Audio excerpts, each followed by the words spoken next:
Hello, hello, hello. We will start our meeting in just a couple of minutes. We had a special meeting that started at 4.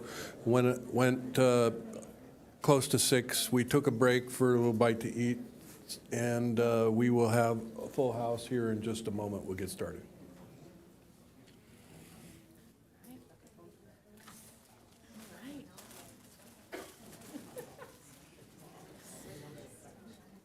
And for those of you standing, if you could please find a seat. If there are no seats available, there is an overflow room, which is the poinsettia room, which is right out these double doors.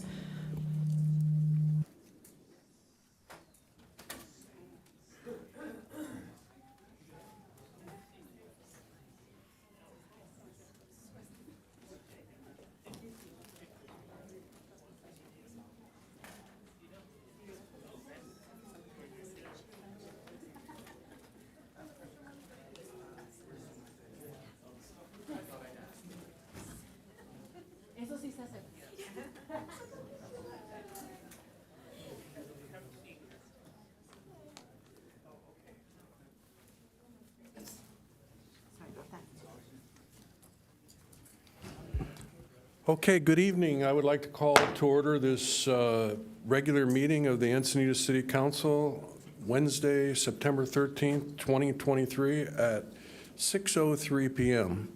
And if the clerk would please call the roll. Oh, this isn't working. Okay, so Councilmember Blackwell? Here. Councilmember Ehlers? Here. Give me 1 second, sorry, machine's going haywire. Councilmember Hinsey? Here. Deputy Mayor Lyons? Here. Mayor Kranz? Here. Record will show that all members of the City Council are present this evening. All right, and if you'd all please join and rise and join me in the Pledge of Allegiance.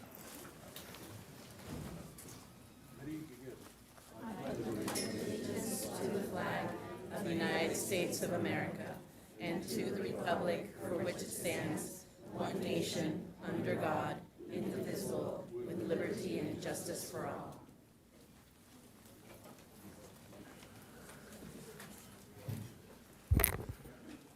Okay, the meeting is going to start tonight with special presentation, and I will be going over to that.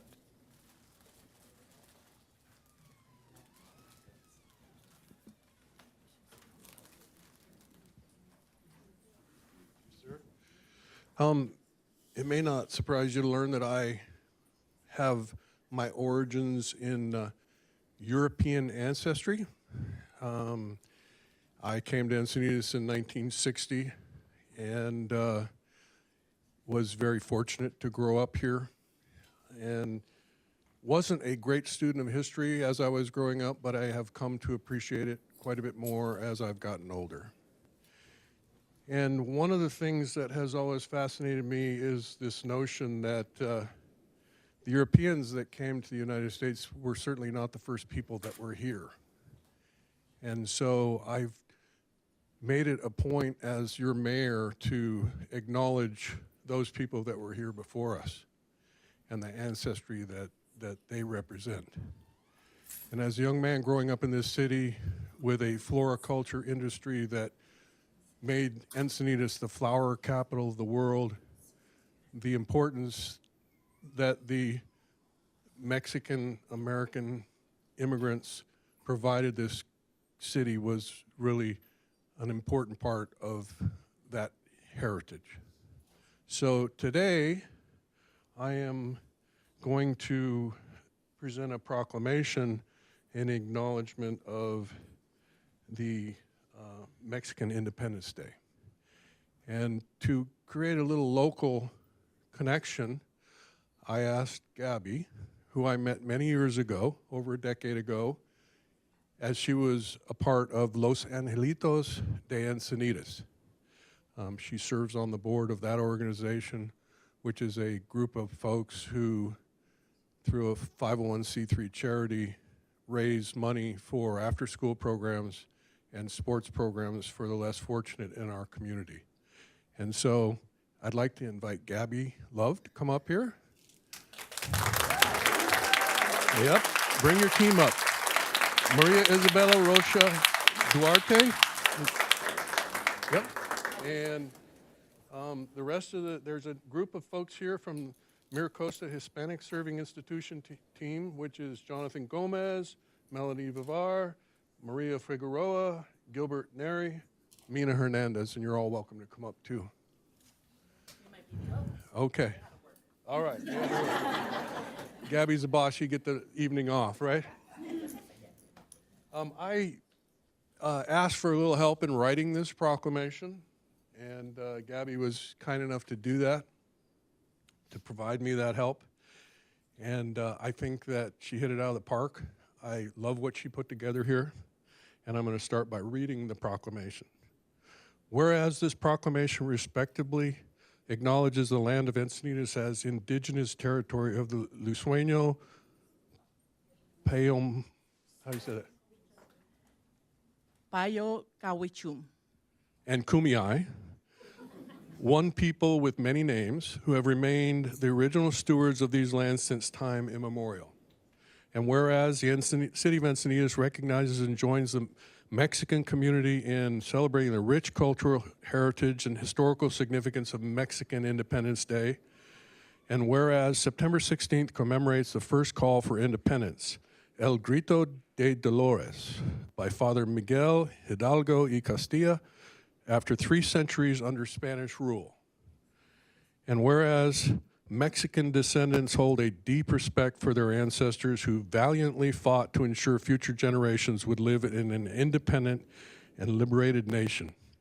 And whereas the city of Encinitas, once a former territory of Mexico, is a community with a significant population of Mexican descendants who enhance the rich diversity of this community. It is appropriate for our community to celebrate this historic event and to deepen and strengthen our cultural ties. And whereas this proclamation acknowledges the importance of teaching the history of Latinos, highlighting their profound social, political, cultural, and economic contributions to this nation and to this city. And whereas this proclamation honors the legacy of struggle the Mexican-American community has partaken in their quest for an equal and just education. Marked by the historic desegregation of schools federal case of Mendez versus Westminster, which set the stage for Brown versus Board of Education and the subsequent Chicano civil rights movement. The legacy of struggle and equitable educational demands remains. And whereas the city of Encinitas residents recognize the importance and leadership of our local Hispanic serving institutions, that is Miracosta Community College.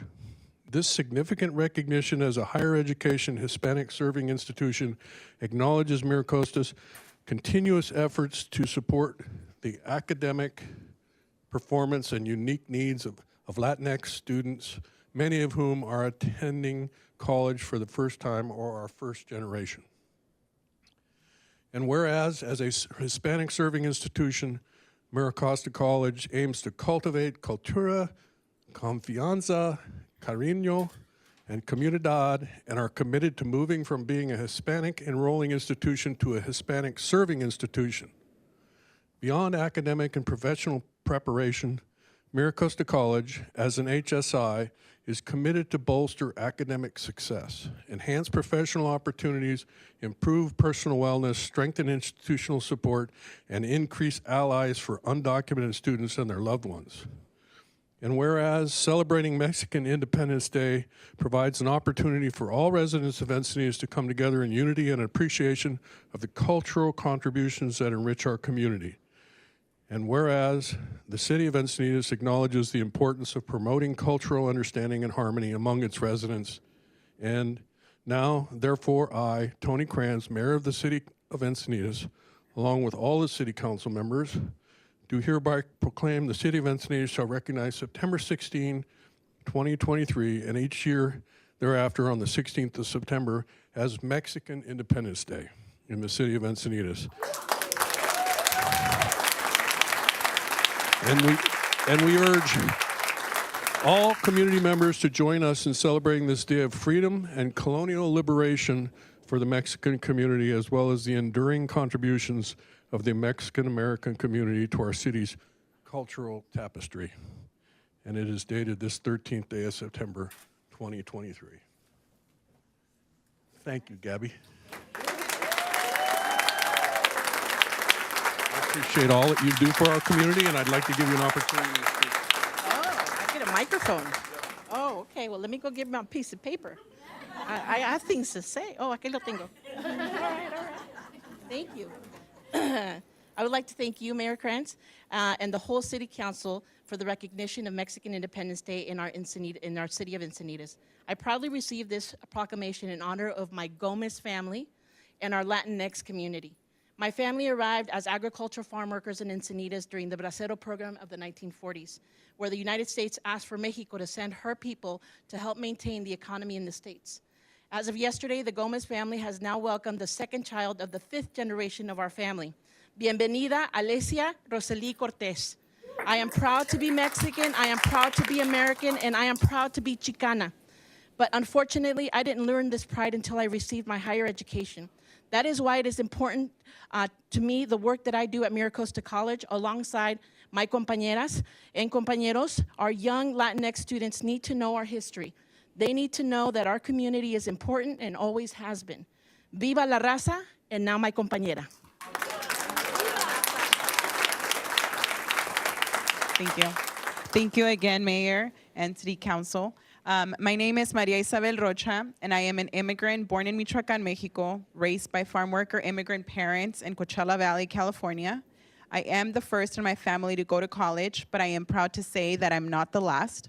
I am a mom of 3 beautiful Mexican-American children born and raised in North County, San Diego.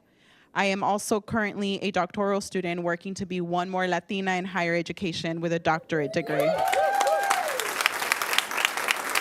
In addition, I am honored to serve as the Interim Activity Grant Director for the new Title V HSI grant that Miracosta received a year ago.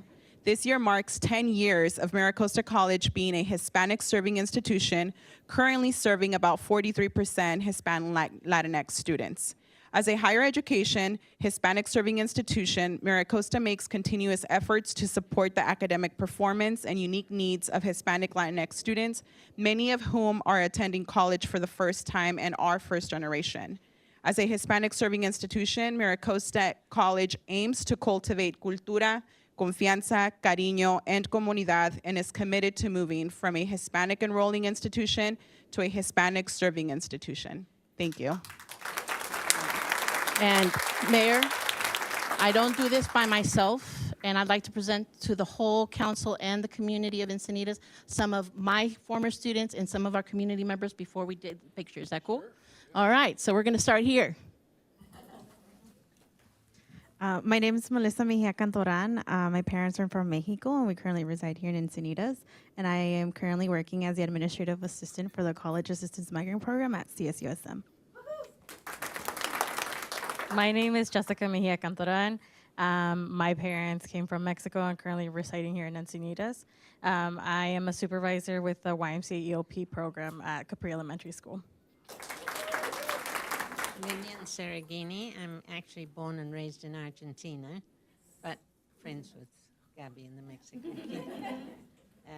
I happen to be working still at Rancho Santa Fe Security, and I'm on the board of MEGA for the Scholarship Committee.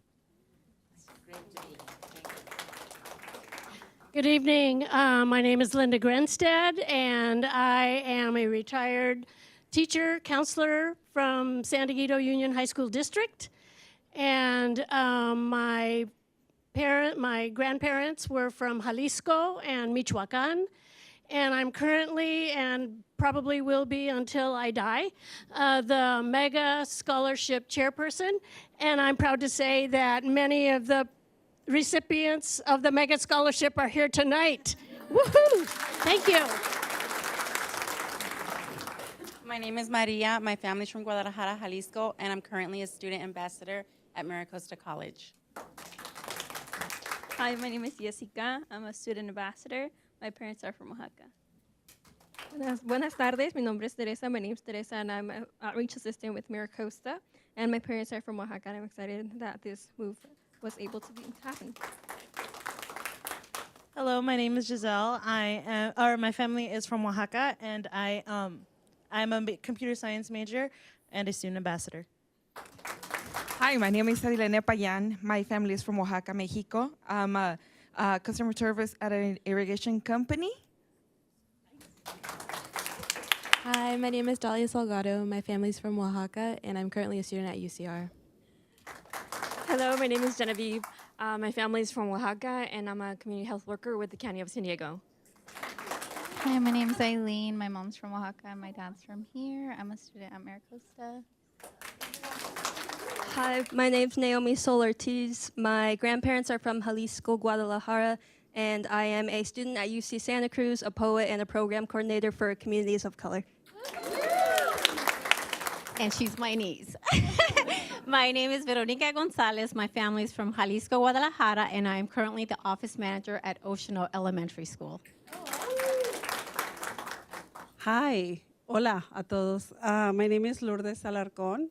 I've been serving as an interpreter in the county for different levels, and now I am the bilingual parent liaison at Oceano. I'm very proud to serve the community. Thank you. Hi, my name is Laura Timosa. My family is from Guadalajara and La Paz, and I'm a bilingual education specialist at Capri Elementary. Hi, my name is Laura Hernandez. My family is from Mazatlan, Sinaloa, and I currently work for the San Diego Union High School District. Hola, mi nombre es Jasmine. Mi familia es de Puebla. Yo soy un clinical practice manager for Palomar Hospital. Hi, everyone. My name is Marilu Gonzalez, and my family is from Querétaro, Mexico, and I'm an EOP retention counselor at Cal State San Marcos. Hi there. My name is Adi Perez. My family is from Oaxaca, Mexico, and I am a certified nurse assistant at a local hospital here, and I am at the LVN program at Maricosta College. Hello, everyone. My name is Natalia Price. My family is from Ejutla, Guadalajara, and I am currently a substitute teacher. Good afternoon, everybody. My name is Gloria Castellanos, and my family is from Michoacan, Mexico. And I am a branch manager at the San Diego Boys and Girls Club. Good evening, everybody. My name is Angie Lemos Grosclose, and my familia is from San Luis Potosí, and I am a retired teacher educator from the San Diego Union High School District, and just really proud of this group. Thankful that we have our council that we have that recognizes this day, and this is wonderful. Hello, my name is Priscilla Gonzalez Rojo. My mother was born here in Encinitas on 101 in 1928. My father is from Eden Garden, Solana Beach. I am a community activist. In 1965, my father, Frank Gonzalez, was the San Diego Pony League team manager for Encinitas and Solana Beach and took this team to the All-Stars for the first time. Hi. Hello. My name is Daniel Rojo, and my grandfather was, his parents were from Spain, moved to Chihuahua, Mexico, where he was born. He was then crossed over to El Paso, Texas, where my dad was born, and I'm from El Paso. But I'm also a Vietnam veteran and a retired drywall contractor, and now I live here in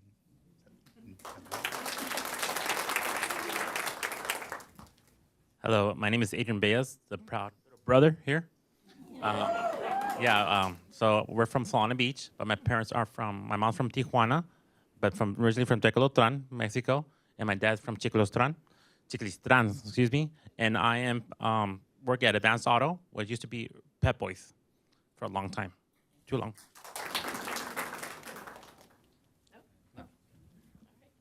Good evening. My name is Selena Hernandez. I am a middle school social science teacher.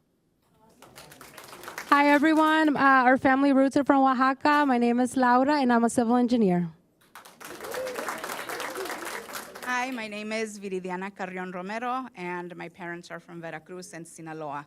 I'm a first gen and first in my family to go to college. I currently live in Escondido, and I'm a therapist at Palomar Family Counseling Service in Escondido for children with social and emotional difficulties with ages 0 to 5. And Laura's my cousin. Thank you. And so, Mayor and City Council, this is our comunidad, and I proudly present to you my Gomez family. So because of them, They grew up here and they cultivated who I am. So I thank you for this presentation, the proclamation, and for honoring our comunidad today. Come on up for a picture. Come on up for a picture. Take a picture.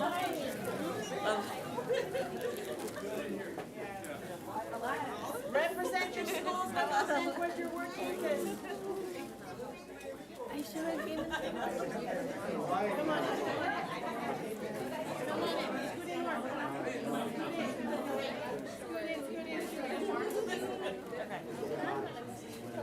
Adi, take the proclamation y para que se vea. All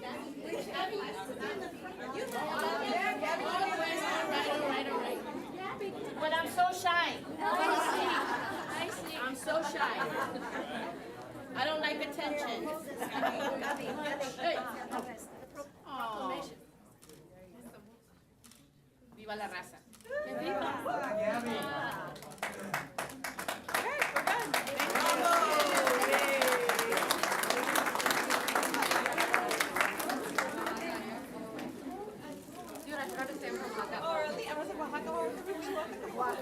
Thank you. All right. Yeah. Thank you. All right, so now the meeting gets a little bit more boring, but we'll do our best to keep it as lively as possible.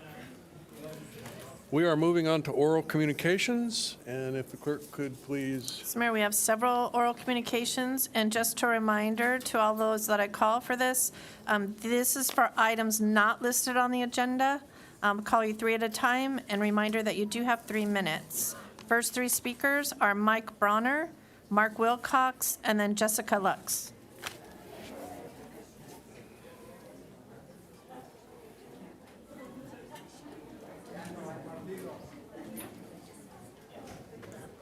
Yep, right there, sir. Thank you.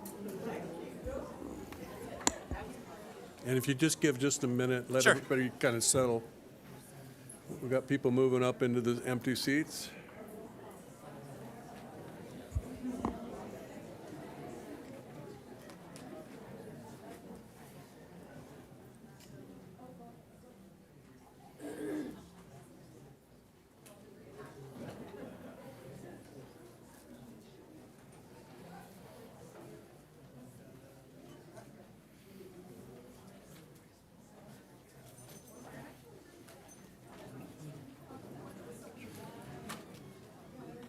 Okay, if you could settle as quickly as possible, please, we can get going with the oral communication. You can begin, sir. Good evening. My name is Mike Bronner. I live at 1315 Diamond Head Drive in Encinitas.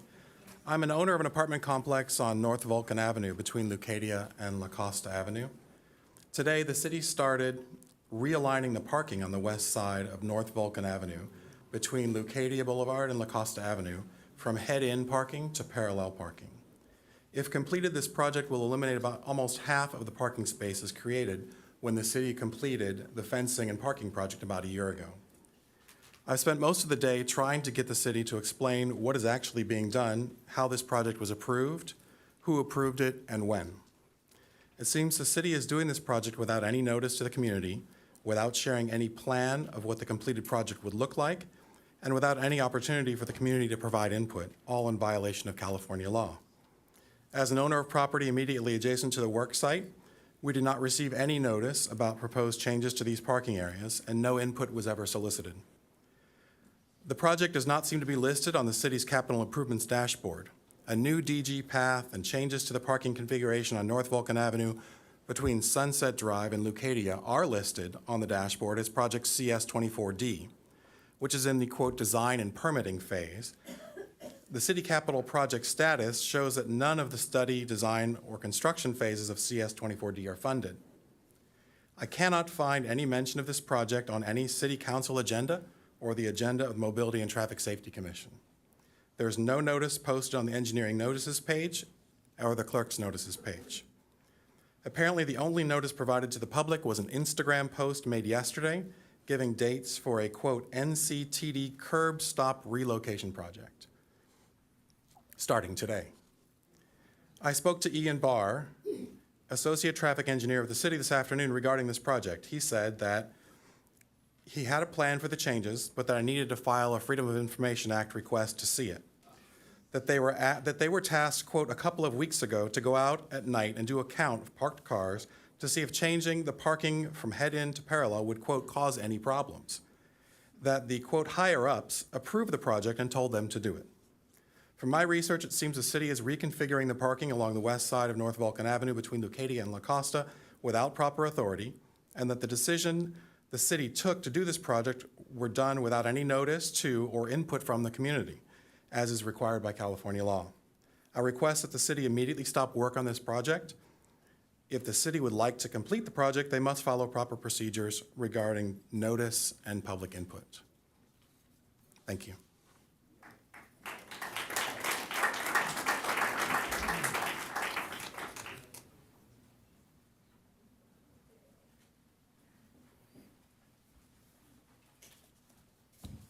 Good evening, Mayor Krantz and City Council. I am Mark Wilcox, a father, grandfather, and community volunteer. I am passionate about protecting children from drug use that short-circuits their journey to adulthood faster than any other problem. Those of us who support good public health policies for Encinitas, especially smoke-free policies, applauded the City Council's citywide ban on smoking in public places in March. Meanwhile, our family is excited about the decision of the neighboring city, Carlsbad, whose city council voted to develop a complete smoking prohibition in multifamily housing units and outdoor common areas. And we wonder, since Encinitas is a leader in tobacco policies, if our city council would consider a smoke-free, vape-free ordinance for multi-unit housing complexes in our city. Perhaps the City Council could ask the Environmental Commission or the new Public Health and Safety Commission to consider this. I'm reminded that death and disease caused by products that are smoked and vaped are still the leading cause of death and preventable disease in this country. American Heart reminds us that inhaling tobacco and marijuana smoke has been associated with heart muscle dysfunction, chest pain, heart attacks, heart rhythm disturbances, sudden cardiac death, and other serious cardiovascular conditions. Inhaling tobacco and marijuana smoke has been shown to increase the concentrations of poisonous carbon monoxide and tar in the blood. I would like to suggest that the elimination of secondhand tobacco smoke and vapor from spaces where residents live, sleep, and play improves the quality of life for everyone immeasurably, especially for the young, the old, and those with compromised health. Now would be the best time for our city to consider a ban on marijuana and tobacco smoking and vaping in shared spaces like housing. Otherwise, one resident's unhealthy choice to smoke or vape can severely affect the health and well-being of many of their neighbors. Thank you.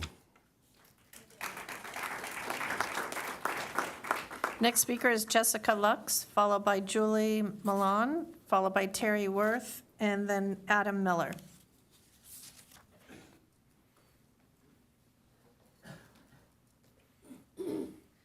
Hi, my name is Jessica Lux. I live on 3213 Bella Colina in Levenheim.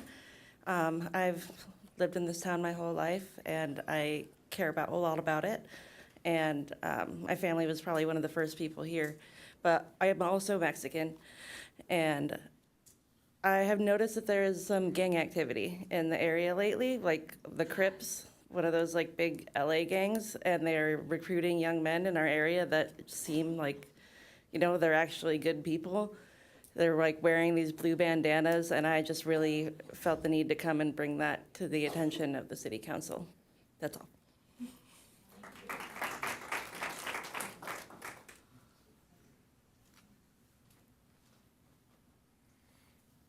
Hello, Mayor, council people, audience. My name's Julie Mallon. I live at 1455 Heritage Lane. Prior to moving to Encinitas in about 2019, I had spent much of my adult life living in high-rise condo buildings in highly urban areas in London, DC, Baltimore, Boston, that whole East Coast area. 2 weeks ago, I went to a public participation meeting here, and I saw the plans for the Quail Meadow Complex, and I instantly recognized what that building was. It's a high-rise complex. It is more suited for being appropriately placed, perhaps at Paseo 1 down in Del Mar Heights, among a cluster of other similar buildings. It is wildly unsuitable, in my opinion, to be placed on Quail Garden Drive. Some facts.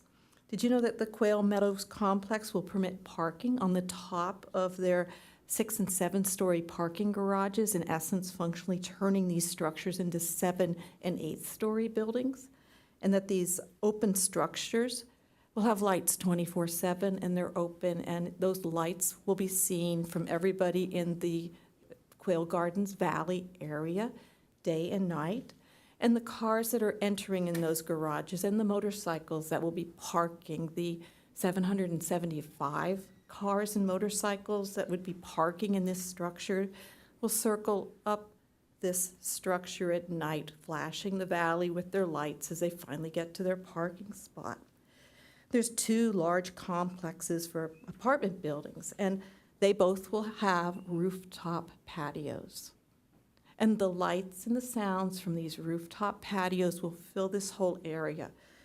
Light pollution, sound pollution. It's going to put the end to the sleepy town's good night's sleep. It really will. Sound studies were conducted, and I read through all the papers there. And the sound studies concluded that sound-resistant windows would be needed to be placed on the apartments of Quail Meadows, so that the residents in there would not be subjected to more than 45 decibels of sound. But it did not seem that these sound studies took into effect the neighbors and the noise made by this complex and the noise made by the extra traffic and the cars and the motorcycles, the dogs. Will somebody help them get soundproof windows on their houses? Sound travels far, especially at night. Did we know that low-income tenants are permitted to keep their dogs when they move into apartment blocks, and that landlords cannot discriminate against emotional support animals? Elan Playa Mar Apartments on the corner there. Am I done? Yes, ma'am. Oh, I'm sorry about that. Thank you so much for listening. you. Appreciate it.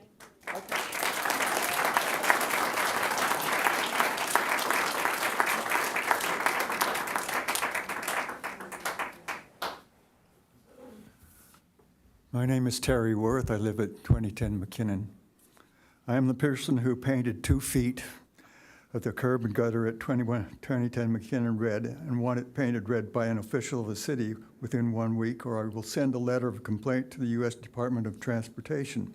Request for investigation of noncompliance by Encinitas with U.S. DOT standards for postal roads funding. For Birmingham Road and Encinitas intersection at U.S. Now, that's my first statement for you. My second,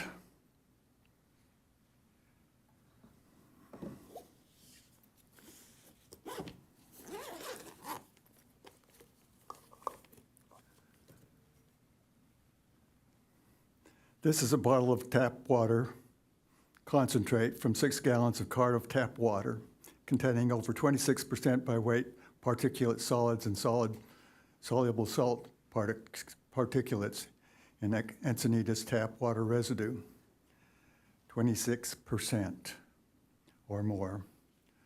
Drink 4 ounces of this. This is a 4-ounce cup.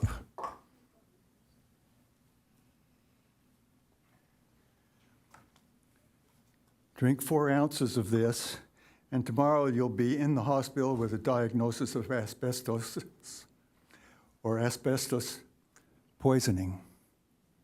But there's no asbestos in this. It contains instead another solids particulates material. It is single wall nanotube or SWANT carbon fiber fragments. This is a concentrate of water and air pollution.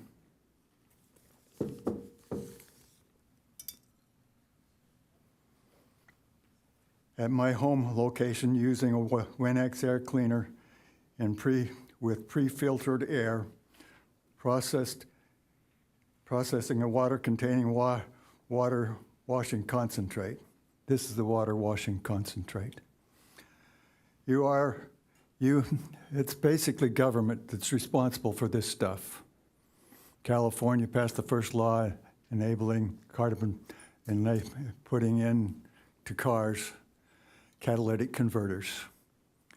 And this is the result of catalytic converters.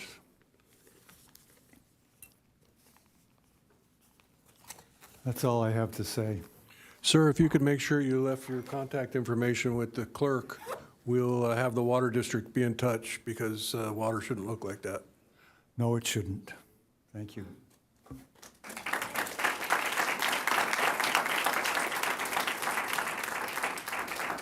Next speaker is Adam Miller, followed by Natalie Satoon, and then Tracy Conkey.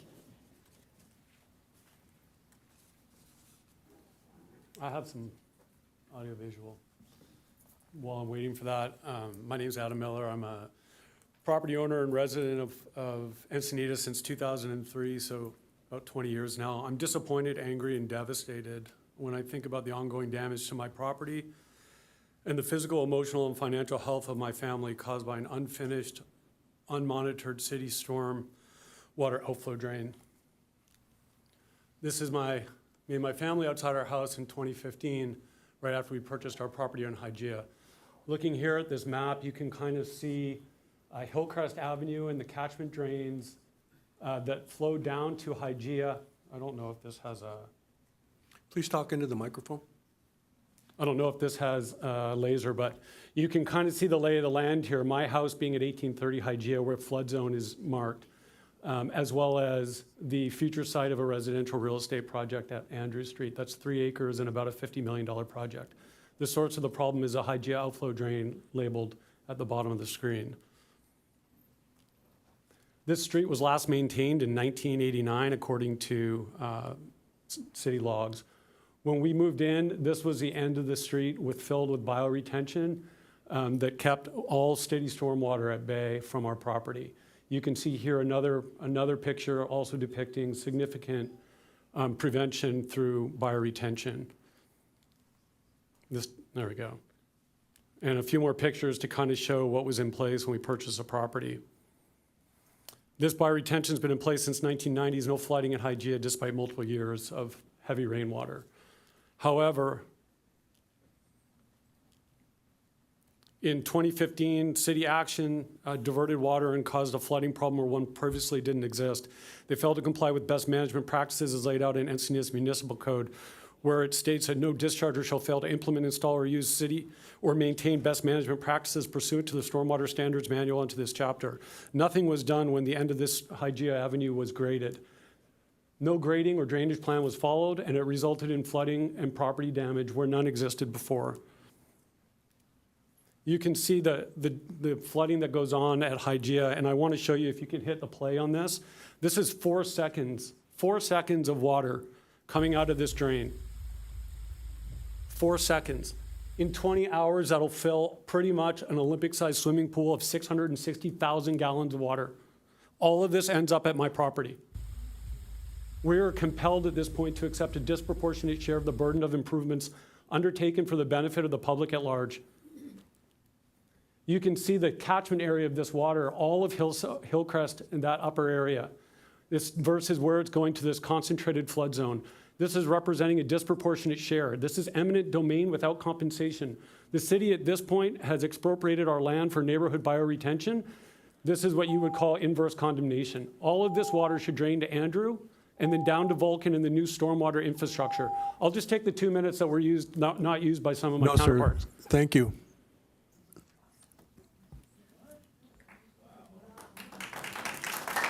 We've done everything to correct this problem at our house.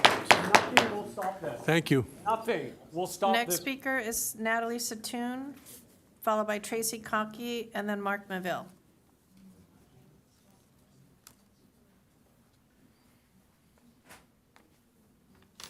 Hi, Natalie Satoon, Cardiff. 2 years ago, I addressed the council subsequent to a crime outside of my home. Contrary to right and left-wing conspiracy theorists, this was not manufactured. The man pled guilty to a sex crime. I was a regular person not paying close attention to local politics. I didn't expect this any more than our mayor did last year when he was whacked by a belt by a homeless lady after having an early dinner on the 101. These crimes are a direct result of bad policy by you, our local leadership, who have not effectuated any change favorable to the Encinitas constituents you purport to represent. I emailed Joy last year concerning the fiscal burden Encinitas Council subjected us to. A portion of my email below with comments about our homeless action plan. Mid-year 2022, neighboring coastal communities approved ordinances aimed toward curtailing behavior practiced by the homeless. According to deputies here, Encinitas saw an uptick from the Carlsbad and Oceanside homeless communities settling in our town. It appears Encinitas is also vulnerable from the southern direction now as San Diego bans encampments.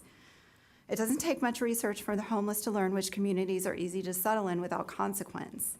This council, being a proponent of equity, should ensure that service and resources are equitably distributed in our coastal region to alleviate our fiscal burden. Where is equity for us?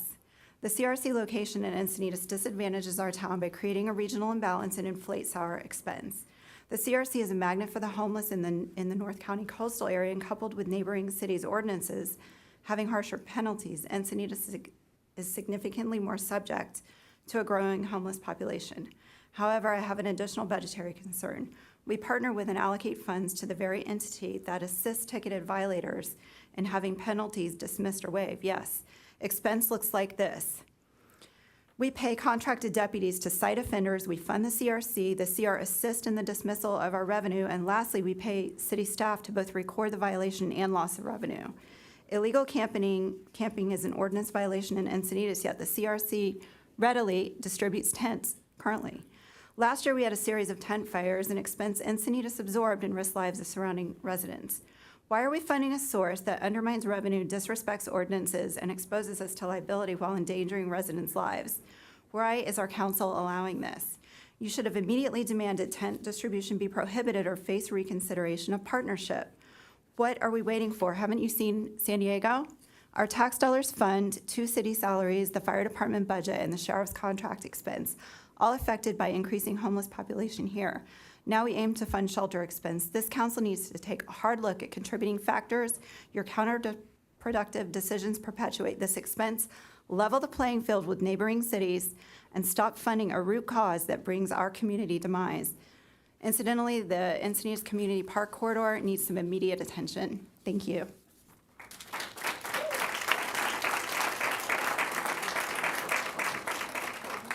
Tracy Conkey will be followed by Mark Maville, Jim Esposito, and then Geraldine Kessler.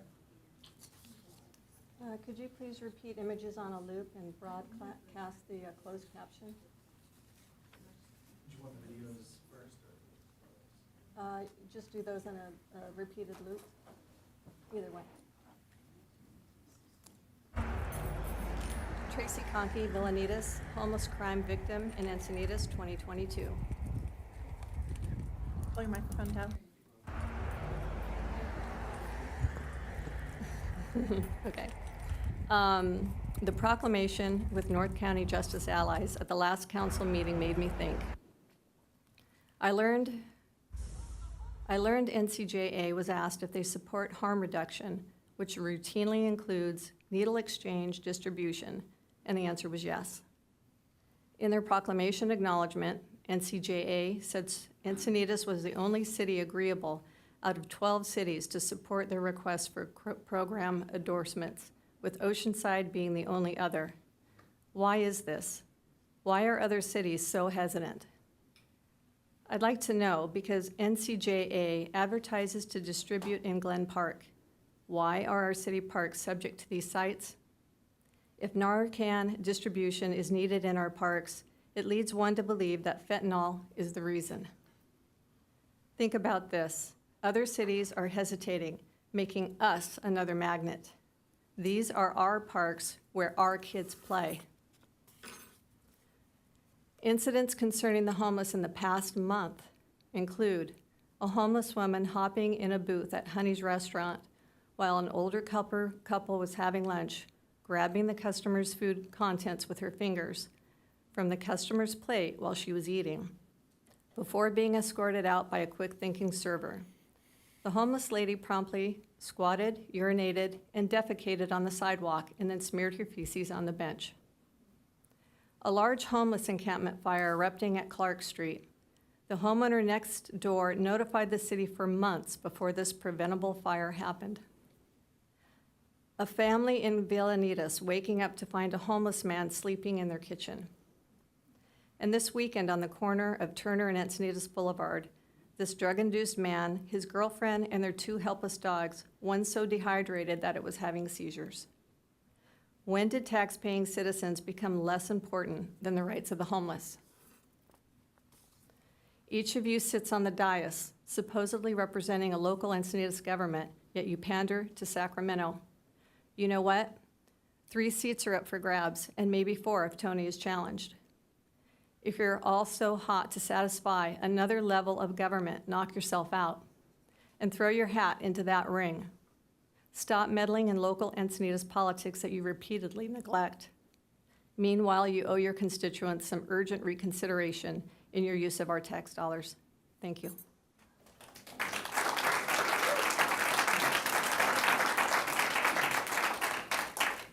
Mark Maville, followed by Jim Esposito, and then Geraldine Kessler, and then Sheila Cameron. Mark Maville, I don't need a prepared thing here. We need more of a proactive approach than a reactive approach to what has been going on with the situation concerning the cantinas that are gonna blow up here out on the street. The control of various other things that are just very questionable. And it's just a harsh reminder that the outside dining that you said you were gonna do something about is still sitting there. These kids are vulnerable going down that street. I'm a rider. You can put your hand on the hood of the car that's next to you. That's how bad it is. The barrier's got to come up. I don't care about tax revenue and outside dining. Push it inside. The line develops, tough, you know. The kids are more important that are inexperienced, riding those e-bikes right down 101. Get a construction company, start pulling that stuff out.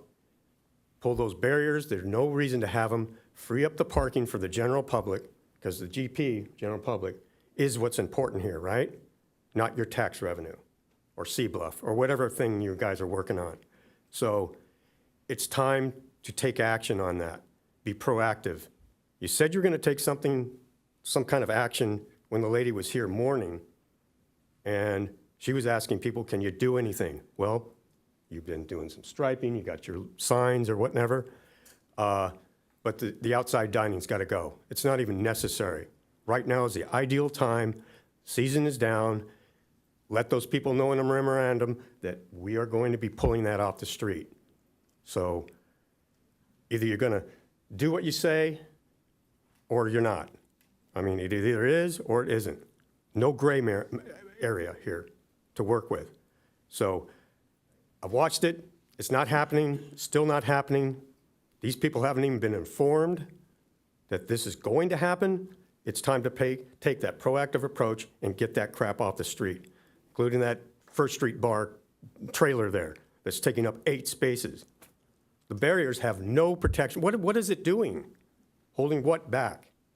Customers that need to get in there? And the outside dining, what's the point? You know? And so now we're in the slow season. You got to go ahead. This is the perfect storm, the perfect time to do it. And they're just going to have to deal with it. The line forms, oh well, it does at Taco Stand right down the street. So I'm just asking you guys, if you're going to take that approach and do it, do what you say, and, you know, show the people here that you're going to do something serious about Thank you. this. Yeah. Thank you, sir.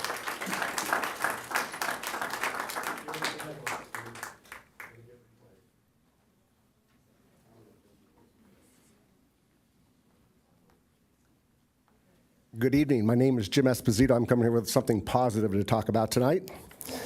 One of the great events here in Encinitas is Wavecrest. It is a car show that has been going on here for 44 years, and in fact, I'm very proud to have my car sitting right there on that picture right there.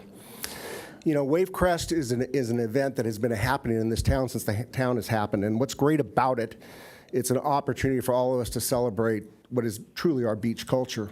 And this year's our 44th year, and I'm inviting everyone in the community to come down and join us. It's free. It's at Moonlight Beach. It will be all day Saturday. There'll be food. There'll be music. There will be kids dancing in the streets, and it's a great time to take your grandchildren to go out and look at old cars.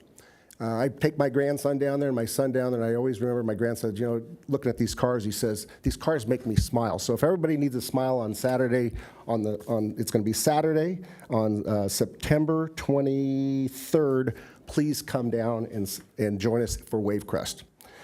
It's a great family event, and it's a great community event. The second thing is I'm going to wear a second hat tonight. There goes the Wavecrest hat. Here comes my second hat.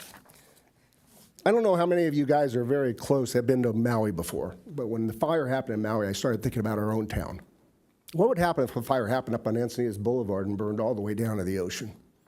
What would happen? Our city would be completely disconnected from where? Solana Beach, Carlsbad. But think about Maui. They've got a worse situation. They don't have anything behind them. The community has been decimated. And I thought to myself, how as we as a community could support the people of Maui? And we've had a few events in town. My background is I'm a guitar player besides other things I've done in my life.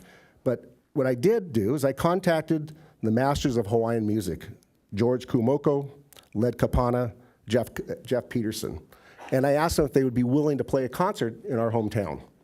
And through the gift of God and the sponsorship of a few friends of mine, we are going to bring them to town.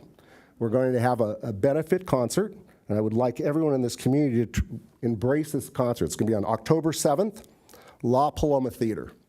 And what's great about this event is every dollar that's going to be coming through that door for the tickets is going directly to the Hawaii Community Foundation for one purpose, for the Maui Strong Fund. And what's wonderful about the Maui Strong Fund, it's going to be there for not just the need over the next weeks or months, it's going to be there for the next several years it's going to take to redevelop that town. Now, we all know in our own town hall how hard it is to build something. Well, think about going to a community that's been completely decimated. I have friends of mine who have had to move from their homes in Lahaina to different parts of the island with their children, living with other people so they could put their kids in schools. I don't think any of us could imagine that. But in our town of Aloha, you know, we are a beach community very similar to Lahaina. We are a place that people come to visit. My hope is that you all can join us, come to the concert, support the cause, and meet the people who will actually be being affected by this event, and they'll tell their stories of what's going on in Lahaina. So please join us. God bless you all. Thank you. Thank you, Jim. I appreciate your efforts on both those events. Thanks, Tony. Next speaker is Geraldine Kessler, followed by Sheila Cameron, and then Karen Schrader.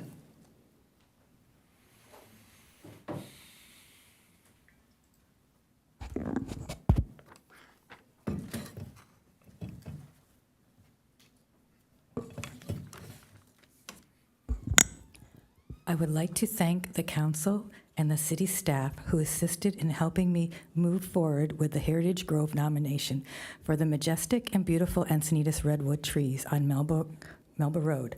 Our community will be eternally grateful for this. Although I am the person who applied, there were several of the MASH group that assisted with this endeavor, and I could not have done this without their assistance. I attended last night's meeting at the Encinitas Academy program. I wanted to say how great it is, and I learned in 1 hour how the city is run. They covered everything that took me 3 years to figure out going to these variety of meetings. Just 1 hour.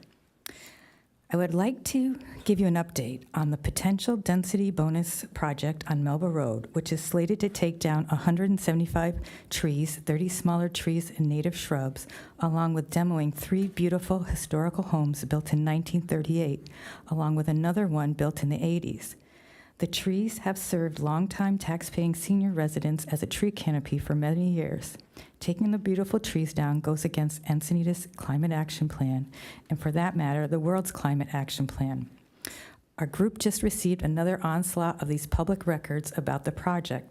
To call this depressing is an understatement. So many pages and little respect for the surrounding senior community is apparent. I see the only answer is to preserve this sacred piece of land.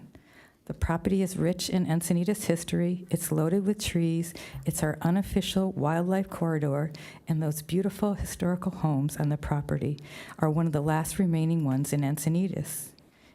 It is also adjacent to the last rural horse farm in Encinitas, Oak Crest Middle School and Park, and which is home to endangered gnatcatchers and rare and endangered plants such as Encinitas baccharis, Vanessa, along with the iconic Del Mar manzanitas trees.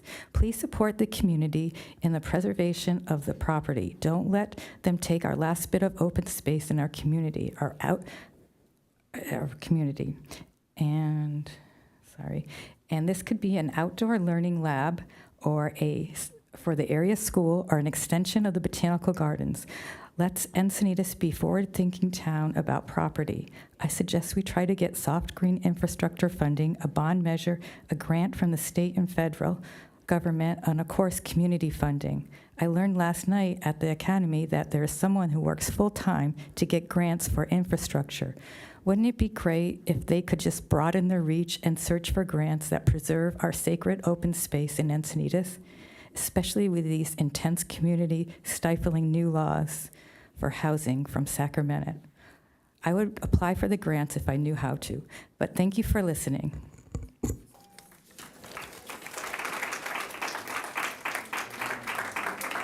Next speaker is Sheila Cameron, followed by Karen Schrader, Jennifer Hewitson, and then Scott Campbell.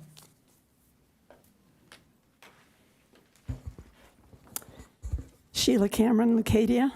I love oral comments. You always find out what's going on in this town. Okay, I am here to talk to you about 3 safety concerns I have. Number 1, the intersection of Encinitas Boulevard and Vulcan Avenue. Please paint a nice, big, keep clear message at that junction.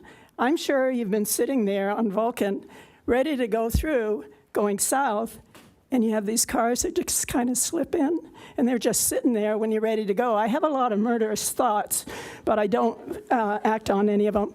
You've got to do something about that, though. You've just got to. Second, Plato off Piraeus, at the top of Plato and Cotter Street, we have a stop sign. I don't know what the proclivity of people in this town to run stop signs and red lights is, but it's getting more and more frequent, getting sick of it. Either make that sign bigger or put some of those twinkling lights around it.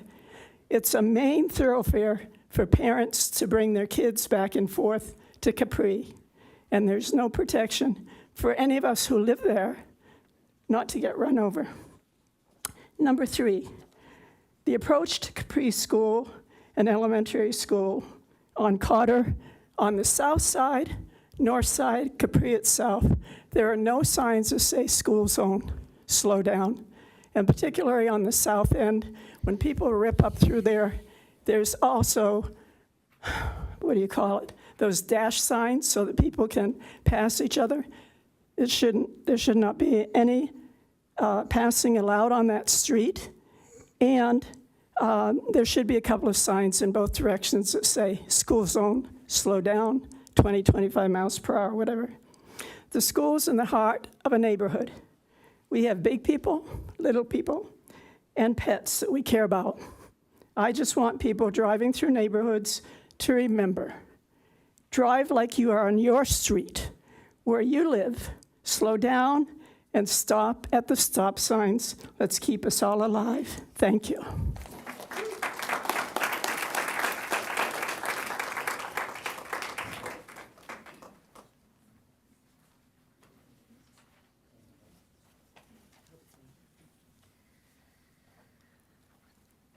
Hello, Council.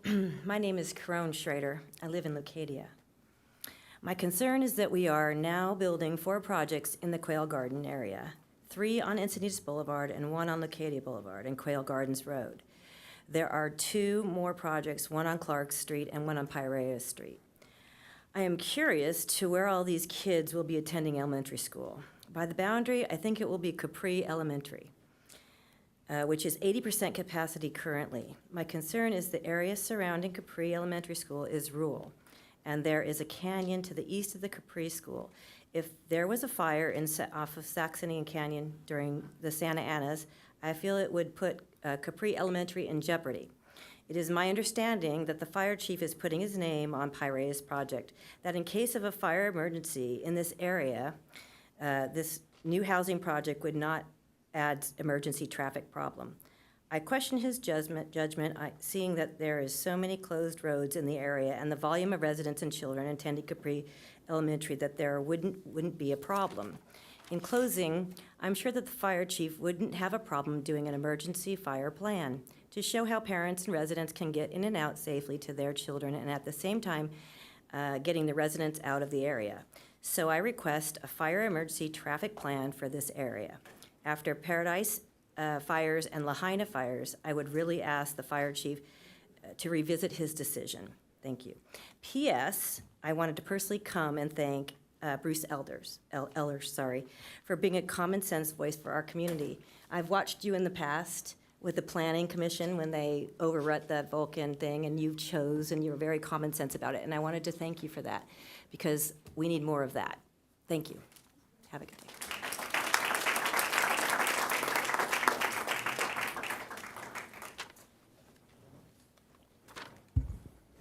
Good evening, Mayor and City Council. Thanks for listening to us. It's a busy night tonight. If I read the agenda correctly, there seems to be some good news later and about open space, so I'm encouraged to hear that. It does not, however, make up for what's happening to the rest of our town. Encinitas has lost its way. I look at the logo on the wall behind you, and I've been thinking about this, and I wonder what we will have left after all the developers have had their way with us. I also wonder what we value these days. Perhaps that logo needs to be replaced by an image of overlapping rooftops and dollar signs. There seems to be no hope or desire to preserve that rural-suburban balance we fought so hard to maintain, and which attracted so many people. Encinitas has become an investment opportunity. Speculators and developers dream. The sharks are circling every time a property comes on the market, and folks forget why they came. It becomes all about the money. I know your jobs have become more difficult with state laws forcing unrealistic quotas of housing. But you still have discretion on many aspects of these projects. You are not helpless, and your hands are not tied, and some drastic changes are happening on your watch. I watched the August 23rd meeting when Piraeus project was approved, and I was shocked at what they got away with. Even after one council member, the lone no vote, carefully pointed out and confirmed with the city attorney how that discretion could legally be utilized, you failed to do so. Thus, another developer gets their way, and they see vulnerability. Another chink in the armor falling away. Piece by piece, the council is disarmed, and neighborhoods are bearing the burden. It seems all a developer or their attorney has to say is, we're adding needed housing. And no matter how overbuilt or abusive the project plan is, they win. Height waivers, environmental destruction waivers, slope encroachment, rooftop decks, fourth-story, obnoxious lighting, just because we don't have a dark sky ordinance? Is this where we want to go? If we don't even hold on to the and follow the basic rules in our LCP or protect basic quality of life for citizens negatively affected by these projects, then what do we have? Citizens feel helpless, and the fights seem less and less likely to be worthwhile. They look to you for help. You have discretion, so please step up and use it and save our logo. Thank you.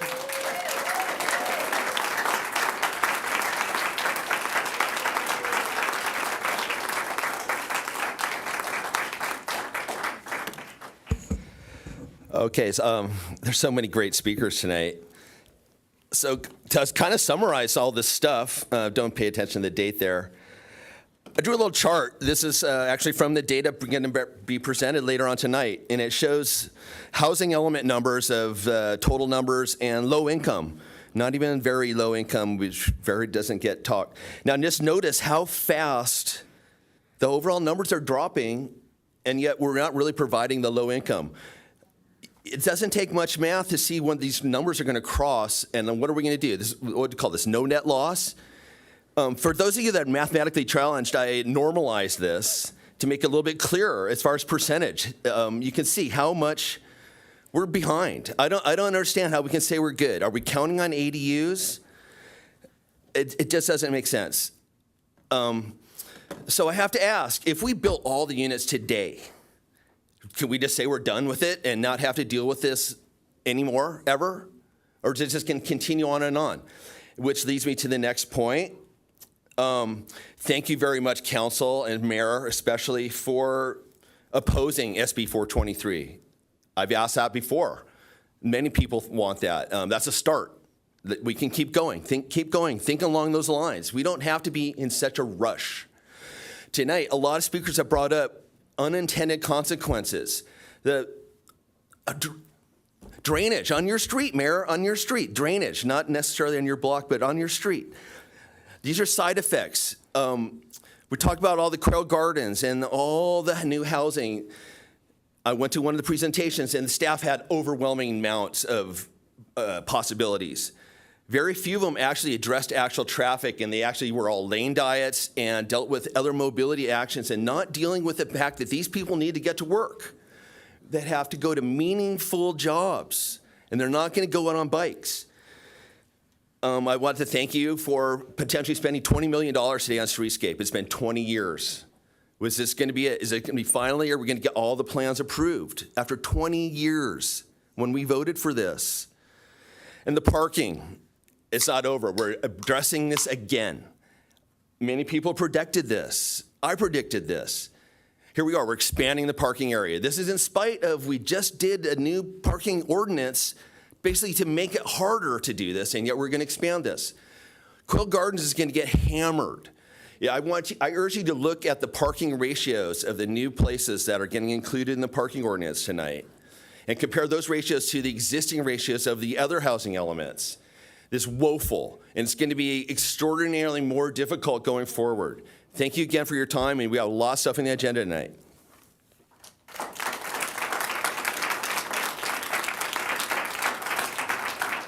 Mayor, that does conclude oral communications. Okay, thank you. Thank you to all the speakers. With that, we move on to item number 6, which is a report from closed session, which we did hold tonight, so I ask the city attorney to make that report.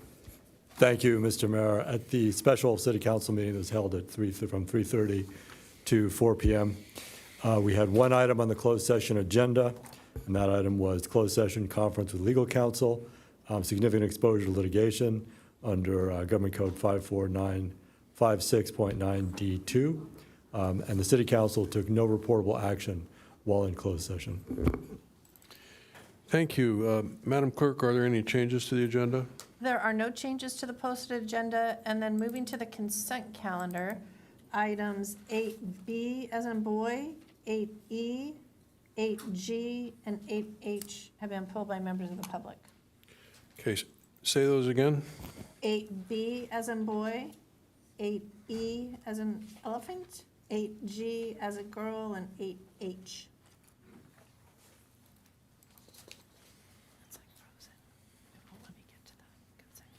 Okay. So that leaves the rest of the consent calendar, and I would entertain a motion. I'll move to approve. I'll second. Who was the, I'm sorry, who moved it? Lines. Thank you. Sorry, I'm having problems with this system, so.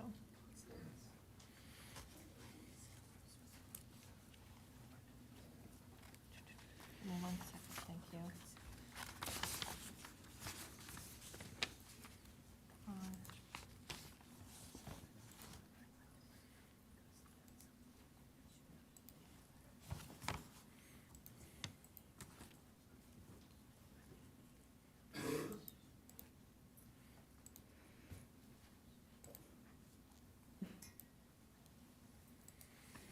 Motion carries unanimously. That takes us to item 8B, and the speaker is Sheila Cameron.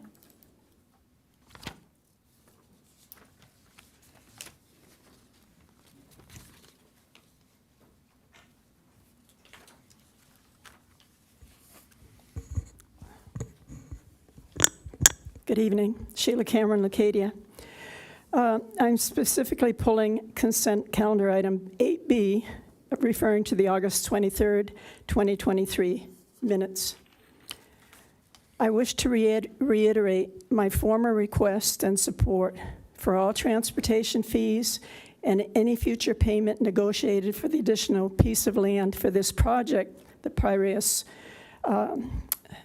Point project, be in the capital improvement project budgets for both the Safe Route to School and La Costa Avenue Piraeus interchange.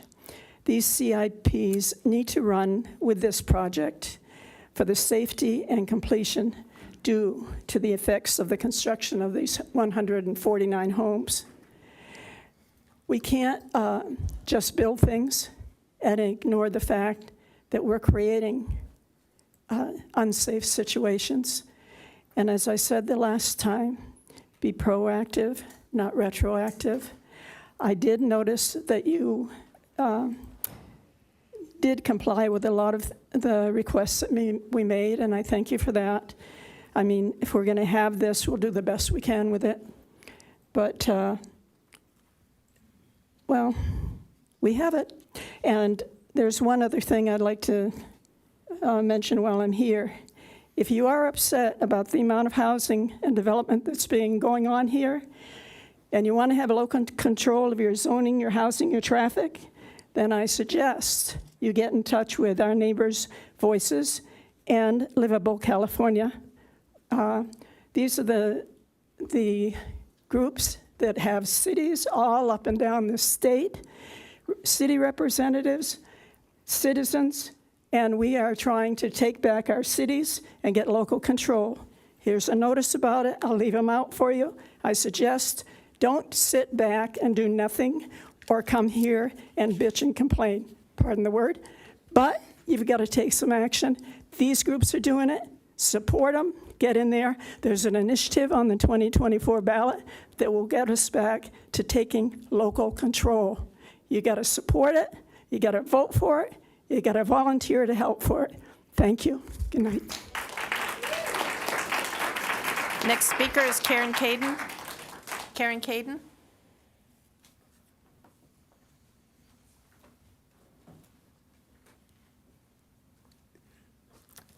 Mayor, council members, thank you for the opportunity to come up.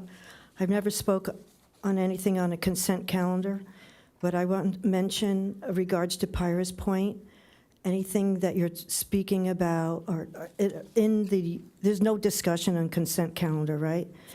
But I want to bring up if there is anything in there regards to the right-of-way, like street.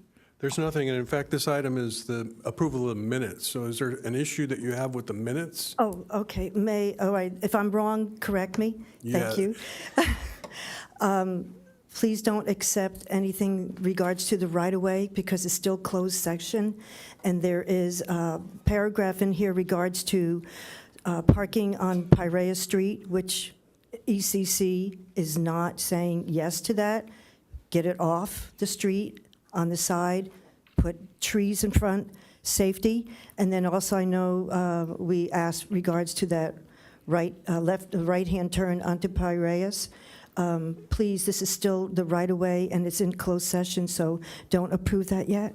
Yeah, none of those things are in these minutes. Oh, okay, because this was attached to the, to your agenda tonight, 10A, that was on August 23rd. So I Right. thought that was part of your minutes. Yes, and the minutes seem to me to accurately reflect the people who spoke that night and the things that they said. Oh, that's what it is, okay. And so that's really all it's for, is to memorialize that. So it's been memorialized, and unless you have any objection to the way these minutes are written. You know my objection is. I know your objection to the project, yes, ma'am. Yeah, well, thank you, Tony, and Yes, I thank you for your time. yes, thank you.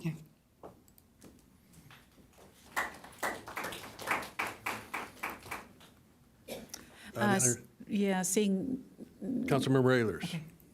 Yeah, I just wanted to, I'm glad you clarified that. Sheila Cameron's comment about making sure there is a line in here correctly capturing, I think, what we said. That's all we're trying to do is capture what was said.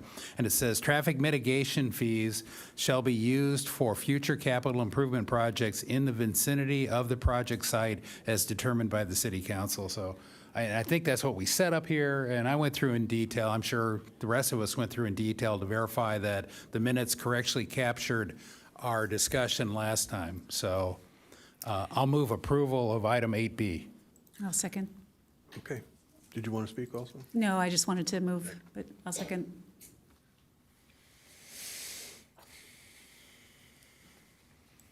Motion carries unanimously. That takes us to item 8E, and that is Elena Thompson.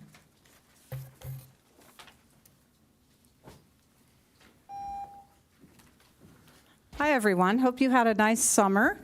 I'm just here to address the legislative position letters, and I think it's really good that our city does send our position or your position to the state on these items. And I was particularly happy to see that you were opposed to SB 423, and that's that devastating housing law that you should be opposed to.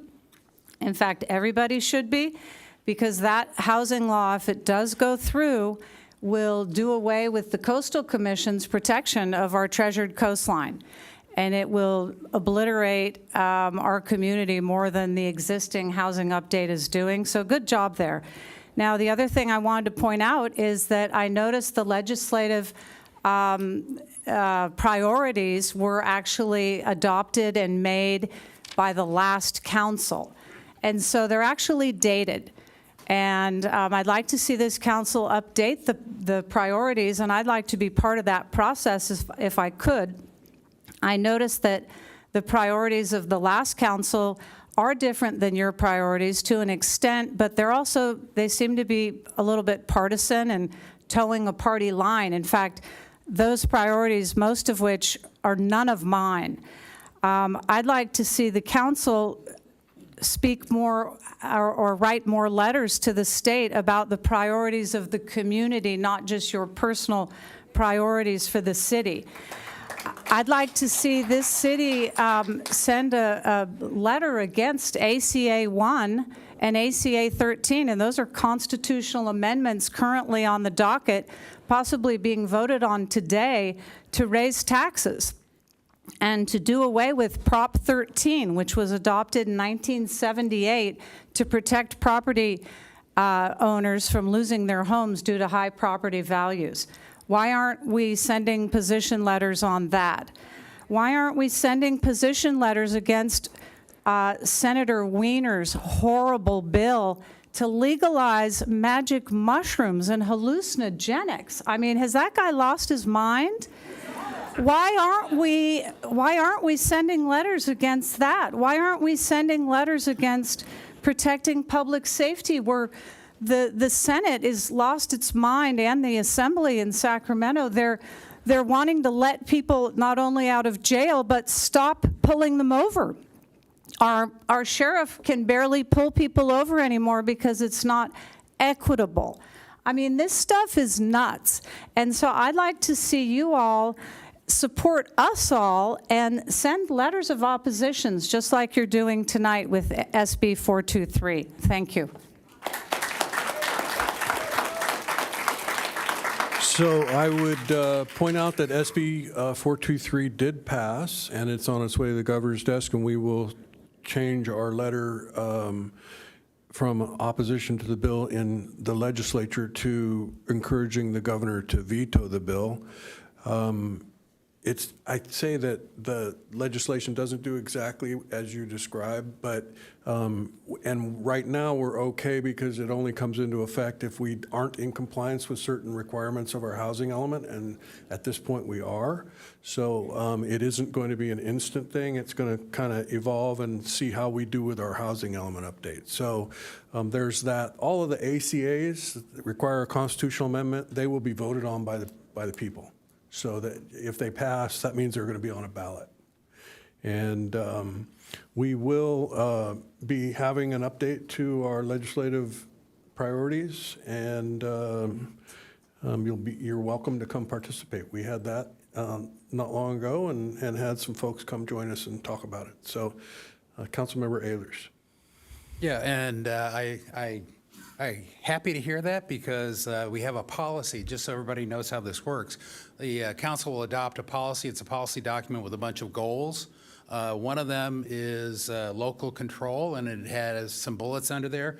And I love this letter. I could have written this letter. This is very good defense for our community character and our city opposing 423. And I look forward to the request to have the governor veto it. However, if you go look at our current policy, and the policy itself says that we will review it annually, and we reviewed it last in March of 2022. So it's been over a year, so it is time to do it. So I look forward to soon getting to review this. But if you look at the local control section in particular, I really don't see one that is opposing 423, and there really should be one in there. So I look forward to a vigorous discussion when we get there, and we can maybe adjust that local control protection back to closer where it was a few years ago. So thank you for bringing this up, and with that, I will make a motion to adopt 8E, the legislative position item. Okay, thank you. Deputy Mayor Lyons? Yes, thank you, Elena. I just wanted to say thank you for acknowledging the item 8E. You highlighted the SB 423, but I imagine you were also in support of the AB 399. But I'd like to second this, but I just wanted to thank you. And I just wanted to call it out that maybe we have some more common ground than you might initially think, because I really do support that, and so do you. And so I like to highlight where there is common ground. Did you want to second the? I did second, yeah. Sorry if I wasn't clear.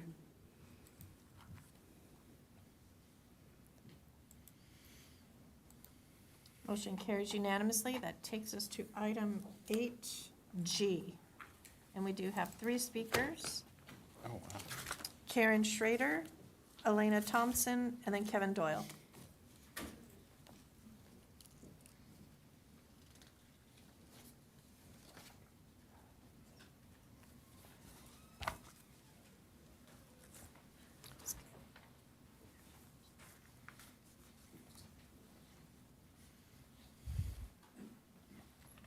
Hello again. My name is Karen Schrader. I live in Leucadia. It is my understanding that last year, this is about the streetscape, right? It is my understanding that last year the drainage project was approved to go out to bid. At that time, it was my understanding that the 60-inch pipe would go from La Costa Ave to Jupiter Street. The reasoning it was sent out to bid was because the council mayor wanted to get the infrastructure installed under the streetscape surface improvements. The agenda for tonight, I read that we are only doing 1/3 of the improvements to the drainage part and the full streetscape from La Costa Ave to Jupiter. So that means 2/3 of the drainage is not going under the streetscape part of this project. So I have a question. Does this mean we have to dig up all the new streetscape quoted in this agenda tonight when we decide to the other 2/3 of the drainage infrastructure? If so, wouldn't it be a better idea to either stop the streetscape at Moongate, where the 60-inch drain pipe will stop at this time, or put everything on hold until we can figure out how to do the whole project drainage and streetscape improvements? I feel the latter would be the best choice, to do it correctly. Thank you.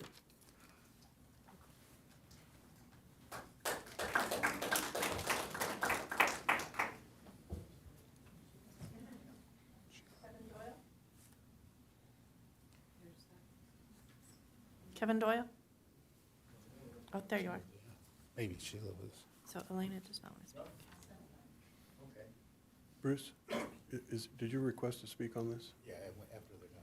Hello, everyone. Kevin Doyle, Planning Commissioner and former president of the Leucadia Main Street Association. And I have nothing bad to say.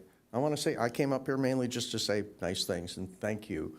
I wish we could have gone the irrigation or the drainage further, but we got a $4 million grant for that. We're not paying for that, and that's awesome. And what we've got here is we're getting both the roundabouts at Jupiter and Grandview. We're pushing this project forward, and I want to thank you for what you do for Leucadia. We appreciate it. We appreciate each and every one of you up there. And I mean, I wish we could do more. I wish money grew on trees. I'm really glad we got a bid on this that we can work with, and I'm excited to work with you in any way we can going forward. And thank you. Thank you. Less than a minute. That concludes public speakers. Okay, Councilmember Ehlers. Yeah, I would have pulled this if the public had not. I have questions, and I think very similar to what Carolyn Schrader asked. And so I guess my questions are first to staff. How much of the, there's essentially a 60-inch pipe running under this north segment, I like to call it the north third of streetscape. And so we have a design for roughly 60-inch pipe running most of the distance there. How much does the $4 million pay for? The $4 million we got from the HUD grant takes the pipe from Moorgate to La Costa. So roughly the northern third of the third, so to speak, so a ninth of the ultimate distance we'd like to run. Yes. Okay.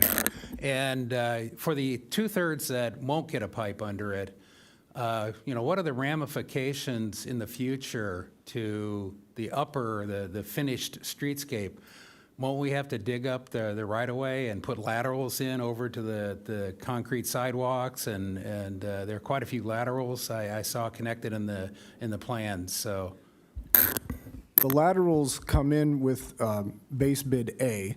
Just the big pipe does not get built because it's not in base bid B.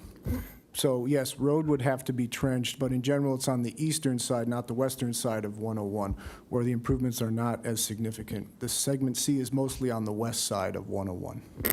So what are the costs? I'm just trying to make sure we're not, finishing something and then trying to dig it up and go under. So you're saying that the 60-inch pipe could be trenched in the, I guess it would be northbound side primarily of 101 and not impact large portions of the concrete work that will be done and finished as part of streetscape? If it were built and then later the pipe would be installed, there would be some swap out. There would be some removal of existing things that were improved. Yeah, but can we? I'm trying to understand how much stuff we do twice. What would be the cost of that infrastructure that we are putting in? And I'm just trying to get an idea because when I looked at the plans, the detailed plans of the 60-inch pipe, it's down 20 to 30 to 35 feet at the deepest. So this is a pretty significant trench. What was the question you said? So the question and the question is, I just want to get out, and I want to understand, and I want to make sure we all understand. The order we're doing this in, it seems backwards, because the $4 million doesn't seem to cover what we thought it might have covered. And when I went back and a year ago I think it was a little over a year ago, in 2022, we approved the North 101 drainage project. And the estimate for the entire length at that time, and I understand it was probably a 10% engineering, estimate, was $4 million. And I think what we had was a surprise now that $4 million will only cover 1/3 of what we thought would cover the entire stretch. Am I correct in that understanding? Do I have any facts wrong there? It's correct. The $4 million will cover the northerly 1/3, and most of the replacement area that we would dig up would be around the roundabouts. Okay. And a year ago, was I correct in that we thought $4 million would cover the whole thing, at least in our initial estimate from the staff report where the council approved the North Coast 101 project? Yeah. Yes, $4 million. That was the estimate. Okay. And so, unfortunately, tonight sitting here, it'd be nice to have the extra $8 million, and that 11, 8, 12 million, whatever it was for the total pipe, is not out of the realm of what's been discussed over the last 25 years in the flooding project. So my question tonight is, shouldn't we or can't we hold, and I voted for streetscape, by the way, so full disclosure as a planning commissioner, but I just don't want to, I use this term at work all the time, this phrase. I say I don't want to do shoot, ready, aim. I want to go the other way, right? You want to shoot last. And so I feel like we're rushing ahead to finish out the top, and then we're going to come back, hopefully within the next 5, 10 years or less, to fix the drainage problem in Leucadia. So can we delay a little and figure out how we can get money for this very critical 60-inch pipe infrastructure? Or, lacking that ability, can we have a plan that tells me how much money I'm having to redo? And how long would it take to get Let to her that? answer the question. Okay, well, it was an or. Actually, I was going to ask that my staff not be grilled about this in this manner. This project has been discussed on multiple times, and you're pulling the staff into a discussion that's a higher level policy issue that all 5 of you have had an opportunity to talk about multiple times. So if you want to delay, if the majority of you want to delay this, but I do not wish for the staff to be questioned in a manner that you're asking them to get into a political discussion, and I won't let them do that. Okay, first of all, it was put on consent calendar tonight, and Okay, this but- is the first that any of us. This is important. The pipe further south, as we extend past Moorgate, is not going to impact the improvements that we make on the west side, correct? That's Mostly correct. So we have the roundabouts. So the roundabouts would be the high dollar item. We do have the iBank financing for the $20 million streetscape project, and that has a construction deadline. So that is why staff would not recommend delaying the streetscape project, because we have to complete the streetscape project within a certain time frame pursuant to the terms of our iBank loan. And so I don't think I'm doing anything out of sorts, because the very first time we got to see this and know that it was a third, not the full length, is the consent calendar item tonight. So I think it's fair to, well, it was for me. Well, I don't know where I heard it prior to this. Where would I have seen it? I'm not sure. It's not there. I mean, I had to go back and find, the only documentation I could find online, and I've searched thoroughly online through the minutes, was the approval of the North 101 last year that I spoke about. And that had the full plan, and that had the $4 million for the full distance. I understand when bids come in different, but tonight is the opportunity to understand, and tonight is the juncture where we say, yeah, go ahead. I'm opposed to going ahead right now, given that we're going to tear it up, unless I can understand the extent to which I have to tear up. If it turns out to be, $500,000, $400,000, I can understand it. But if it is $2 million or $4 million, because we're looking at the streetscape is $19 million, and the underground work is $4 million under that third. And so it now is the time to have this discussion. It's not a consent calendar item. Yeah, well, actually, what we're exercising here is the prerogative to pull it off consent. It doesn't matter that it's on consent, because obviously we can pull it off consent and have this conversation. I know jurisdictions that have everything on consent and then pull them off as they want to speak to them. So this notion that because it's on the consent calendar, it's some sort of secret we're trying to slip in is just bogus, right? We're here talking about it. I would say that the frustration about how far our dollar is going for this pipe is real, no question about it. To me, the need for the improvements on streetscape have been for quite some time the highest priority this council has had. We borrowed the money for that purpose. And while we may end up having to rebuild parts of the streetscape, it's parts of the roundabouts, I think that it's necessary to move forward with what we've got. So I'm going to move approval of this item and call on Deputy Mayor Lyons next. Sure, I'll second that. I was hoping to jump in right away, and I didn't get there quite in time because I was going to ask the staff for a report on this. So since it was pulled, I was thinking there is a lack of understanding about what this item is. So, but I want to approach it differently than my colleague, Councilmember Ehlers, and because this is wonderful that we have money. We so much need money for all the improvements in our community. We have more need than we have funds. So I'm a cup half full on this one. This is great. Can you tell me, and I believe I know the answer, but I want to ask you so you can say, from the perspective of what problems this will solve for our community who desperately need solutions in this part of town, could you summarize what this is achieving for us? With the construction of base bid A and base bid B, the two roundabouts will increase mobility. The inclusion of the sidewalk and the bike lane will allow bicyclists and pedestrians much more safely to navigate the corridor along this stretch, along with the vehicles.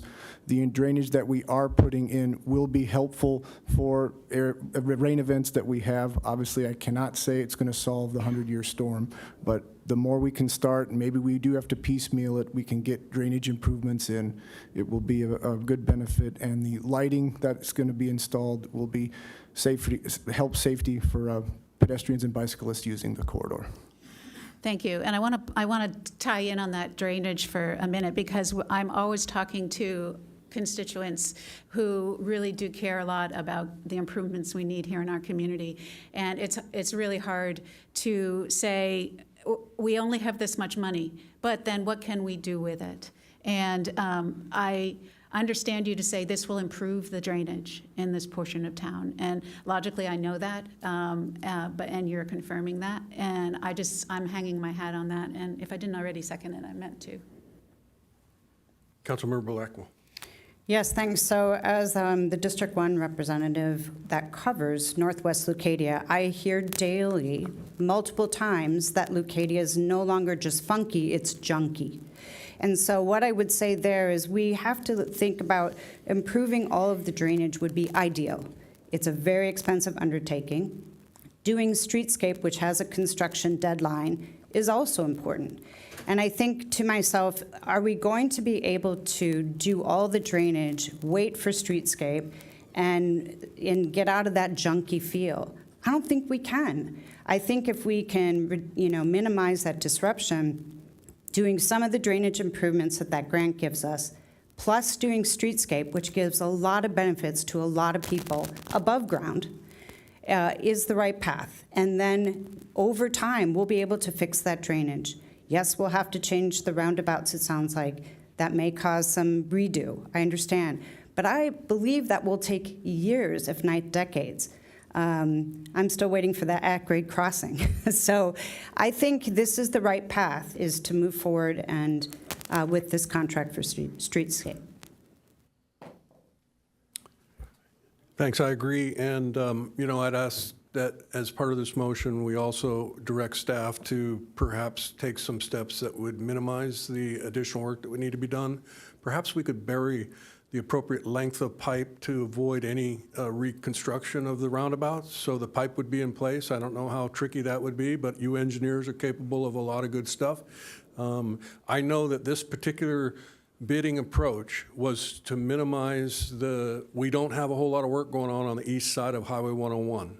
And so the idea that we could continue this pipe further south without very much impact fiscally was important to me. And the short distance that this $4 million actually went was frustrating. If you can be very short, Councilmember Ehlers, I would appreciate it. Yeah, I was actually going to build on your suggestion, which I think is excellent. It's exactly why I wanted to have this discussion. Could we, instead of, we're putting the 60-inch on the part that falls the fastest down from Moongate down to La Costa, that it really is not going to hit many of the really problematic places where we see flooding. However, could we instead put the 60 inches under the roundabouts?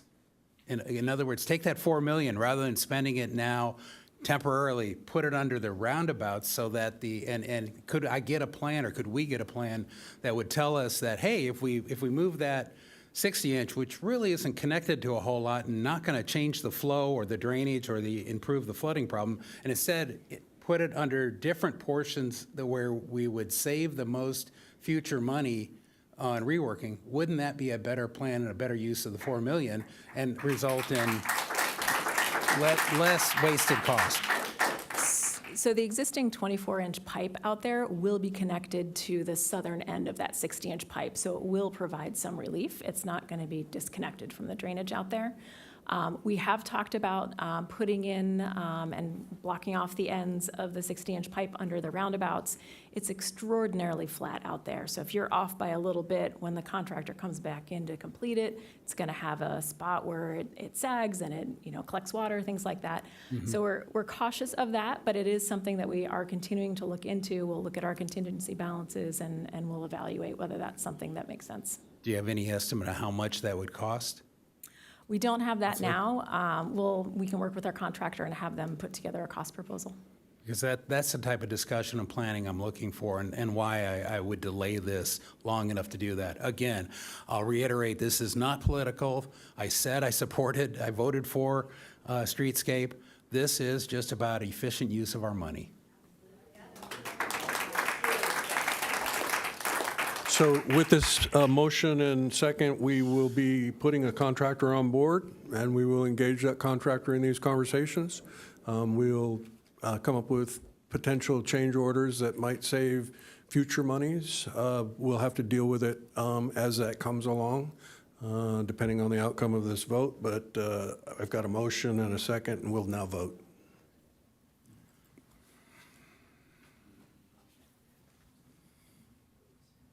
Motion carries unanimously. That takes us to item 8H, and the speaker is Elena Thompson.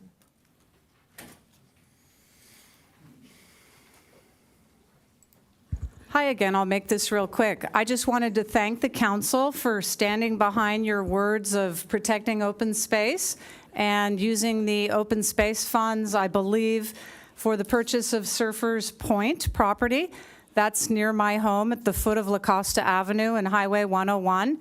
And I think that's really wise. The city of Solana Beach protected the Harbor Trail. They're the headland, the strategic headland at the south end of, the north end of Solana Beach and south end of the Cardiff Lagoon there. And it's a beautiful open space headland that merited protection, as does the Surfers Point property. So thank you for doing that. And my only real point was that I did send already in a letter is that I'd like to see you memorialize this as true open space protected from any future development. Call it a viewpoint park like we have other viewpoint parks in the city, because we need to protect this land. We know the state is coming after us for any open space, low-income housing, homeless shelters, and so we expose ourselves by not now memorializing in the title and in the deed that this is a viewpoint park or some kind of protected passive open space park. So please do that. And then I do just want to add a PS, because I happen to own a property in Seabluff, and that's right where you're talking about the pipe on the 101, Moorgate to La Costa, and I can assure you that there is no drainage issue in that area, just for the record. The drainage issue is down by the post office where people water ski routinely, and there's no drainage issue there. And then secondly, the roundabout was pulled from the streetscape project at Seabluff, was it not? It was.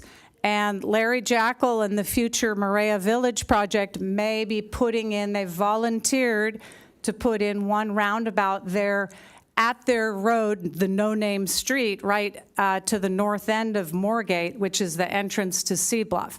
So that's one roundabout. If it happens, if the plan's approved, no drainage issue. And our HOA is being sued right now over the Grandview Bluff collapse, all 255 property owners in Seabluff. And the thought of putting in the 60-inch pipe and drilling in that fragile bluff area is concerning. Thank you. So I would, I'm going to go back and say, you can't really put in a pipe in the middle of where the pipe is supposed to go. You kind of have to build it this way. The water is going to drain into the lagoon from the north end of the pipe. So you can't take the pipe and put it halfway down there and then somehow try and get it back into that 24-inch pipe that does go to the lagoon. It doesn't work. I'm not an engineer, and she is, but I can tell you that this notion of the idea that there's no water problems on the north end by Moorgate is irrelevant, because the capacity of the pipe that's going to be underground is what's critical. The 24-inch pipe that's going to go into a big head thing, and all the water is going to drain in there from the 24-inch pipe. It's going to go over to the 60-inch pipe, and so it works as a system. So appreciate the fact that we're all trying to figure out how to make this thing work. I'll rely on the engineers to come up with the best solution for the money that we have. On the issue of Hippie Hill, this particular agenda item is for a resolution that allows for the documents to close escrow to be signed, and that's all. It is an important acquisition. This full council has made it clear that we thought it was critical that we acquire this site, and we've managed to do that. We are taking money from reserves and closing the deal, and then we will be back with some loan strategies to borrow the money in order to replenish the reserves that we're taking from. So there'll be nothing in the deed, though, about the use of the property. We'll have a conversation with the community, and we'll get a lot of input on what we should do. I do expect a lot of people to share your opinion about what should be done with it. I don't doubt that. But I think it's important that we have that conversation with the community. So with that, I would move approval of this item. I'll second.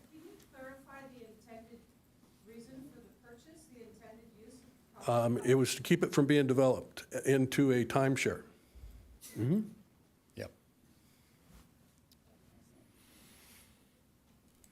Motion carries unanimously.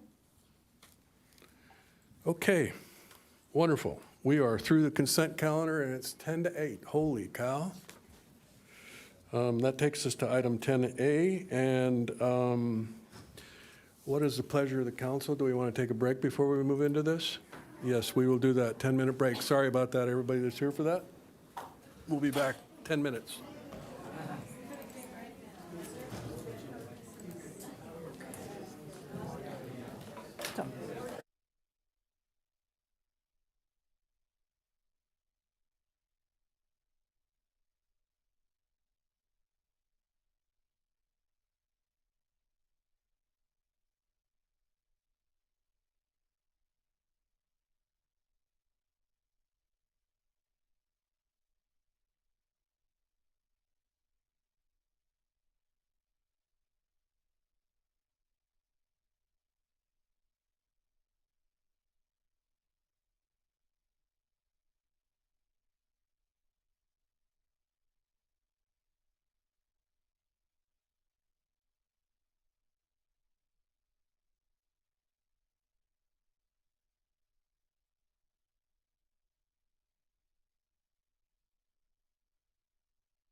Okay.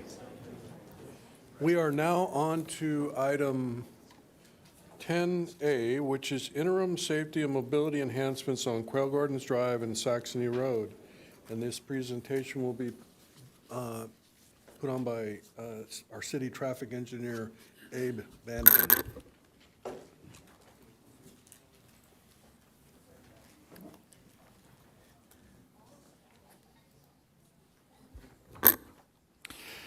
Good evening, Mayor, council members, members of the public. Abe Bannigan, City Traffic Engineer. I have two back-to-back items tonight, so I'll stay after this one. This first one, safety and mobility enhancements on Quail Gardens Drive and Saxony Road.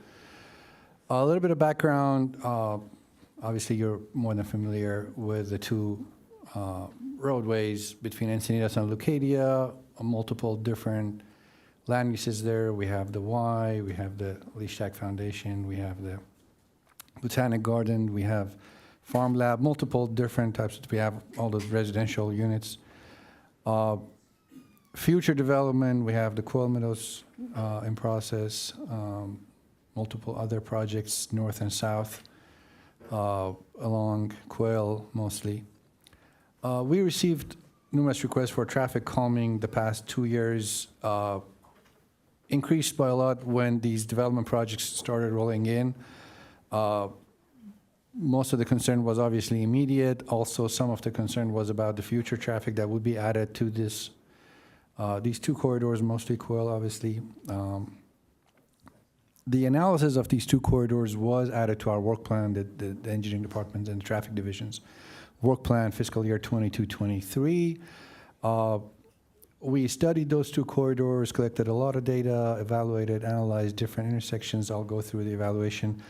It was presented, both of these corridors were presented to Mobility and Traffic Safety Commission, Quail in April and Saxony in June, with some potential improvements. And then we set aside some funds for potential construction last year into this year's fiscal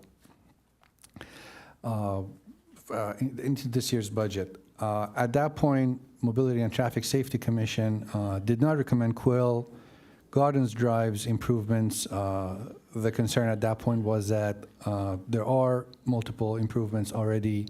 There are bike lanes, there are sidewalks in some areas of the corridor. There is a median, the roadway has some facilities, and we got to wait for the future, the citywide study that's going on for the vicinity of development projects to see how this project would work with all the other needs of the city.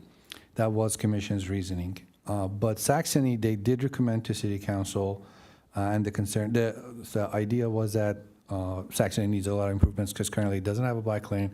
Most areas don't have a sidewalk. Most areas there's no separation, there's no median, there's nothing. It's just one lane in each direction road with minimal infrastructure.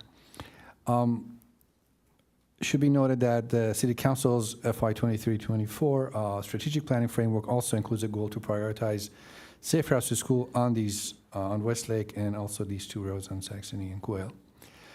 These green dots on the right show the intersections that we collated data. We evaluated the intersection, side distance, the speed, collision history. There was a bunch of different types of data that we collected and reviewed. The speed data, obviously one of the most important ones. At Via Zemia and at Christian Court on Quail Gardens, 85th came back at 42. At Quail Gardens Court came back at 39. And on Saxony, it was a little bit lower at 37 and 36 at Puebla and Silverberry. Some of the intersections that I'll provide our recommendations.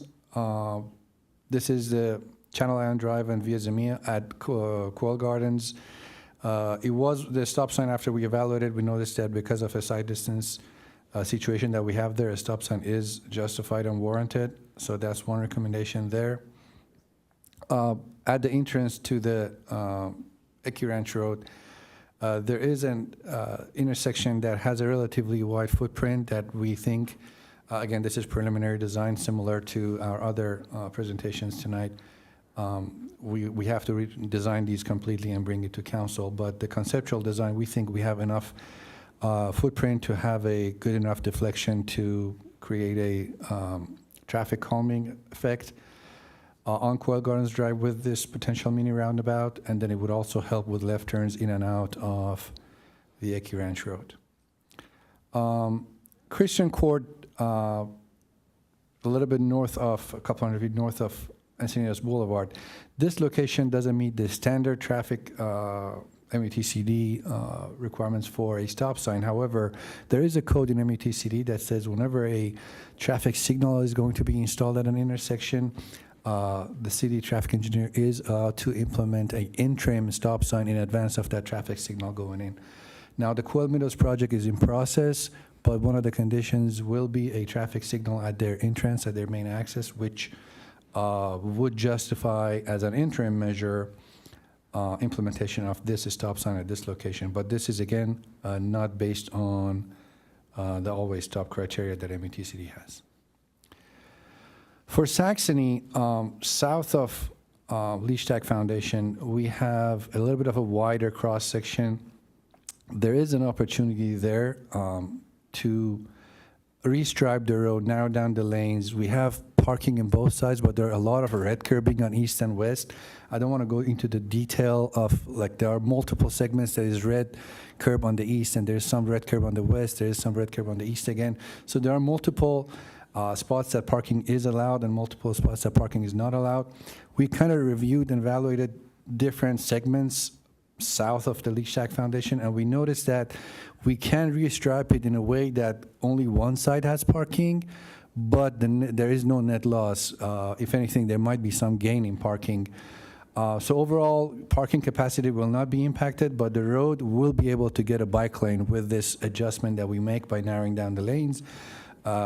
Because we're saving 8 feet from one side, our proposal, by removing parking from one side, our proposal, as you can see here, is to have parking on the west side of Saxony, closer to Y, and then we can accommodate for crossing. There is one crossing already there, and we're proposing another crossing, so the east side can benefit from this west side parking if anybody on the east wants to utilize this existing parking.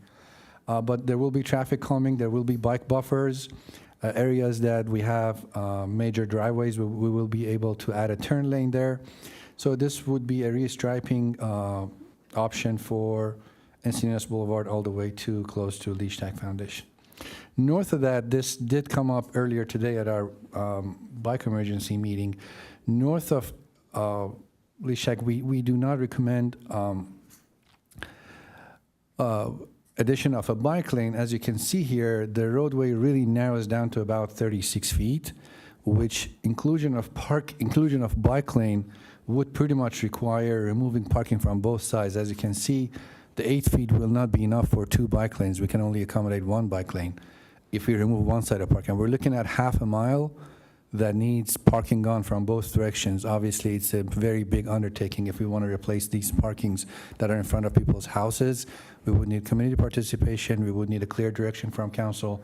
Not impossible, obviously, but I haven't done the math, but it's about half a mile. So we're looking at hundreds of parking spaces that would be gone with a conversion of this currently proposed Sharrow to a bike lane. As mentioned, there is additional crossings proposed.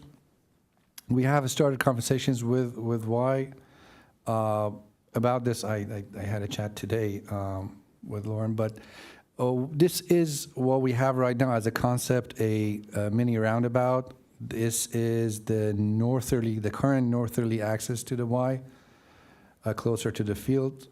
We have, again, a relatively large footprint here that we can benefit from deflection, as you can see with the yellow lines there. Deflect traffic northbound and southbound a little bit and benefit from the traffic calming.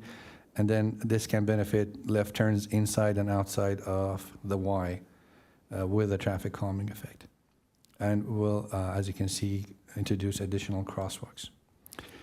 For the 2 roundabouts, mini roundabouts that we have here, we have 3 options that, as you've seen in the report, each has their own cost estimate.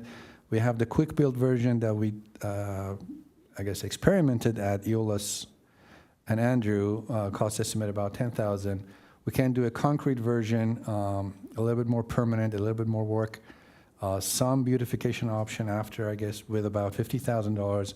And then there is the bolt-down recycled rubber that's pretty new. Some cities are starting to utilize it. City of San Diego recently did one or two of these. The cost estimate for these is about $75,000. All three are feasible, obviously, at this location, at these two locations. So based on what I mentioned, we have two different corridors, Saxony and Quail. Each one has three different cost estimates, depending obviously on the mini roundabout. The rest is the same. With the quick build roundabout, $100,000. With the concrete, $150,000. And with the recycled rubber, $175,000 for Saxony. Similarly for Quail, we're looking at $50,000, $100,000, $175,000. The reason that Saxony, although a little bit of a smaller road, is higher in cost is the fact that south of Leash Tag we need a lot of restriping with the Saxony, which would require some grinding work and some blackout of existing striping. Saxony doesn't have that much striping work. That's the reason why the prices are a little different. Thank you. That concludes my presentation. I'm open to questions, Mayor. Thank you, Abe. Do you have preliminary questions or we want to hear from the public? Pardon me? Preliminary. Okay, go ahead. Deputy Mayor Lyons. Thank you, Mayor Krantz. Just a quick clarification question then. We have the three options. Is your recommendation that each corridor use a continual approach, like say Quail Gardens Drive, it would be a series of stop signs? That would be the choice for the corridor? Can you, honestly, I was a little confused by how the three options played out and for each corridor. Is there a benefit to continuity of choice of options? Absolutely. We try to look at the corridor and try to have at least one element of traffic calming at each, like 1/3, 1/4 of the corridor. I do have a aerial that's not in the presentation. I wish I had it.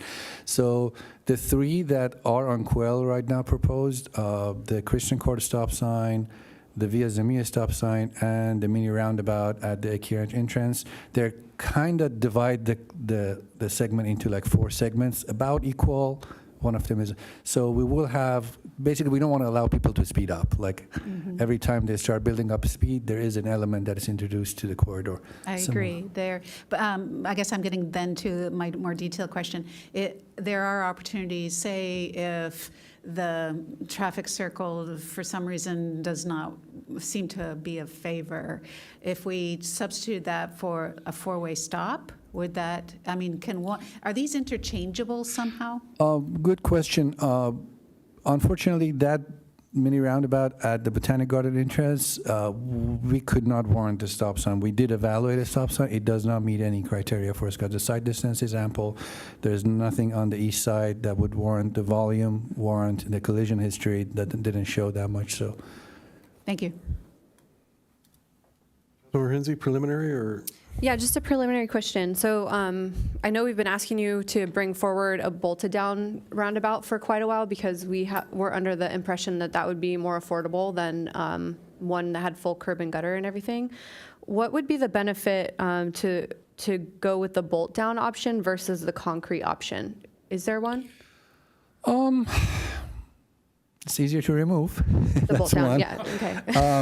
But no, the new rubber, the recycled rubber, the new ones gives us a lot of options with regards to color, look, shape. We have like 20 different colors that we can choose from. Aesthetics-wise, we might have some benefit using the recycled rubber. When it comes to rolling over, the damage would be minimal if we want to have larger vehicles like school buses at the Y, for example, or if there's a fire truck that wants to go over, the damage to the recycled rubber would be a lot less than concrete. Maintenance would be easier because these are like puzzle pieces that each one gets installed, and if you want to replace, you only replace one piece. So long run, it would be to the benefit of the city to have those recycled rubble. But on the traffic engineering side, nothing really. They operate pretty much the same. Okay, and from hearing you discuss it, it sounds like if we needed to change the geometry somehow to make turns easier or tweak it a bit, we could do that with the bolted down version? It would be a lot easier, yes. Okay, that's good to know. So as Abe mentioned, this is directed to members of the public who are here to give us comment and feedback on what we're considering tonight. Somebody did raise the issue that they would like to see Saxony fully striped with bike lanes on both sides. And as you heard Abe say, that would come at the cost of parking that's on that final stretch between the last half mile of Saxony and Lucadia Boulevard. So I think from a safety perspective, I'd really like to see the continuous bike lanes, because sometimes a rider is not paying close attention to notice that the bike lane ends and it's a sharrow and they should get to the middle of the road to navigate through. So if you have some extra time in your comments, I'd like to hear your opinion on that, if you would like continuous bike lanes or if you're supportive of maintaining parking. That's all. Thank you, Mayor. Madam Clerk, please call the public speakers. Okay, just a reminder, you have 3 minutes unless you have time donations. Your time, people donating time must be present. First 3 speakers, Lauren Hall, Lisa Schaefer, and Andre Gray.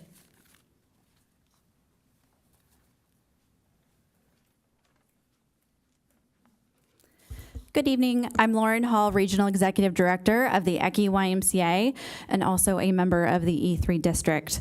We appreciate the efforts and time put forth on reviewing optimized traffic calming and enhanced mobility for Saxony Road and Quail Gardens Drive. We support traffic calming for these 2 roads. I want to thank you for this time, attention, and resources for this agenda item. I do want to note that in reviewing the plan recommendations, we want it to be noted that there are shared concerns about the proposed roundabout at the entrance of the Y and Paul Ecke Sports Park. This was shared with Abe earlier today. He was very receptive to the feedback and exploring things further. So the traffic study doesn't take into consideration seasonality and was done months ago prior to the busier summer camp season at the Y.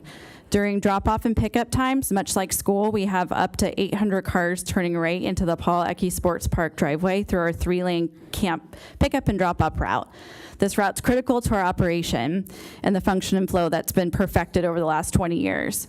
In addition, we want it to be noted that we have a bus fleet that transports children to and from the Y and the farm lab, and our buses access these driveways. The roundabout would need to provide enough road and space to safely accommodate buses transporting children daily and turning out of the driveway.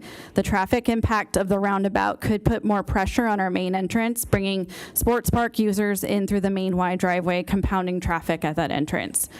In addition, the Y is in the design and planning phase of a master site improvement plan with forecasts to serve more constituents.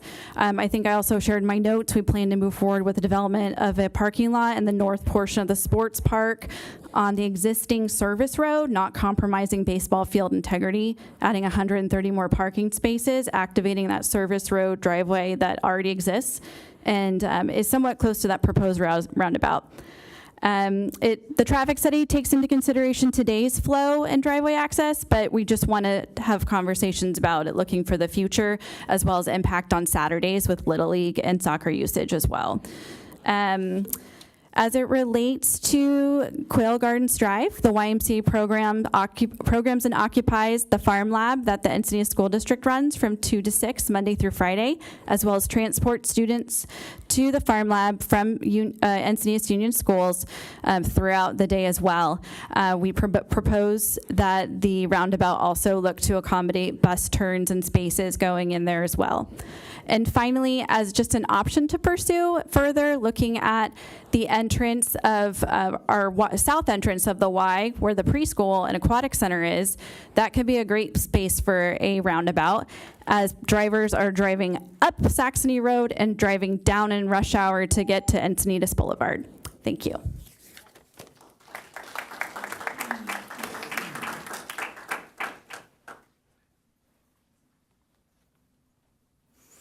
Hello, I'm Lisa Schaefer, and I'm speaking on behalf of the Encinitas Environmental Education Collaborative, E3, which actually started working on traffic calming almost 10 years ago on this corridor.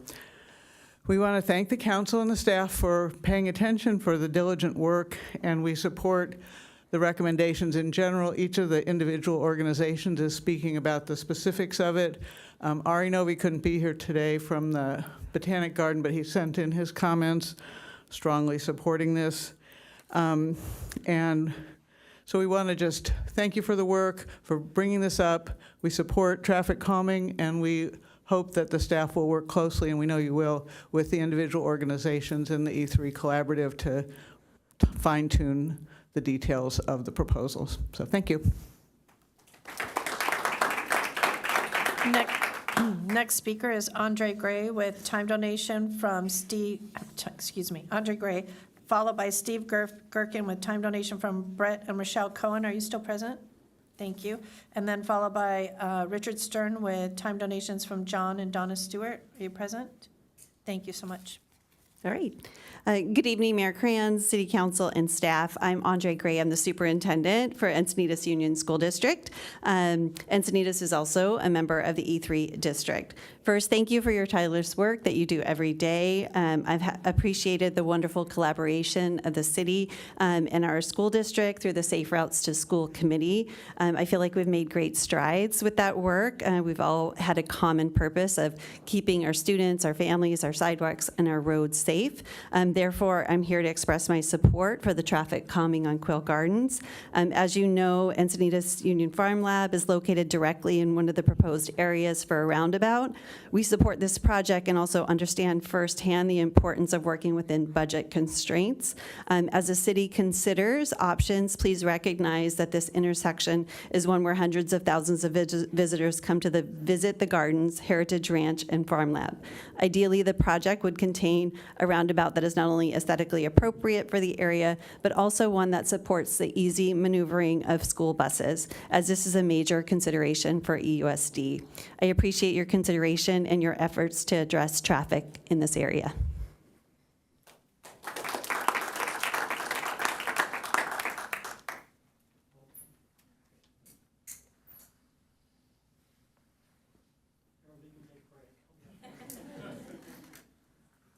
Steve Gherkin will be for time donation from Krista Blair. Krista, thank you. And Kathy, I should have some time donations also. Say again? Thank you. Great.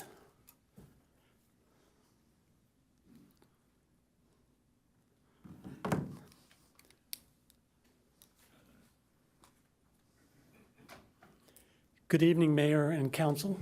It's a pleasure to be here tonight to talk about creating a safe place for everybody on Quail Gardens Drive in Saxony. My comments will really focus on Quail Gardens because that's where my subject matter expertise is. I live right off Quail Gardens Drive, so I won't claim to know as much about Saxony. Can I have the next slide, please? So I feel like this is like when a person goes up to accept an Academy Award to get the Oscar. They know they have to thank everybody, and they know they're going to forget somebody. So I thank everybody that contributed to this. It took a lot, starting with Tony giving us guidance as council member Kranz. And a lot of people had a role in this. Without Abe Bandigan, we couldn't be here today. So I want you guys to realize what a great traffic engineer we have helping us in the city of Encinitas. And then, of course, Dick Stern, who has worked tirelessly also on this project. So thank you to everyone. Next slide, please. So the problem statement, everybody said it. We have speed that's making Quail Gardens and Saxony unsafe. 60% of our cars travel at the speeds that we're used to seeing on Encinitas Boulevard, on Quail Gardens Drive. That's 4,000 cars a day going 46 miles an hour or faster, which is pretty crazy. And then, just to highlight the crazy outliers, cars are going 85 to 90 miles an hour on Quail Gardens Drive. So we feel unsafe, we think it is unsafe. Could I have the next slide, please? So I fully support a full and comprehensive traffic management package that Abe has put forward together or for us today. If we go to the next slide, I'll just walk you down the road. Starting up at the very top where the stop is, that is at the Via Zamia, where Abe has shown that it's warranted to have a stop sign there because of traffic accidents and injuries that have happened there. Then coming on down, we have the roundabout. I'd like the council in their discussions to focus on safety and then cost, because the issue is safety. As Ms. Gray has pointed out, We have hundreds of thousands of people going through there, many of them school children. You have letters that they won't even walk the children across the street from the farm lab to the botanical garden because it's not safe. So I ask you to focus on safety and then cost. And then coming on down to Kristen Court at the bottom where it says stop has been recommended for and warranted for a stop sign. I'd like to point out that this 1.2 mile section of road, while broken up into 4 sections, really has a half mile and a 0.6 mile section where we're going to go from a racetrack, I think, to a drag strip as we go from traffic control device to traffic control device.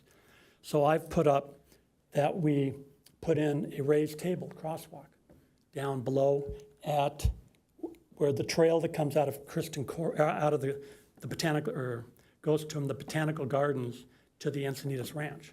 It meets up with the trail to nowhere, dead ends there.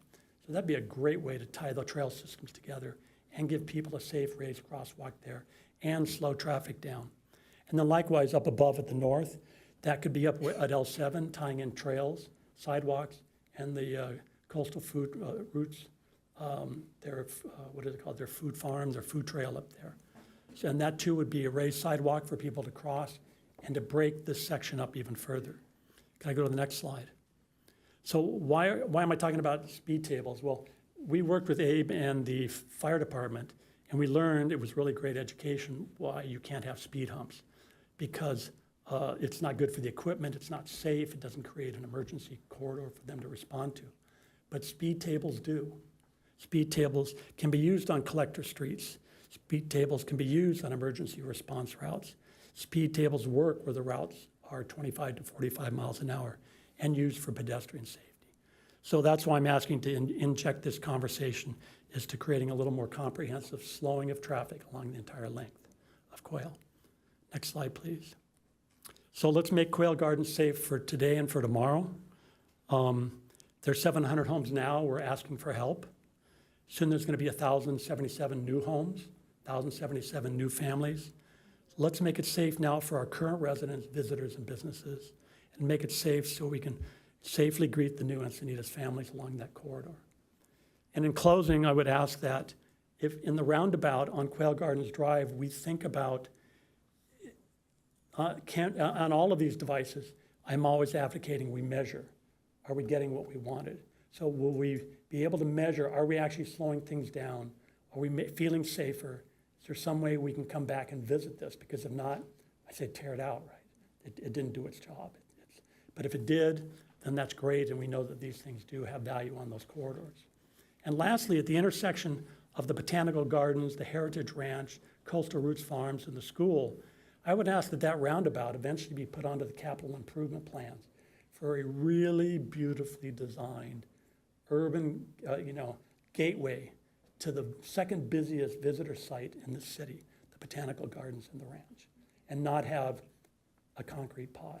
So that's my longer term vision, that things will work and that we will eventually continue to make and keep this really beautiful scenic corridor the way it was designed. And I'd be happy to answer any of your questions at this time. Thank you. I don't see any. Thank you for your presentation.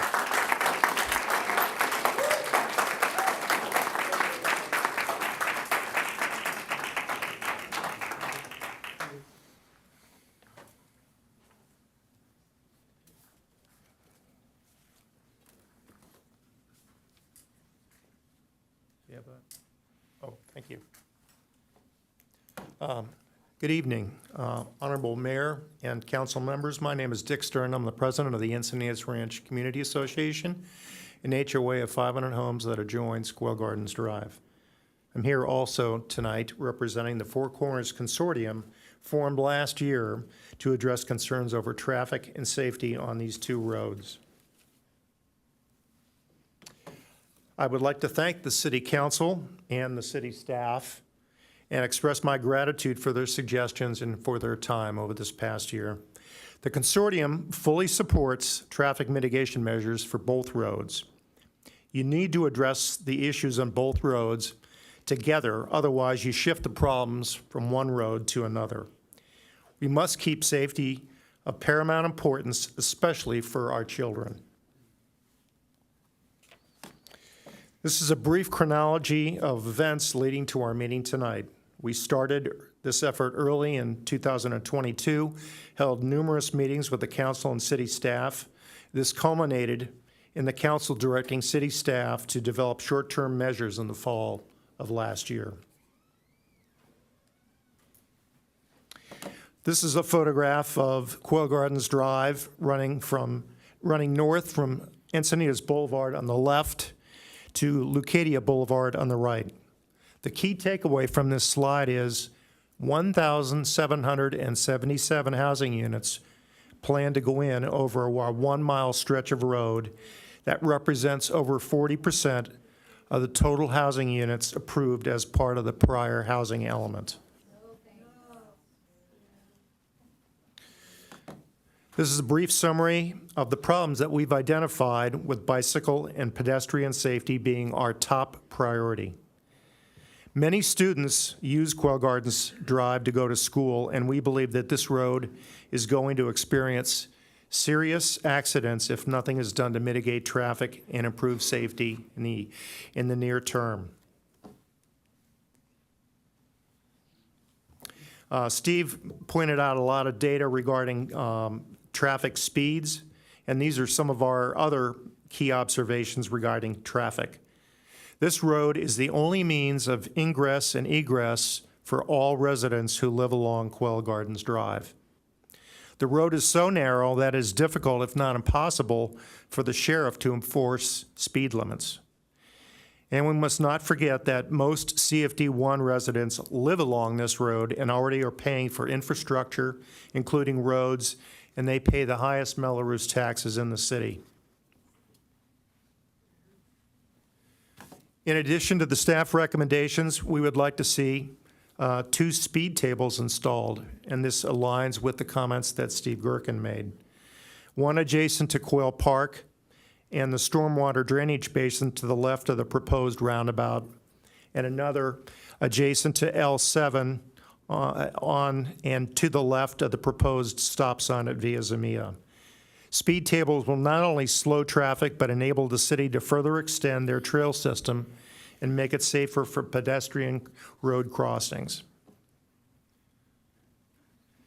And lastly, we see significant and broad benefits to implementing our proposed plan, and we ask that you please approve these recommendations. Thanks for your time.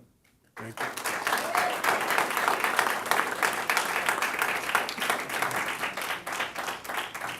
Next speaker is Glenn Johnson, followed by Brian Blair with time donation from Krista Blair, followed by Dane Blair, and then, is it Jameis Quilliam? Yes, my name is Glenn Johnson. I live on Kristen Court, and I want to support the recommendations of the 2 previous speakers. Quail Gardens Drive in particular is a very nice street. The pavement is in good shape. Many people think it's a racetrack. It's so good. We have a lot of fast drivers who are trying to get to the freeway, whether they take Westlake or whether they take Encinitas Boulevard. And they look at Quail Gardens Drive as the fastest route to get from Leucadia Boulevard and points north onto the freeway. As a result, we have continued speeding traffic round the clock. And this creates a danger. The Farm Lab, for instance, will not walk their students across Quail Gardens Drive. They instead bus them across the street to go to the Botanic Garden because the speed is too fast and the drivers are not paying attention. So whatever measures we have to get the speed down, we should take. For instance, we could narrow the travel lanes and add some buffering to the bicycle lanes, and this would benefit us as a community with slower traffic and more safety for bicycles. So in summary, please heed these recommendations and do something now. Because if we wait for the Quail Meadows project to be finished, the Baldwin Company has owned that property for a dozen years, and they've continually submitted development proposals as far ago as 12 years ago, and 10 years ago, and more recently. And we're not even sure that their current plan is going to go through. It depends on the Planning Commission, and it's we don't need to wait for that to be done before something gets done to solve the street. Thank you.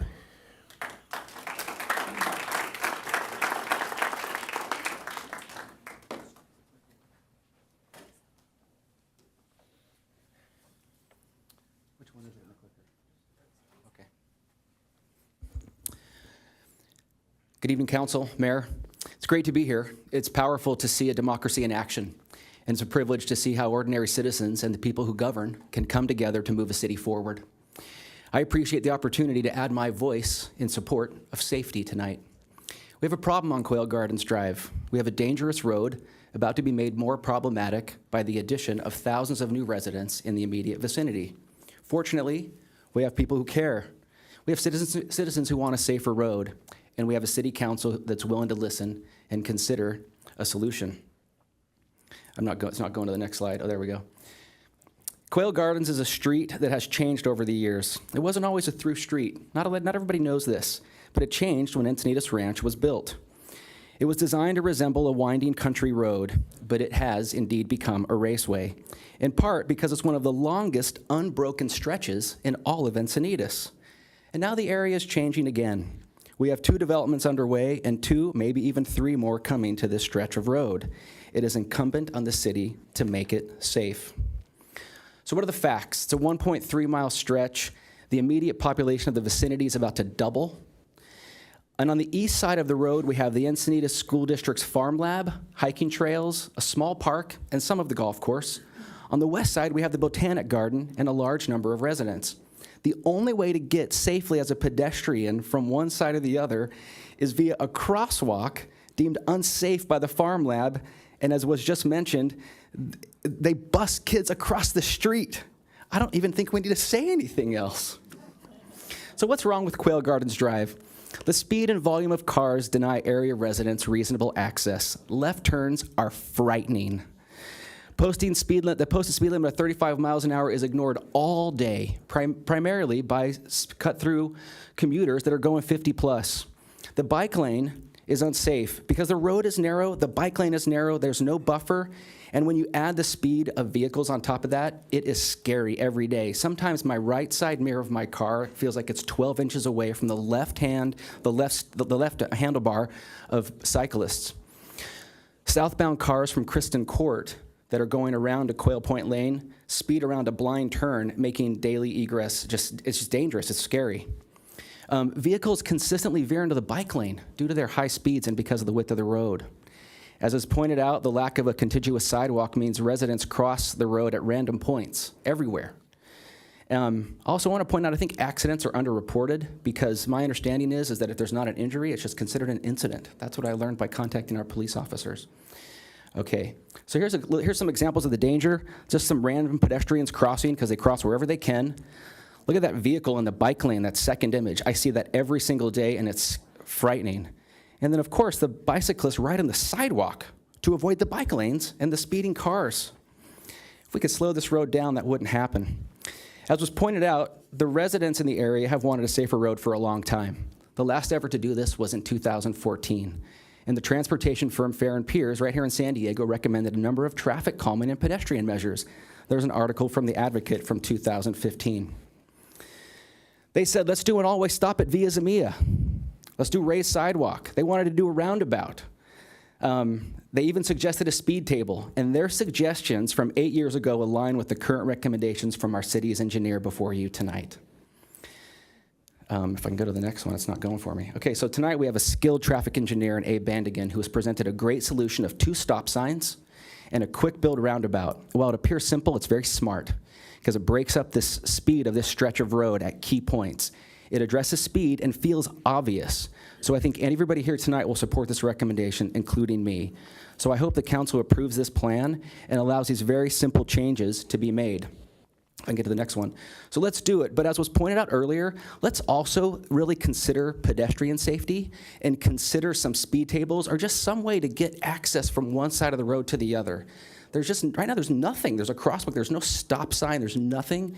But let's consider pedestrians going back and forth. We have one of the most popular features in the whole city, and you can't safely walk from one side of the road to the other to get to it. But I'm hoping that we can address that. Okay, so what does YES accomplish tonight from a city council? It enables residents to safely leave their neighborhoods, particularly with regards to dangerous left turn exits, creates a plan that considers everyone, including elderly drivers and new drivers. I just want to emphasize that, as I feel like I'm getting more gray hair. It reduces the city liability. It addresses the dangerous downhill blind turn between Kristen Court and Quail Point Lane. With speed tables, a YES would also allow better access between the trails, the school, and the Botanic Garden, and it would allow for safe individual, child, and family use of the bicycle lane. So my final comment is, in Encinitas, the daily safety of drivers, visitors, bicyclists, residents, neighborhood, children, and pedestrians should be paramount. And my hope is that with all of the other comments, with the great work that's been done by our city's engineer, that statement is what really drives the decision by the city council tonight. Thank you for your time, and thank you for all you do to make the city a great place for all of us who live here.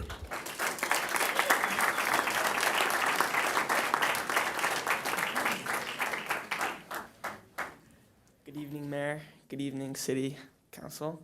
My name is Dane Blair, and I e-bike on Quail Gardens Drive almost every day. And I believe safety is our #1 priority, and it's not being seen.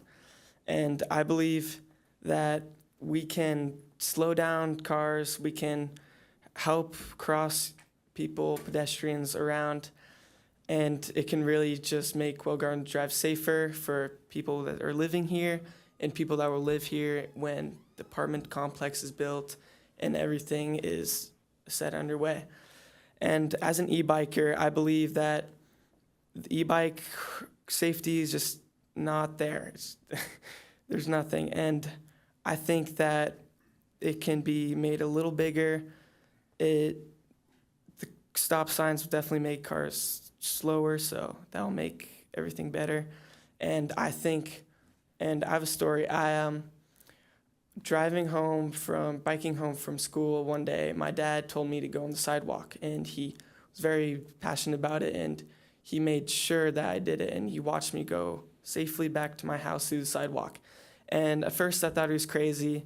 I didn't know about this whole situation until he made me watch all the cars that went around the bend before you go to my house. And I stood and watched, and my dad said, "Tell me out of all those cars, how much dip into the bike lane?"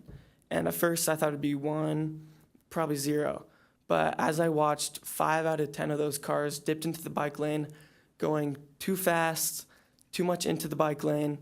And I think that's just not how things should be, and that stop signs should be underway and put there to slow down and the cars. And thank you for hearing me, and that's all I have. Thanks for speaking up. It's always good to hear from the young folks.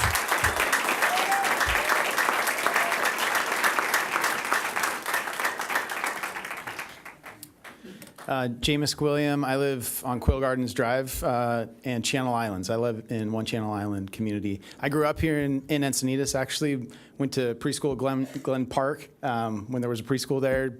Parkdale Lane, Degano, second class at LCC. Now my kids, I have 2 at LCC, which is crazy. I have one of those new drivers, actually, who's been in 2 accidents on Quail Gardens Drive. Pulling out of our road, and our house backs up to Quail Gardens Drive. I hear, and even when I'm out walking my dog, I hear the cars accelerating, coming down from Leucadia towards Encinitas Boulevard. Even late at night, we can hear them. So I'm in full support of what's been studied. I really appreciate those who've spent the time I understand the detail that needs to go into the traffic analysis, and I really appreciate these recommendations, and I hope that you'll agree with and support those. What I will say is I hope this is not a free pass to just throw density on L7. That has not been talked about at all by any of the speakers, which I'm very surprised by. 1,000 units are in the pipeline. Nothing was allocated to L7, and I know there's conversation now about the surplus land. I was here speaking when the housing element was going through. I met with you, Tony, when you were a council member, and I appreciated that. Making sure that that does not get thrown into the ring where additional density could be placed. It's the complete inappropriate place for additional density. It would be counter to everything we're trying to do here to add additional density on a site that's owned by the city. In my opinion, and we talked about this before, the density should be near transit, goods and services. That's where it should be focused. Encinitas Boulevard, El Camino Real, we understand the state is requiring and encouraging us to do density in certain locations. Those who disagree with the rapid change that we're seeing, I think you need to take it up with Sacramento. Look at who you're electing to lead our state. But at a local level, we do have control over certain elements. If we own L7 outright as a city, we should consider selling it to a home builder who can build what it's zoned for and use those proceeds to help subsidize very low income housing in some of these other projects that are going in, because it requires subsidy to do that type of housing. I know you have the ability to make those types of decisions. I will say that I'm supportive of the recommendations that have been made along Quail Gardens Drive. Someone asked about the section on Saxony between the entrance to the Ecke Farm. I think it's probably overkill to try and put parking parallel from there all the way to Leucadia. I think from Puebla to Leucadia is the only place where you need parking. Otherwise, you're just going to get people. No one really needs to park that whole section, if you understand that. So I think it's worth looking at. Just Puebla to Leucadia is really the only place that parking is needed. Okay, thank you. All right.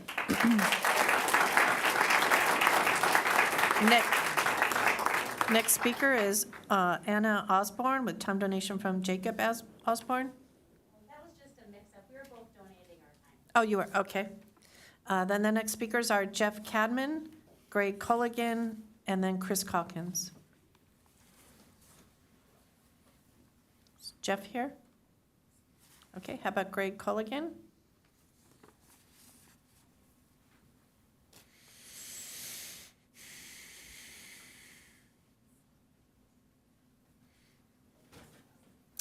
Hi, Council. Greg Colligan, Encinitas resident. Just in support of the Quail Gardens, slowing down traffic. I have 2 sons and about to have another one, and we're scared to go across the street. So, just wanted to echo that, and thanks for putting together that study. The 2 things I would try to throw in there, that ideas I had for this whole thing, is that on Encinitas, on Leucadia Boulevard and Quail Gardens, that traffic light, it's really dangerous to walk across still for everybody. So if you guys could maybe just put in, instead of yielding green lights, maybe actual arrow red lights so people can walk across, because it's pretty much like walking across a highway. That would really help for trying to go to the golf course and just stuff like that. And then Alexandra Lane, that's pretty much where I live, has the highest collision rate based upon your previous study. So just to echo pretty much what everybody else has been saying, more ways to cross the street for pedestrians would be great, because I'm pushing my 2 kids across the street, and it's really dangerous. So that's what I got. So thanks.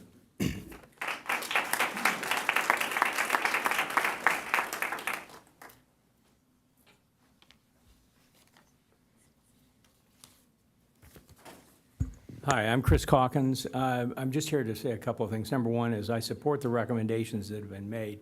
This is the one chance you have to do some retooling of this road that was never designed to carry the kind of traffic and have the kind of intensity that it has, that it's going to have, that it has now. You lost the opportunity to do that as a part of the development process when the city lost the lawsuit. This is your opportunity to make some corrections and try to improve the mobility and safety on that corridor. I would urge you to consider using the speed tables that have been described, not necessarily because of their slowing, but because they provide an emphasis on mobility for pedestrians. There are not opportunities along that road. But the speed tables that have been proposed would do that at critical places and bring some mobility for the trail system that's already been installed. So I urge you to take some action, take advantage of an opportunity to do the retooling that you lost that opportunity with the previous lawsuit and make things safer there on Quail Gardens Drive. Thank you.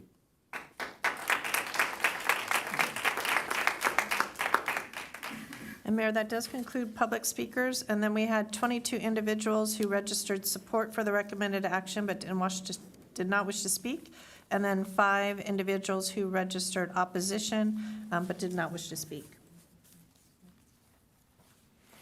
Okay, thank you very much to all the speakers. And Councilmember Blackwell.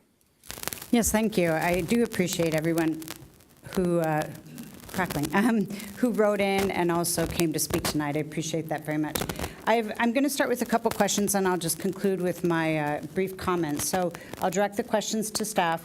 You know, we've heard some comments, both written and here tonight, about speed tables. I had a chance to talk with our traffic engineering team the other day about that, and I understand, so I'll direct this question to you, Chief Gordon, for the fire department, because I often hear it's fire department's not very supportive of those. But maybe you can give some perspective to all of us about that, even if a speed table is split, right? So sometimes we have the speed humps, I guess, that have a split in there that help the fire trucks go through. So maybe you can help us understand that. Of course. So the Encinitas Fire Department has a standard response time that we have to meet, right? And so every time we put in these speed tables or speed bumps, they do slow us down. With Saxony, Quail Gardens, and Via Canabria being our main thoroughfares going north and south, can't really rely on the 5 freeway. If you know Encinitas, right, we have a fire truck on Ballure that would be able to go north into Leucadia through, sorry, I thought I was timed, through Quail Gardens or Saxony, right? And so when you look at some of our intersections, you have Saxony, which is right next to the 5 freeway on-ramp. That backs up a lot and has a lot of congestion. So when we try to respond north from Encinitas Boulevard there's a lot of congestion that's going to slow us down. And then we're going to add speed bumps or speed tables, which is also going to slow us down. So it's really a response time for us. And you know, the city adopted a standard a few years ago, or a couple years ago. So we don't want to fall below that standard. And I know someone brought up the maintenance issues of the speed tables on our apparatus. And while there is that, it's not as big a concern because we have a great fleet maintenance program, and we can deal with that, but it's really the time that it takes. And so. Okay, thank you. That's helpful. Now I have a question for you, Abe, if you will. I saw Lauren Hall's comments, and she spoke really well here about the concern about their additional parking lot and that egress on the service road that exists. So people will be going out there. That's really close to the roundabout. You might not have a solution since you just talked to her today, but is that something we need to put further study about or consideration? Sure, yes. So there are two separate concerns. One is the additional parking that's being added. I'm not sure about the timeline, but that 130 extra parking that's being added to the Y, we are pretty confident. We did measure based on the design. The distance is about 350 to 400 feet from the potential mini roundabout. So I'm not concerned with the ingress egress from that northerly new third parking to be affected or being impeded by the mini roundabout. This location by itself, the school buses that I heard today use that in the tens or maybe even more. That's a concern that I have, and we want to make sure that the design, that's what I offered to Lauren, that we could sit together with their team and figure out what time of day, how frequent, what the size of the vehicles are at their events, if we're looking at the hundreds, what our options are and how the design of the mini roundabout can be tweaked to kind of make sure that we're operating in the most efficient manner for those type of vehicles. Okay, thank So when we you. come back, if again, this is blessed, similar to the bike emergency, we would design these individually, we'll bring them to council, maybe together, but there would be full designs that council will review for design immunity, and the next 2 to 3 months would be the time that we will work with the Y to make sure our design is acceptable. Good, thank you so much for those answers. So I'll make a couple comments. I'm really supportive of moving forward with these traffic mitigation measures, even the interim form, for both roads. It's really good to see both roads covered. I totally agree with the comment made that it would just shift the traffic if we only did one of those two roads versus, the other. So I think that's really important. I think also it's just a lot of the speakers talked about safety, and I agree. And I do frequently go to the community garden, which is there by the Farm Lab, and it's crazy how fast people drive down that road. So I think this is the right thing to do. I'd love if we could look at, maybe it's not speed table, but I think what I heard is trying to get people across the street. And I don't know if that's maybe expanding the project here, so I have to be careful. But that seems to be a concern. So if we need to come back on something like that, it'd be good to know, how do we get people safely across? And then the last thing, I think you did want some council opinion on, do we do a quick build or concrete or rubberized? I don't have a strong opinion. I did like what I heard you say, though, about the recycled rubber, that it's just a little more convenient, easier to maintain, and may give us some more aesthetically pleasing options. So I guess that's the way I would err based on those comments. So again, supportive of moving forward. Okay, thank you. Councilmember Hensy. Thank you. So, thanks to the speakers who have had the wherewithal to stick with us for 2 years as we made it through a budget cycle. And in this last budget cycle, we had the council consensus to plan and say, we need to do something on these streets, and let's do that. So I'm glad that we have the money, and thanks, Abe and Jill, for coming up with these great ideas that can be implemented really quickly. I feel that if we're going to go forward with restriping Saxony, it's worthwhile to do continuous bike lanes, which sounds like we have to do a CPP and have some neighborhood feedback about the loss of residential parking. I think parking that far north probably isn't serving the YMCA or some of the other community-facing organizations there. So it would mostly be residents having to say, do we want bike lanes or do we want this parking? And maybe once we get out there and we measure it, we might pick up some parking spots somewhere else. It looks really narrow in there, and there aren't any sidewalks, which is another reason why I think it's more important to prioritize the bike lanes over the parking, because if you're a pedestrian trying to make it to the corner there, you really can't. It's difficult. You're weaving in and out. And that's something that recently some neighbors who live in the Del Riego neighborhood have called me out to speak about, is just better pedestrian connectivity in that area. So I'm supportive of going forward with that if I have support from my colleagues to do so. I don't think it makes sense to go out there and stripe and do sharrows and bike lane transitions and realize that maybe we have some problems and then have to go back out and correct those things. I like the suggestion of doing some post-project data to see if we've slowed the speed successfully, because I think we're still in this era of trying out our quick build techniques and seeing if they're effective and seeing if it's worthwhile for us to face some of the controversy that we do when these projects don't look as beautiful as some of the other, fully built out roundabouts that have landscaping and such.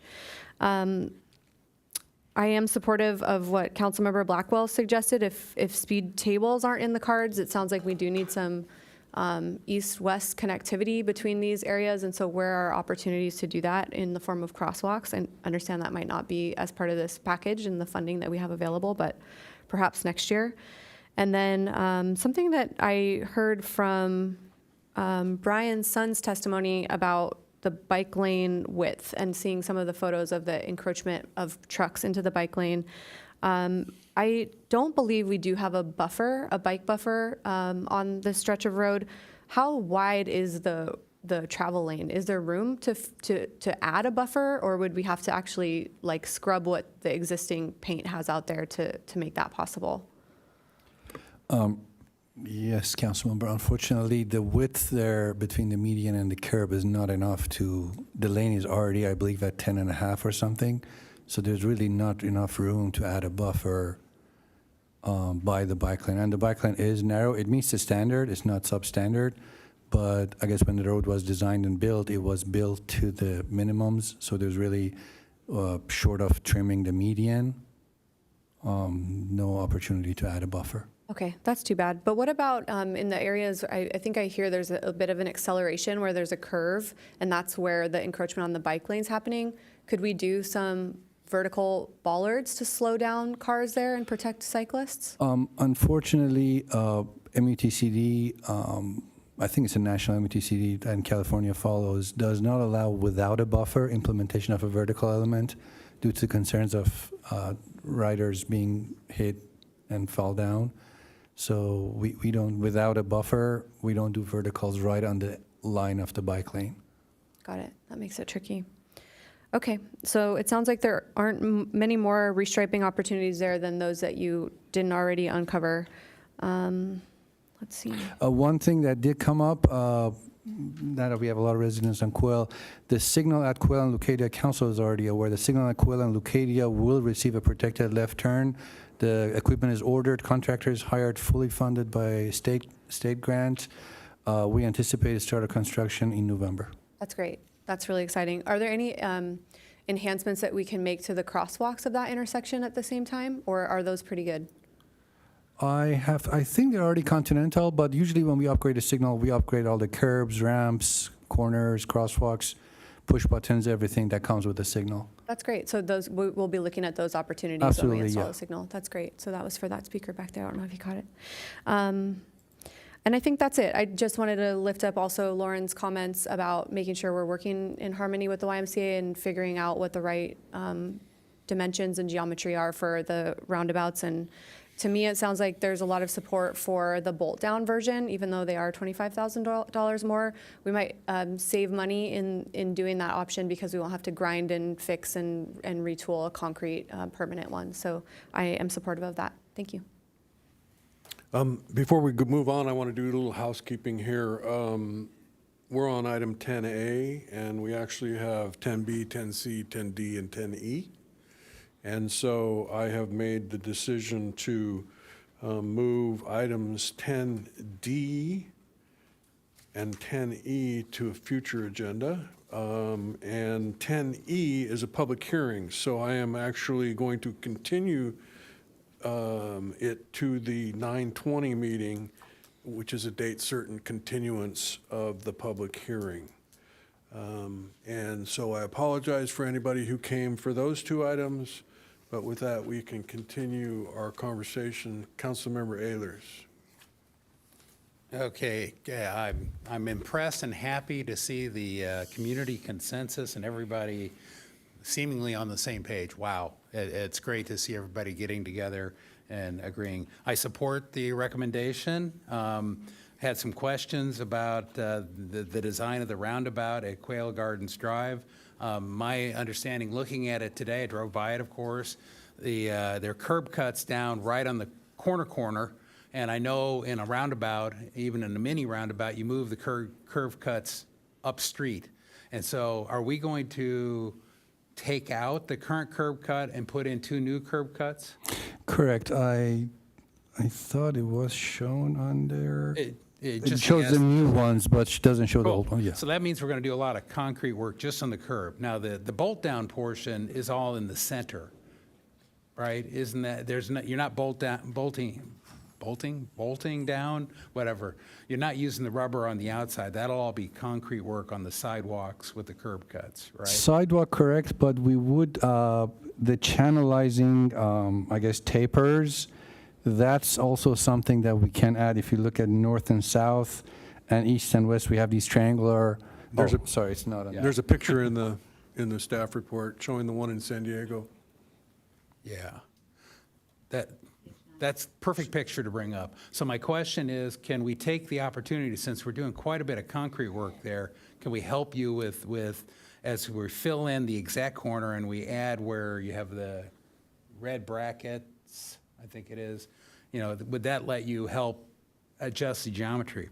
The reason I'm bringing it up is, my question is I think you said it's large enough to deflect traffic, and we know we had a history recently, we got rid of a smaller quick build at Eolis, and then we talked about when I had my staff briefing, we talked about there was a News 10 article about a similar mini build in Carlsbad at Cassius, and they ended up taking it out, and it was because people were zipping by it, cutting around the wrong side, that type of stuff. So I fully support putting a roundabout in here.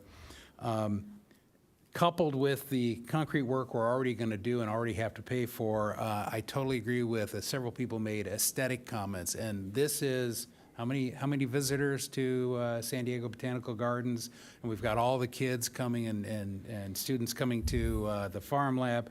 So this is a very important intersection. So whatever we can do to make it more aesthetically pleasing while still adhering to the cost structure of a quick build, that's what I'm trying to do. So I would go back to the News 10 article, and I really thought Dan Burden is a traffic expert we've hired, a traffic and pedestrian expert we've hired, and I think he's very well respected by everybody in Encinitas. And they actually, back in, I think it was 2018, when they were looking at Cassius up in Carlsbad, they asked him to review the mini circles that Carlsbad was using, and he said they've got some design issues. This is a case where the circle is so small, there's no consequence of getting close to it. They're designed in a way that motorists can go much too fast. So I guess my input is make it big enough. Do a little extra concrete work if it'll help you guarantee that it really works. And if you're looking for input, I support anything you recommend, but I think the bolt down is the better choice here for the extra $25,000. And I would put similar comments, maybe to a little lesser extent, on the YMCA roundabout too. I think that is also important to have enough deflection that it really operates like a roundabout and not just a little flick of the driver's steering wheel as we go flying through it, right? So, and those are my comments. So I'm in support. Speed tables. Oh, that was the last area. I was wondering, I understand the policy and I wish speed tables would work. Are there other traffic calming, like a narrowing with a I think I've seen them in Village Park, where we have a bump out narrowing, but we have the bike lanes still go by on the far side. With something like that doesn't cause a fire apparatus to slow down to, vertically deflect, would that be a speed calming we might be able to add? I mean, the concern is usually having an active, we call in traffic engineering, call active or passive. Like when you have RFB, there's no active traffic calming. The vehicle can just run through it, and usually there's no, legal consequence because it's not a regulatory sign. Stop sign is obviously different. A physical vertical deflection like a speed table, obviously different.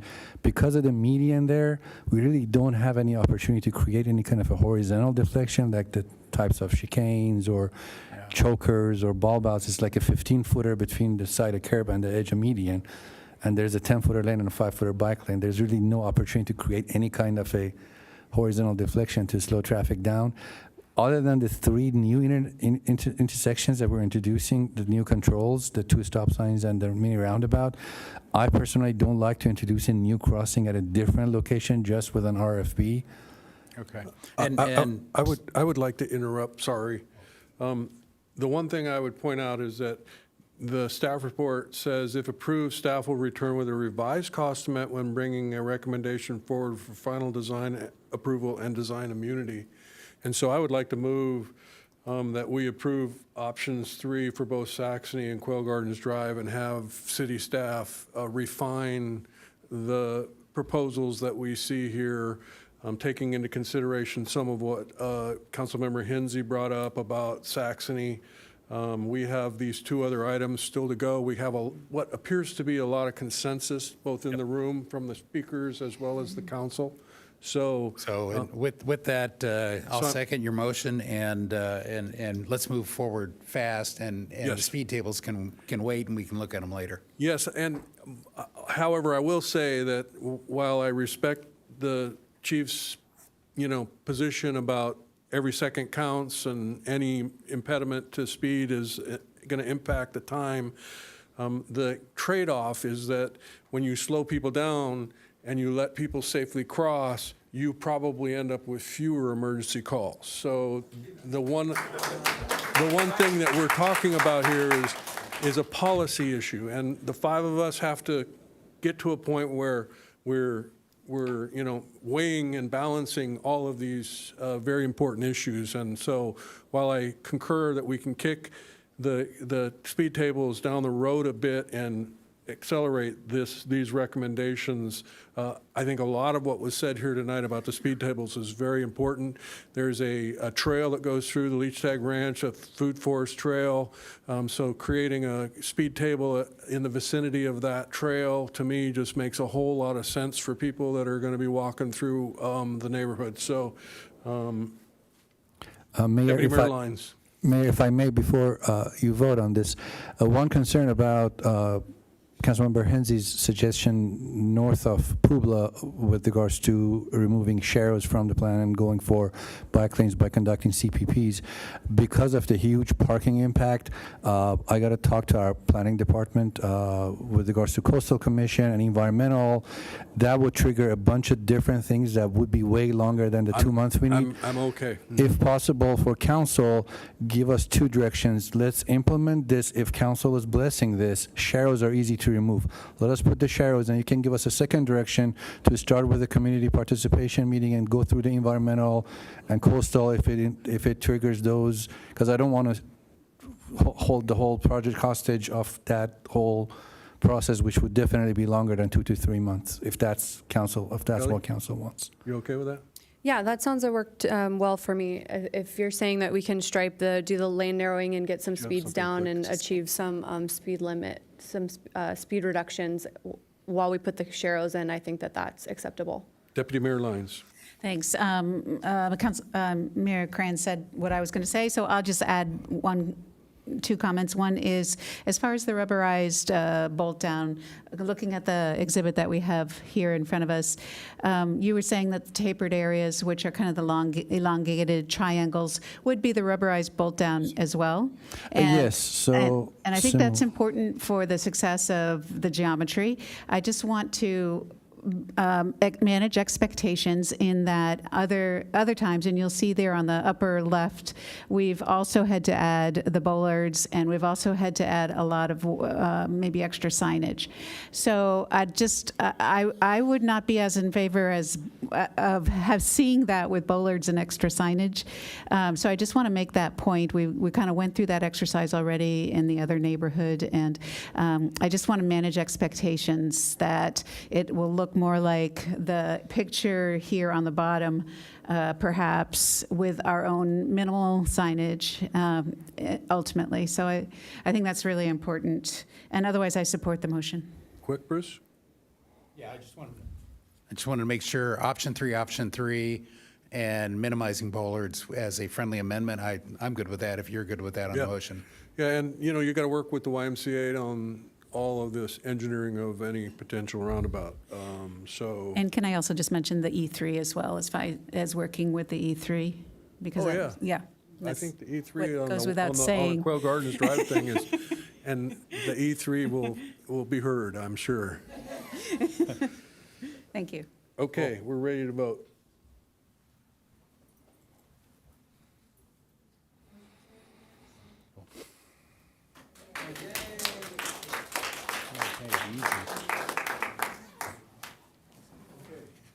Thank you for your patience. We're on to item 10B now, which is permit parking, a revisit of something that we've already discussed. It's a public hearing to receive testimony regarding amending permit parking zone D on Via Molina, Via Tavira, Via Sarasan, Via Palacio, and Via Valina to expand the zone boundary. And we have Abe as our star tonight. He's got it all, so go ahead. Excuse me, Abe, before you start, did you want to? What? Before Abe starts, did you want to introduce the translator so she can? Oh, yes, I was Thank supposed to you. invite the translator up to provide instructions to anyone who is interested in using the services. And I will repeat in English. Por favor, levante la mano si necesita servicios de traducción simultánea al español. Please raise your hand if you need simultaneous interpreting into Spanish. And is there a phone number to call in, or is there a phone number? Are we using that system? Oh, I see. Okay. Yes. All right, very good. Thank you. Abe. Thank you, Mayor. I'll try to go quickly. You know, it's not my strong suit. I'll try. Amending permit parking zone D, Via Molina, Via Tavira, Via Sarasan, Via Palacio, and Via Vienna. The permit parking zone, as you all know, we've had 4 or 5 items about this, so by now you're all familiar with, I mean, you were familiar before even. The purpose was to protect our residential areas of the city. We have 3 municipal code requirements for a designation of a zone.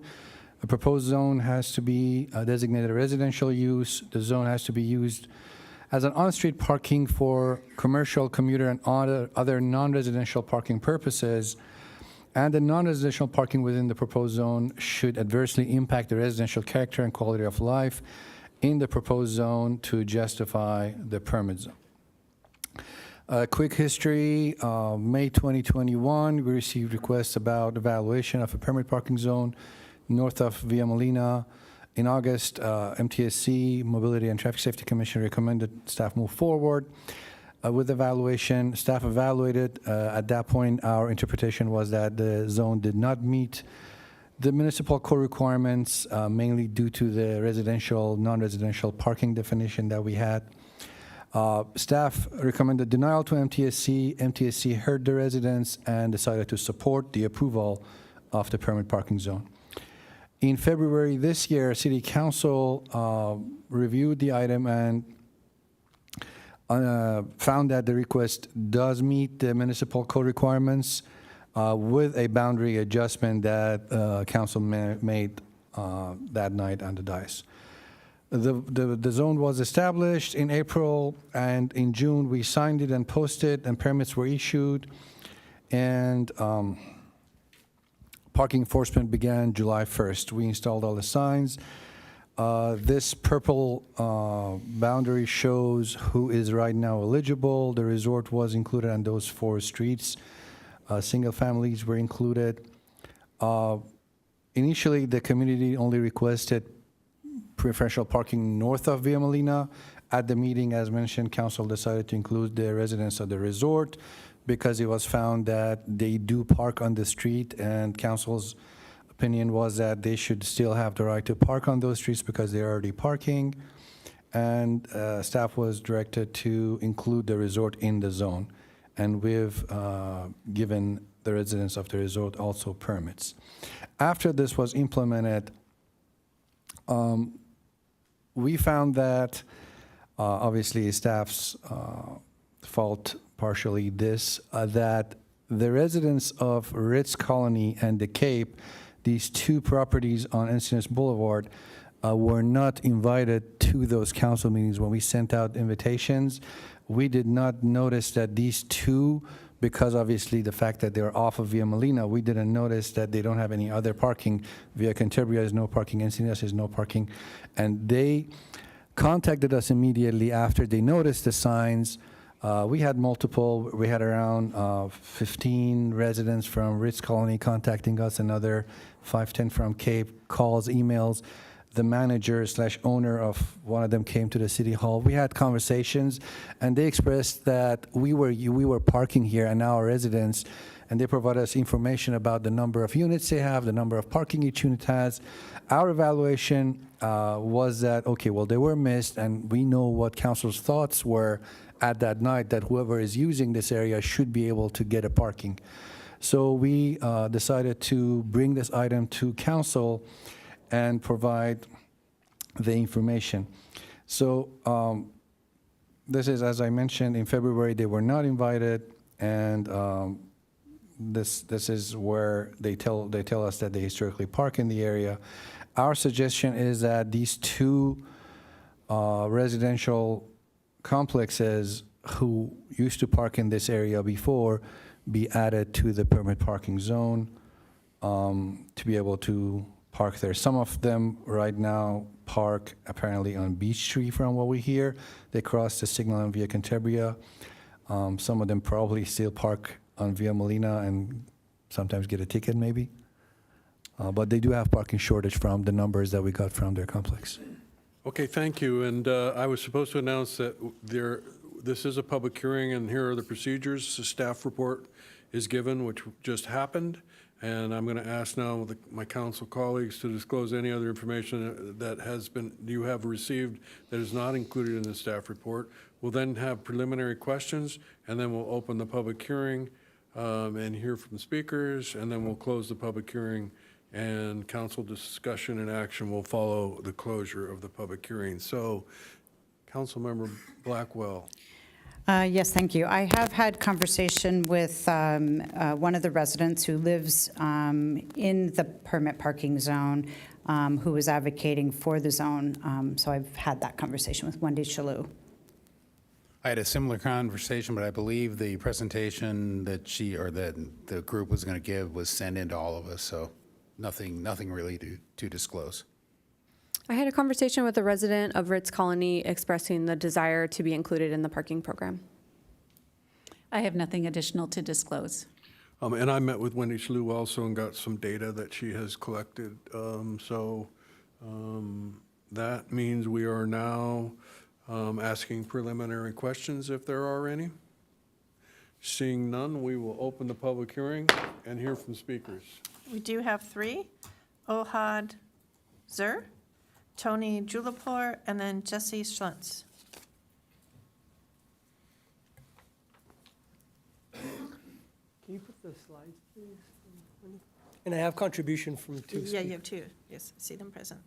Well, it says Sandra Anderson, right? Yeah.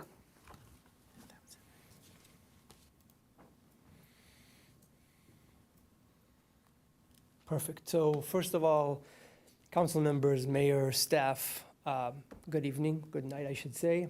My name is Ohad. I'm a resident of Villa Palacio. I'll start by saying, first and foremost, thank you so much for the support. This has been a 2+ year process. We've progressed a lot. We're not done yet, and hopefully we can share a little bit more information today. So, we're aware of the request to add 2 more apartment complexes to the Via Molina permit parking zone. However, there are several issues we must consider before doing so. There's really 3 topics that we will discuss today.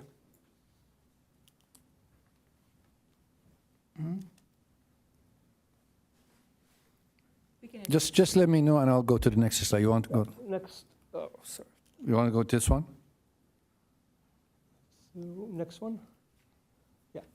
So the first one is, we know of no demonstrated need to provide these complexes with parking in the Via Molina zone. The 2 complexes have alternative parking on Beach Street Drive, which is approximately a 5-minute walk from their complexes. There is abundant parking on the street with no compromise of the Beach Street Drive residents' ability to park or face significant quality of life issues, unlike our 4 streets. If you can move to the next slide. One more.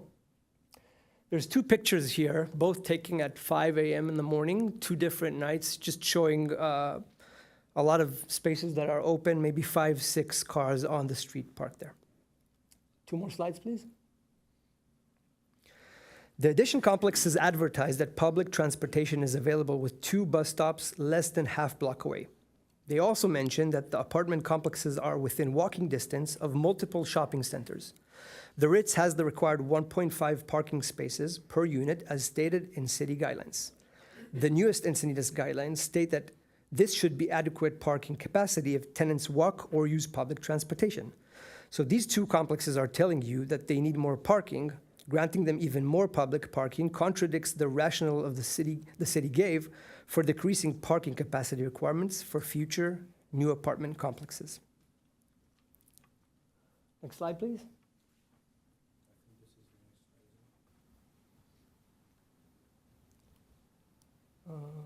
Yeah, this one. The second topic is another reason not to expand the Via Molina zone is that we have a dysfunctional permit parking program which needs alterations before expanding its use. We plan to give you analytics after 6 months, but the prospect of adding 2 more apartment complexes into the Via Molina parking zone caused us to report you today. Now, at the beginning of the permit program, matters on our street improved. The vehicles moved off our streets. The quality of life was restored with cleanliness, safety, and quiet present once again. The resort tenants were now appropriately using the 80 to 100 empty on-site parking spaces that were previously utilized even through nighttime hours. But here's the situation. As time passed and permits were requested and distributed, the resort vehicles returned to our 4 streets, bringing back the problems we have shown you previously. What happens?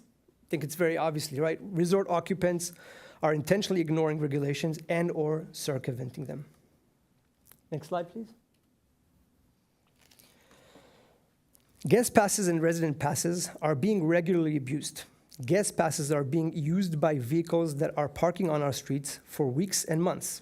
There's no expiration date on these guest passes. All other cities we researched have expiration dates on their resident and guest passes to prevent the abuse we were experiencing. Resident passes are being transferred from one vehicle to another. We have proof of this. There are no license plates numbered on the resident passes, so the sheriff can't track if the pass is on the proper vehicle. If the people were legally residing at the resort, they would qualify for resident passes and not need to borrow someone's resident pass. Slide 9, please. So you can't really see this, but I'll just explain to you. We're doing some tracking on the cars that are parked on our street. You see here sort of a tracking of guest passes, residential passes, and some that had no passes on the street. What you can see in that first bulk, there's at least a few cars who are parking there consistently, meaning it can be a guest that is there for weeks or months, but let's say most realistically, they're using guest passes to park on the streets. And then you see on the non-passes, there's about 2 that have been cited that week. So we also know that this is a burden on the sheriff as well. Next slide, please. Slides 10 and 11 show photos of Scott's log and 2 photos of large truck with trailer and commercial pickup truck, both using guest passes on the same night, one parked right in front of the other. Because the municipal code doesn't include guest pass abuse, Captain Lawrence stated he cannot cite them. More enforcement would also help the vehicles parking without any pass at all. Unless the permit zone is regularly enforced, those without permits return to our streets when enforcement appears absent. In addition to increased enforcement, other solutions are necessary and exist. All the other cities we have studied had solved these problems by having expiration dates on the resident guest passes. This way, the sheriff can tell when passes are being abused. Another way, by the way, is to consider separation of Via Molina, if possible, from the residential streets. Maybe that can solve the problem. Next slide, please. Next one. The problem of inadequate use of on-site parking by resort occupants has returned. Once again, there are 70 empty parking spaces on the resort premises at night. Portions of the Via Molina street are now empty at night when they could be used. We witnessed resort vehicles driving past the empty parking spaces of the resort and Via Molina and coming directly to our 4 streets. Solutions exist. Other cities, such as Anaheim, won't allow a complex into a permit zone if on-site parking is effectively utilized. The resort would fail this criterion and not be allowed in a permit zone. The fee of the park at the resort is significantly higher than to park on public streets, meaning it costs less to get a guest permit, so they can make that decision.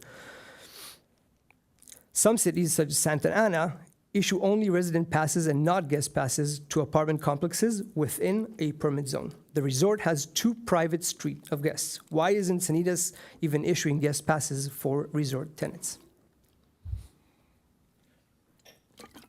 The third point is really the lack of due process in allowing an apartment to join the Via Molina permit zone at this time. We spent over 2 years getting approved for permit parking. We followed the process by conducting the proper neighborhood surveys for permit parking. We demonstrated our need for permit parking. Next slide.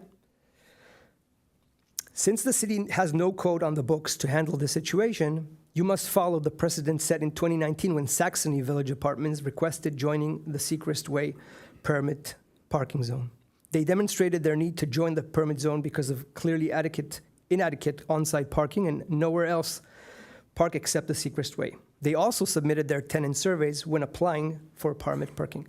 If you, next slide, please, you will show that survey that they conducted. This is from that Saxony incident. Next slide. We followed the process and so should all other applicants for permit parking. Otherwise, the city is being inconsistent in its process. Tony will conclude. Thank you. Thank you.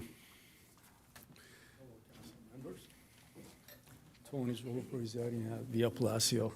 So in conclusion, there should be a consistent process for joining a pre-existing permit zone, which we currently do not have.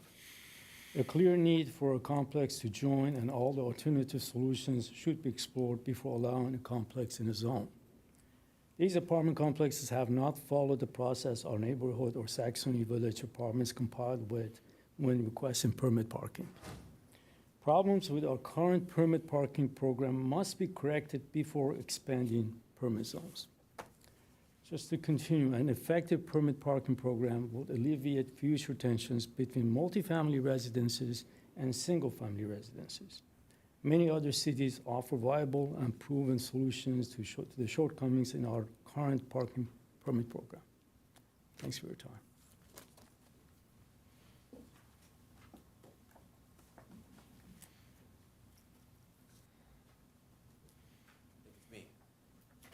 Hey, everybody. Sorry we're here so late.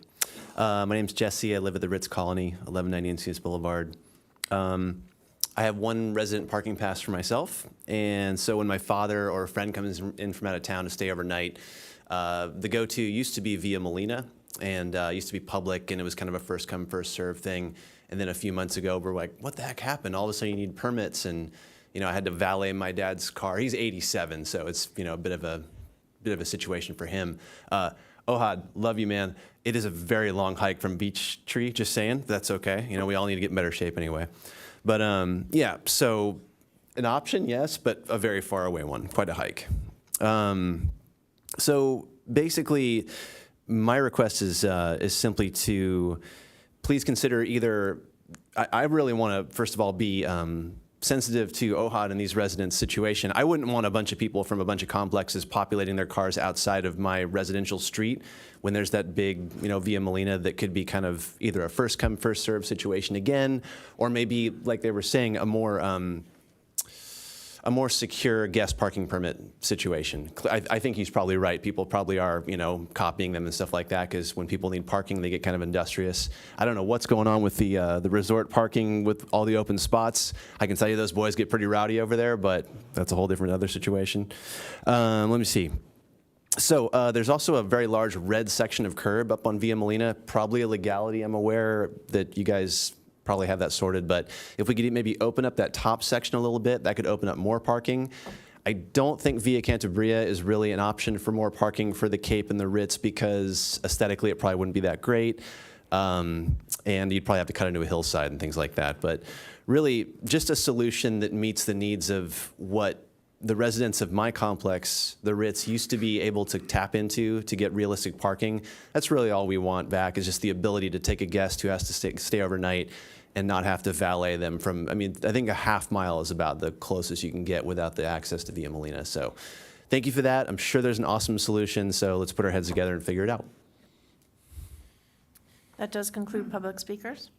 Okay, so I'm going to close the public hearing, and that with that, we will begin council deliberations. I apologize that we're here again. The two apartment complexes that we're proposing to add tonight were just outside the 500-foot notification zone. And once the permit program was put into place, people from these expanded apartment complexes made the discovery of their requirement to have a permit, but no ability to get the permit. And so it's an oversight that we're going to correct, I hope. I think what we should do is I'm going to move approval of this and also ask that per Municipal Code 14.41.060A2, we establish an expiration date on the visitor permits of whatever, I think it's 30 days. Is that a reasonable period of time for the visitor permits? Mayor, we do have a item for for September 27 in 2 weeks, where we're coming back to the city council for amending chapter. We're going to postpone that. So that one. we're going to look now. It says each parking permit shall be valid indefinitely unless an expiration date is set by the city council. That's our current ordinance. And so I would propose to my colleagues that we set an expiration date so that the abuse of the visitor passes is reduced. There's no question there will continue to be an attempt to abuse the visitor passes, but I think setting an expiration date is important. So I'll second that motion. Okay, Councilmember Lyons, or Deputy Mayor Lyons. Yeah, thank you. I was surprised to see this come to our agenda. The decision we made several months ago was to approve this parking zone and that we would revisit it in a year. And I'm not in favor of considering this today. Not so much because I don't see that there's issues, because I think we're becoming aware that there are some issues associated with parking in the area.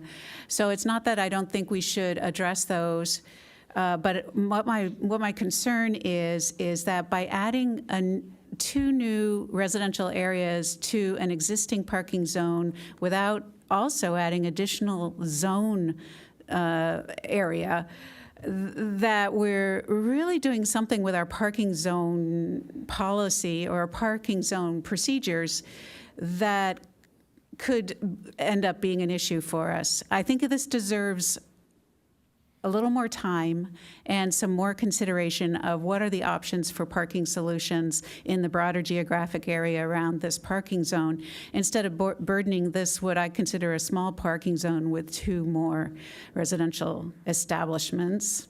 So that's one reason.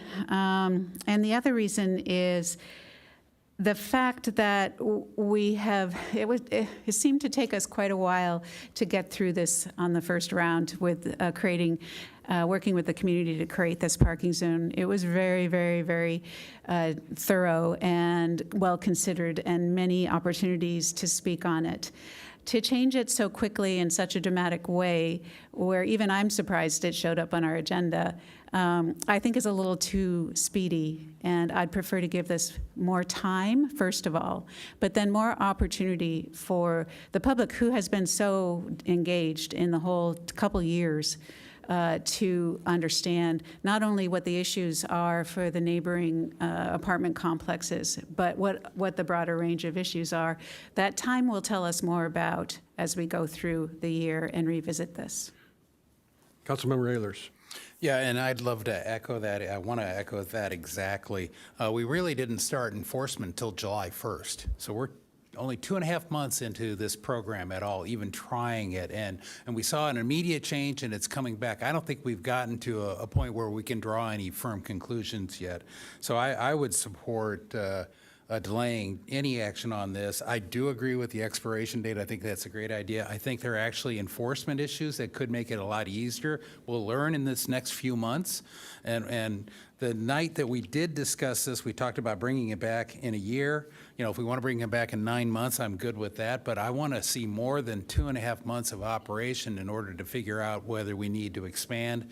I think we're going to find that there are comments that our sheriffs will give us that would say, hey, if you color-coded the month of the thing, it'd make our enforcement much easier. We just drive by and we'll know. And then the other one I'd like to see is license plate numbers on the actual permits so that we can track and they don't get shared and moved around as another form of abuse. In other words, let's give it a few more months to get the abuses out there so we can correct them once and for all. So I support bringing it back in a year, and we will do that. We left 2 apartment buildings out of this plan. And, you know, to tell those folks they'll just have to wait another year or 9 months, whatever it's going to be, isn't something that I think is appropriate. So that's why I made the motion. We've got a second. Can I continue? Councilmember, what's that? Can I continue?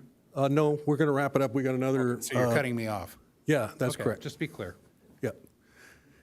Councilmember Blackwell. Yes, hi. I do want to talk about, I do have a question for you, Abe. If you go to your presentation, there's something where you showed the Ritz Colony and the Cape, and you showed, yeah, if you can get to that slide, it'll make it quick here. So it does, from what you were describing, it shows like that the residents of these two, the Ritz Colony and Cape, probably do park on Via Molina more than the other roads. Is that what you were hearing in the complaints that were brought to you? Correct. I mean, most of the calls and emails, I mean, it makes sense. If you want to park, you would park on Via Molina. Why would you go into one of the residential streets to park? So that's fair assumption that the majority of Ritz and Cape residents that park there would park on Via Molina. And that's a road that doesn't have any houses facing it. Via Molina doesn't have any driveways, yes. Yeah. So I am supportive of including this. I don't view it as an expansion. I view it as a correction. I do think what we're hearing is it probably would only be 15 to 20 cars. If that tips the balance, we're going to hear about that pretty soon because we're going to keep evaluating this. And of course, we're going to revisit it. I'm fine even revisiting it sooner. But I do think we also, going to that ordinance, the guest pass issue does concern me, and I'm glad that the mayor raised it. I think all deterrents to, I mean, we're never going to have perfect enforcement, right? Unless we put a sheriff's department person there 24/7. So anything we can add to the zone or to our ordinance in general for all the zones to really address abuse of it. Abuse, and maybe we even look at the expiration date for permits so that people have to renew them and can't easily pass them around, something like that. So I would appreciate if we can do that as part of a bigger review.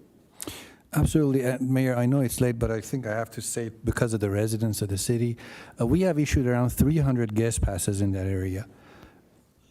To convert it to a timed expiration, I'm not saying it's a bad decision or anything. I'm saying this would be a burden, and the reason that this was not is because we have around 2,000 passes in the city right now in these 4 different zones. All along, the direction from council was we want to be uniform, we want to be similar to these other zones. I assume your direction about the 30-day guest pass would apply to the other zones as well. We don't. No, it's only just for applying to this this zone. zone. This zone. Just for this zone, okay. It says we have some flexibility in creating zones, how we do that. Okay. This zone, there's clearly abuse of the program. Stickers are not being put in windshields, they're putting on the dashboard. License numbers on the permits, important. Guest passes that don't expire are being abused. Copying of guest passes. There's a number of ways that this program is being abused, and I think the conversation that we're going to have down the road is very important. But this 2 apartment complexes got left out. I don't think the numbers of people that live in these other apartment complexes are all that great. But we'll soon find out, because if we start issuing hundreds of permits to the people that live over at those residences, we'll know that it may be trouble over there in that neighborhood. And if we have to, we'll bring it back again. I just think that it's inappropriate to tell them, you'll just have to wait. So I'm interested in moving this forward so we can get an item 10C. And so there's a motion and a second, and I'm going to call the question.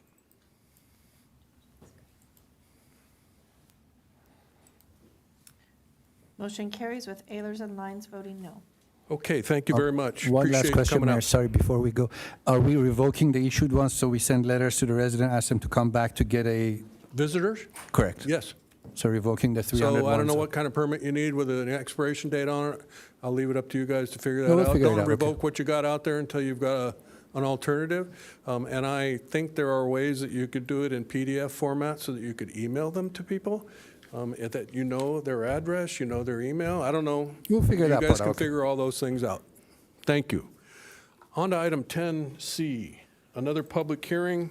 This is an appeal hearing, which is a timely filed appeal of the Planning Commission's approval of a density bonus design review permit, coastal development permit, and boundary adjustment for the construction of a multifamily residential development consisting of 202 residential apartments, 172 market rate, and 30 low-income units with one building, including private amenity and common open space, et cetera, et cetera. So we have the same procedures for the appeal. Well, excuse me, we have a slightly different procedures for the appeal. There will be a staff report given. We will have disclosures. We will have preliminary questions. We will open the public hearing. The appellant will go first, 10 minutes. Presentations includes any representatives of appellant. The applicant goes next, 10 minutes. Presentation includes any representatives of applicant. And then we'll have public speakers. We'll have 5 minutes of rebuttal by the applicant, and then we'll have 5 minutes of rebuttal by the appellant. We'll close the public hearing, and then we'll have council discussion and action.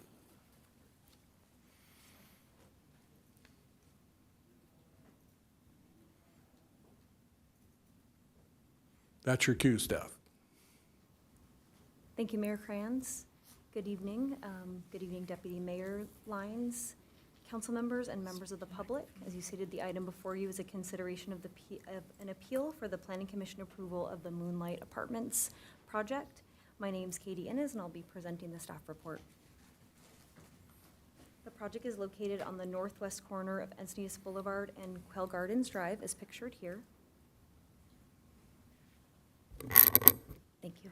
The project site was identified as Site 5 in the city's 5th cycle housing element update. And since the site was included in the housing element update, the project has received a residential 30 overlay zoning designation. The project consists of 4 planning applications, including a density bonus, design review, coastal development permit, and boundary line adjustment request. It was determined that the project is statutorily and categorically exempt from CEQA. In terms of the project scope, the project is proposing a 202-unit 4-story apartment building on a 4.9-acre site, and the unit mix consists of 172 market rate units and 30 low-income units. The project also includes 3 density bonus waivers, which include a request for building height, allowable stories, and lot line setbacks for the internal lot lines of parcels 2 and 3. On June 15th, the Planning Commission approved the project, and on June 26th, a timely filed appeal was received by the Supporters Alliance for Environmental Responsibility, also known as SAFER. And according to the appellant's position, the city incorrectly determined that the project is exempt from CEQA. Additionally, the appeal states that the project requires additional discretionary permits, more specifically the appeal states that since the project required additional discretionary permits, more specifically a coastal development permit and boundary line adjustment, it should go through the CEQA process. And the appellant has requested the City Council overturn the Planning Commission's approval of the project and require environmental review.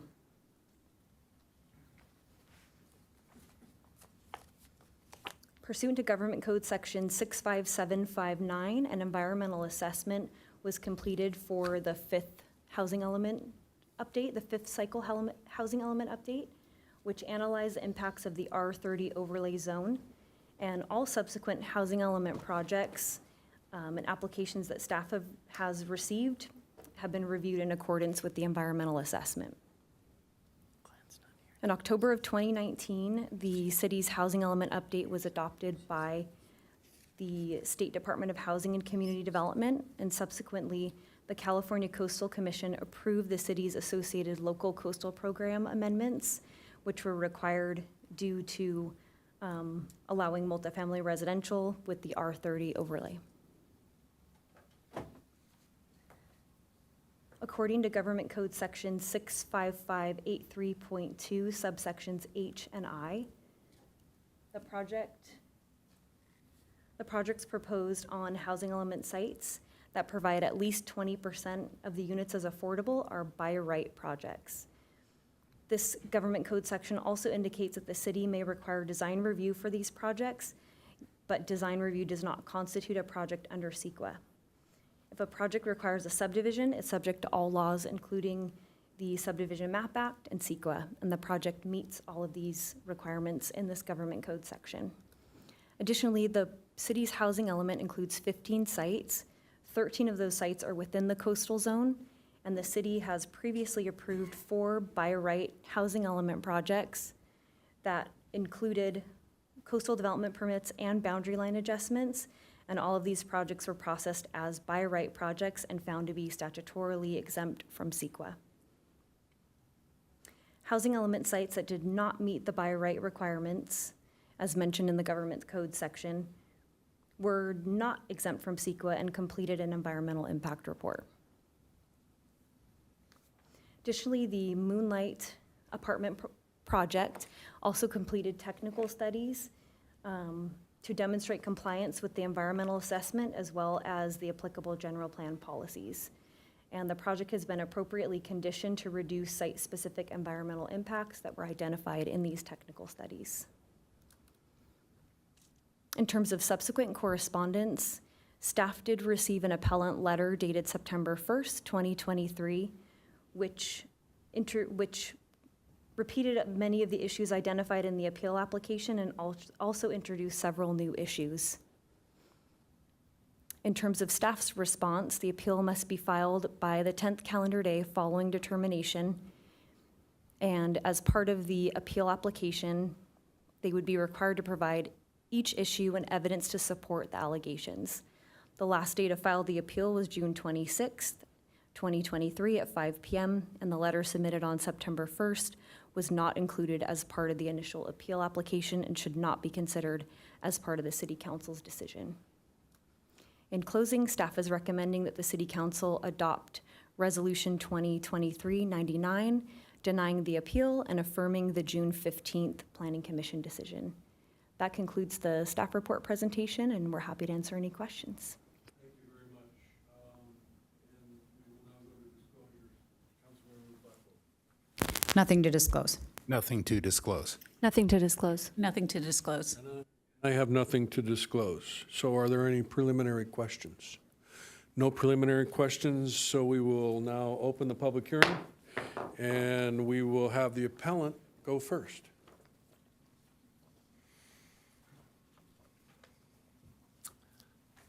Good evening, Mr. Mayor and honorable city council members. Thanks for staying up so late to discuss everyone's favorite CEQA issues with me. My name is Brian Flynn. I'm from the law firm Lozar Jury, and presenting on behalf of the Appellant Supporters Alliance for Environmental Responsibility, or SAFER. There's 2 broad issues I want to discuss tonight: show that the Planning Commission's approval of the project was an error and why this council should grant SAFER's appeal and overturn the approvals. The first broad issue is that this project is not exempt from CEQA. Can you make sure you speak into the microphone? Sorry. And the second broad issue is the project is inconsistent with the city's local coastal program. So to talk about CEQA first. So the Planning Commission found that this project was exempt from CEQA, but that's just not the case. Let's just to zoom out for a second. To determine whether a project needs to go through CEQA review, there's a 2-step process. The first step is to determine whether the project qualifies as a project under CEQA, and the second step is to determine whether that project is otherwise exempt. So for the first step here, I don't think there's really much confusion about whether or not this is a project under CEQA. CEQA applies to discretionary projects, which means the city must have some discretionary authority over the project and must be able to use that discretion to respond to environmental concerns. With this project, there's multiple discretionary decisions, but that coastal development permit really makes this a project for the purposes of CEQA. And so I don't think, and none of the responses or anything has explained why the coastal development permit is not a discretionary decision that was made on this project. And that takes us to the second step, which is whether the project is exempt. And this is where we really just roundly disagree with the Planning Commission's decision, and this is true of the other developments that are following this same process. The Commission claims the project was exempt under Government Code Section 65583.2, but there's one big problem. That exemption only applies to certain by right projects where the only discretionary decision being made is design review. That's not what's happening here. This project requires more than design review. This project requires a coastal development permit. There is nothing in Government Code 65583.2 that exempts a discretionary coastal development permit from triggering CEQA. In the staff reports, the presentation tonight, they don't really address this issue. They repeat over and over that the project is exempt from CEQA if it requires design review, but then completely ignore the coastal development permit. And no one has adequately responded to that point. No one has pointed to where the government code actually exempts these projects. So the staff report, excuse me. It's getting late, sorry. Staff report. So they also point to how the project is designated by right in the R30 overlay zone and claim that that means the project can't be subject to CEQA. And I want to be clear on this, the courts have explained that it doesn't matter how you label your decision. You can label it by right. You can call something ministerial. The question is, do you still retain any discretionary authority over that project?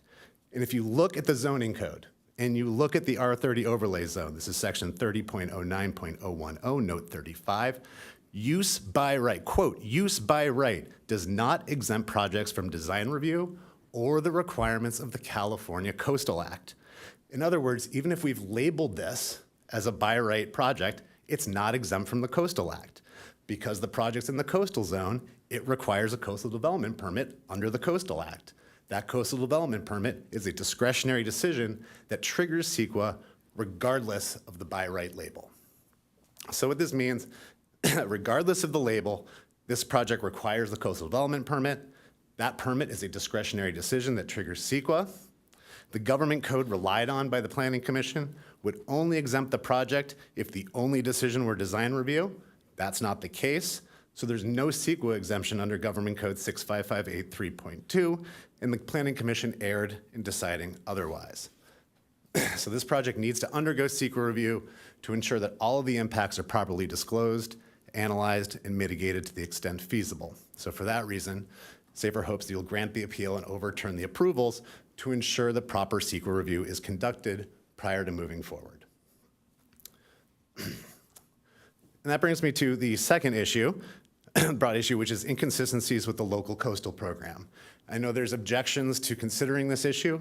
It was not presented to the Planning Commission. It was not in our initial appeal to this council. However, under the municipal code, on appeals to the city council is entitled, this is section 1.2040A2, the council is entitled to consider any timely filed written position with arguments, documents, information, etc., as long as it is filed 1 week before the hearing. 1 week before this hearing was September 6th. We submitted our comment on September 1st. So we think that these have been timely raised with time to respond to those comments, and we really believe the council should consider it. So I'm going to talk about this issue, and hopefully you will consider it. And it comes down to this. The city has a certified local coastal program, and that, in part, establishes development standards that have been approved by the Coastal Commission. In order to qualify for a coastal development permit or a density bonus, the project needs to be consistent with those coastal program standards. And the standards at issue here are height, stories, and setback. The city's certified local coastal program incorporates the zoning code, which for the R30 overlay zone establishes a 35-foot height limit, a 3-story limit, and a requirement for 10-foot setbacks. Now, the project's using the state density bonus law to get waivers from each of those requirements to exceed the height, exceed the stories, and to shrink setbacks to 2.5 feet. However, as the state laws are currently drafted, the density bonus law is subordinate to the Coastal Act. It cannot be used to override the development standards that have been approved by the Coastal Commission. And to issue the coastal development permit, the city must make a finding that the project is consistent with the coastal program. So because the project's height, stories, and setbacks are inconsistent, the project's not eligible for a coastal development permit. Furthermore, the city's municipal code explicitly requires that density bonus waivers, with the exception of density, must be consistent with the local coastal program's requirements. You can go over the density, you can't go over those other development standards. And again, because this project was not consistent with the coastal program, it's also not eligible for those requested waivers. So staff is requesting that you grant the appeal because the Planning Commission shouldn't have approved the coastal permit or the waivers due to those inconsistencies with the coastal program. And with the brief time I have remaining, I just want to point out this exercise, it isn't merely academic. There are real impacts here to be looked at and to be looked at closely. SAFER submitted reports from experts in wildlife biology and air quality. For biological impacts, our expert found that the report submitted by the applicant grossly underestimated the diversity of wildlife on the project site and either failed to analyze or underestimated the impacts to those species. And notably, given the amount of development in the pipeline in this area for Encinitas, he noted there was no discussion of the cumulative impacts to wildlife from all of these projects. Cumulative impacts are a vital environmental concern, and they need to be adequately addressed for all of this project's impacts and the other projects that are on the pipeline in that corridor. We heard a lot tonight about trees, about schools, about traffic from other commenters and other projects. This is exactly why we need a robust cumulative analysis. Similarly, our air quality experts found that most likely the emissions were underestimated. And so those issues have not been fully disclosed or mitigated. In order to issue a coastal development permit, the city is required to ensure that all impacts have been adequately mitigated to the extent feasible. The best way for that to happen is for the project to go through the public CEQA review process as should have happened before this project was ever approved in the first place. So in closing, for the reasons I've discussed and in our written correspondence, we're requesting that you grant the appeal to overturn all of the project's approvals until the project undergoes CEQA. And also, we're requesting that you grant the appeal to overturn the coastal development permit and the density bonus waivers due to the inconsistencies with the local coastal program. Thank you, and I'll answer any questions on rebuttal or clarification. Thank you. Thank you. The applicant has 10 minutes now.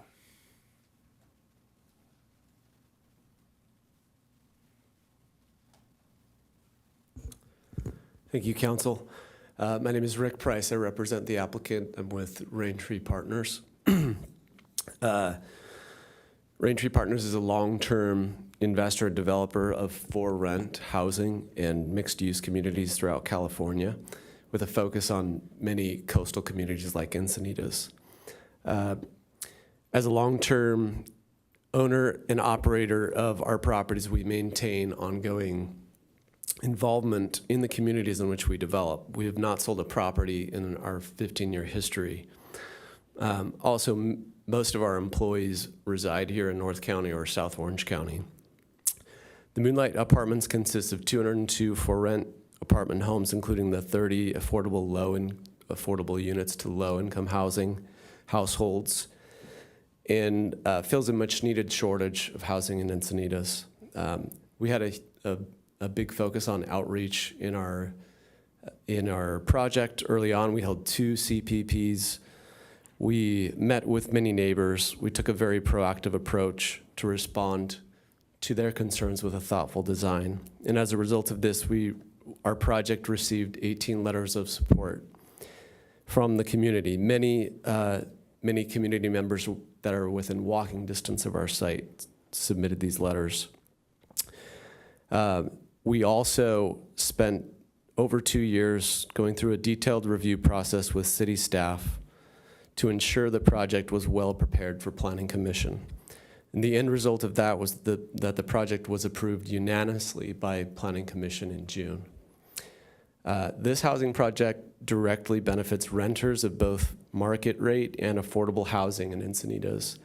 And we are excited to move forward with the construction of the project and have Moonlight Apartments become an asset to the current and future Encinitas residents who will one day live there. We ask that you help solve the housing shortage in Encinitas and deny this appeal of the project. And with that, I'll turn the time over to Jeff Chine to discuss any legal issues associated with the appeal.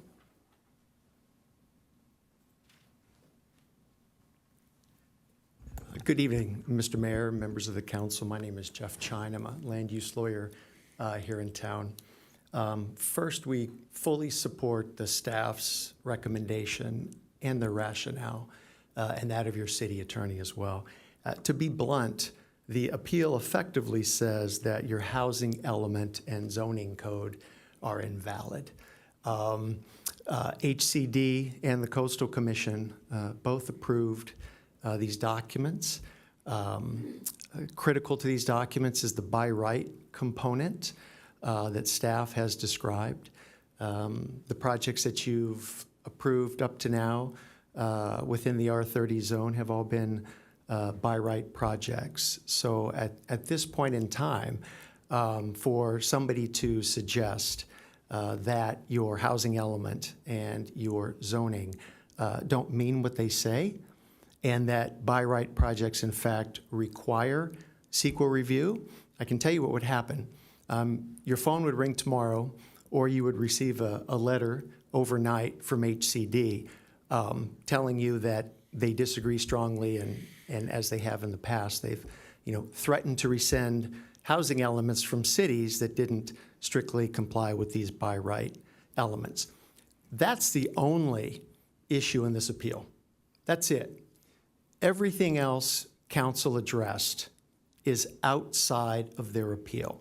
This notion that the municipal code allows you to file an appeal, which requires you to list every argument and every piece of evidence within 10 days of the decision at issue, but then later submit a letter and ignore all that stuff, it just makes no sense. That's not the way that this city conducts its appellant review. And it's a bit of Groundhog Day for me.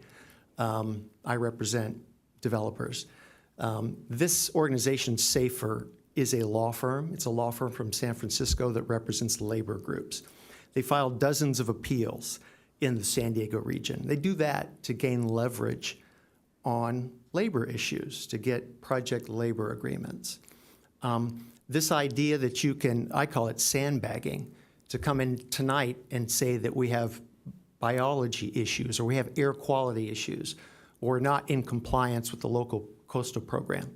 This exact same thing happened up in Carlsbad recently on another project I was representing up there on a life science project. Exact same thing.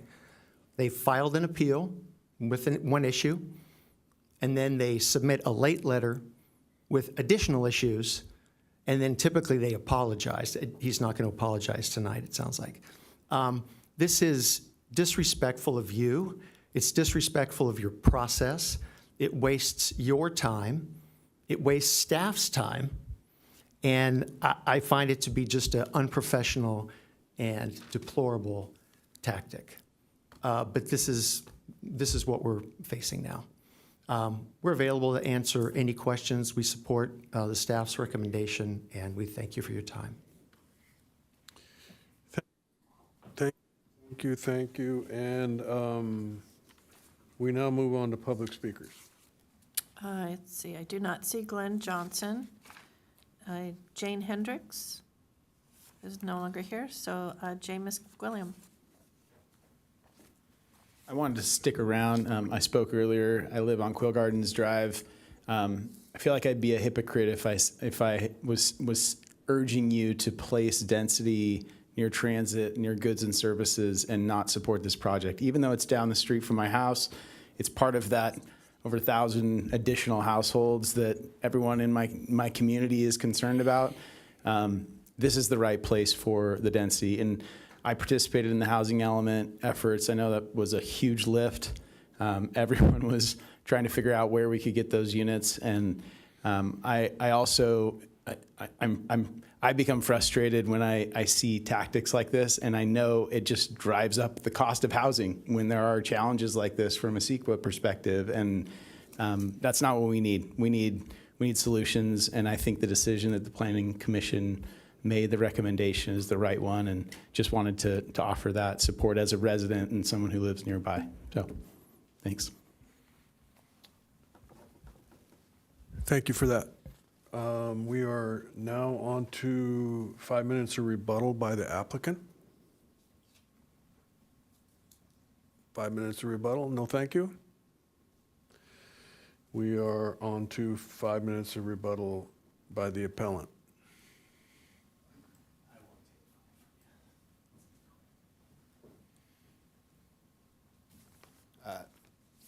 Thank you. Brian Flynn again for the appellant, Safer. Just a few quick responses. The idea that we are telling you that your housing element is completely invalid and your by right zoning is null and void. I am reading to you from your R30 overlay zone zoning, which says that these projects will not be exempt from the California Coastal Act. That's what you put in there. That's what you're not going to be able to exempt it from the Coastal Act. I'm sure the Coastal Commission would have something to say about that.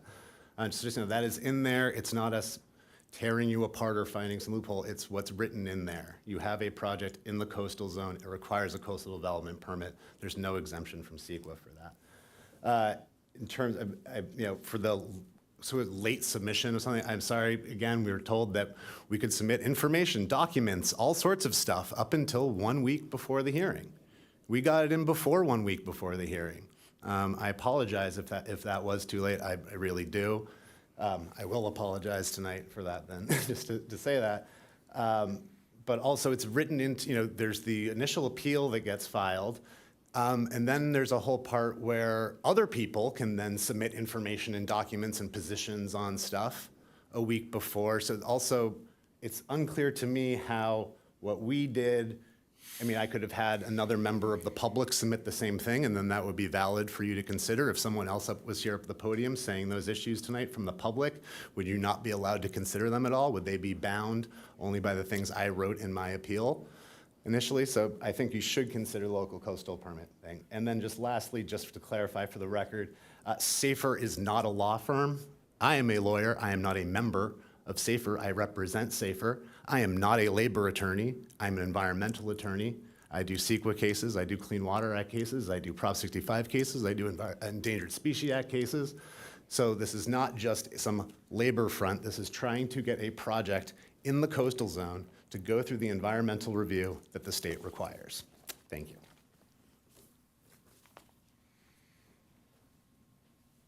Okay, thank you. I think we might need to look at the language of the appeal process to determine, I think the goal when you submit the appeal is to give the applicant and city staff an opportunity to respond to the matters that you've raised in your appeal. And if you come 1 week when we're essentially issuing the staff report and, we're all looking at that, and you're throwing in another 100 pages of stuff that staff hasn't had a chance to respond to. So I think that it's raised an issue. It's happened on a couple of appeals here recently. And I think in the end, the goal is to have 5 of us who are fairly informed about the issue, and this particular process didn't allow for that really, as directed by staff and the city attorney. Those issues that were raised in that additional biology report are not going to be considered in this appeal. Councilmember Hensy. Thank you. I just had a few questions for staff about the nature of our issuance of CDPs. So we know that ADUs get CDPs, and we never review those. And I don't believe that if you issue a CDP for an ADU, that it's appealable to the Planning Commission. Is that correct? So accessory dwelling units do require coastal development permits. They are not heard before the Planning Commission. Okay. And then my second question is, when we have a conflict with the Coastal Commission about a project that is under review by the city, but it's not within the Coastal Commission's appealable zone, how do we treat that project? So if they're saying this is a wetland and we're not believing that, when they know that at the end of the process, they're not able to appeal it themselves, how do we reconcile those differences internally?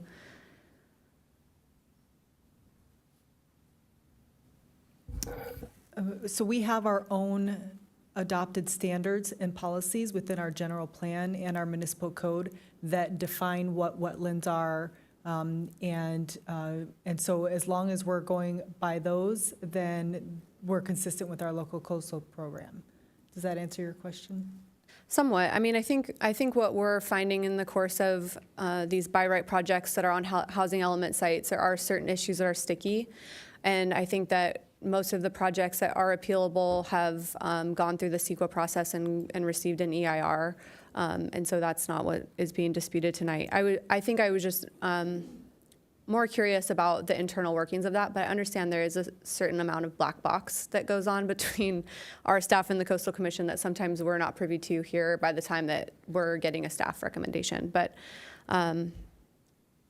do you have anything else to? So we are aware of Coastal Commission's positions, and as staff, we make sure that we are in line with that in looking at our project within the parameters of our LCP. Yeah, I see. So I think the point that I'm trying to make is that I think we wish we had a lot more discretion up here than we do, as it relates to especially the R30 projects that come to us. And I think there are often, I think we would probably all consider ourselves environmentalists up here and really have a heart for preserving habitat and all the goals that CEQA stands to uphold. Unfortunately, time and again, we find ourselves not in the position of having the discretion over those type of decisions because of the streamlining acts by the state of California. So that's the situation that we find ourselves in here tonight. I think there's precedent for the decision that we made to issue our own CDP, and whether or not to issue the CDP in the first place is not a discretionary decision. So I would make a motion to deny the appeal and uphold the Planning Commission's decision. I'll second that motion. I go back and I agree with the mayor's comments that I go back to the appeal, page 2 of the appeal. It's very simple what the appeal is about. It is about the appellant is claiming CEQA review is required in a nutshell. And we've been very consistent in handling all similar projects. I've got my Planning Commission experience where I've heard these, and we have not required an environmental review on the by right projects, and I think it's being consistent with that. And the other late ads just aren't part of the appeal. So I will support it and second it. Thank you. And I would like to close the public hearing, please. We have a motion and a second, and I see no other request to speak, so we will have a vote. And just to be clear, a vote is to support the denial. Yes, it's to support the motion that was made, and she is upholding the Planning Commission's decision. Right. That motion does carry unanimously. Okay, thank you all for staying late. And we are now moving on to, we're skipping 10D, 10E, and at this late hour, I would move that we, I guess it's been a while since we've had the reports on AB 1234. Is that something that we want to do now? We'll take Councilmember one. Blackwell? Nothing to report. I attended a Encino Wastewater Authority Policy Finance, and we just updated some purchasing procedures. Yeah, we had I think I reported on NCTD last time, appointment of the interim executive director, and Matt Tucker has indeed retired now. And we also had a San Diego Community Power meeting in the time that since I reported last, and we have some community grant programs that we are going to be eligible for as a member agency coming up soon. So I'll be excited to hear more about that. Thank you, Mayor. I will report that we've had several San Diego County Water Authority meetings since I last reported out, many of them having to do with AB 399, which we learned earlier in our meeting today was passed on to the governor for decision.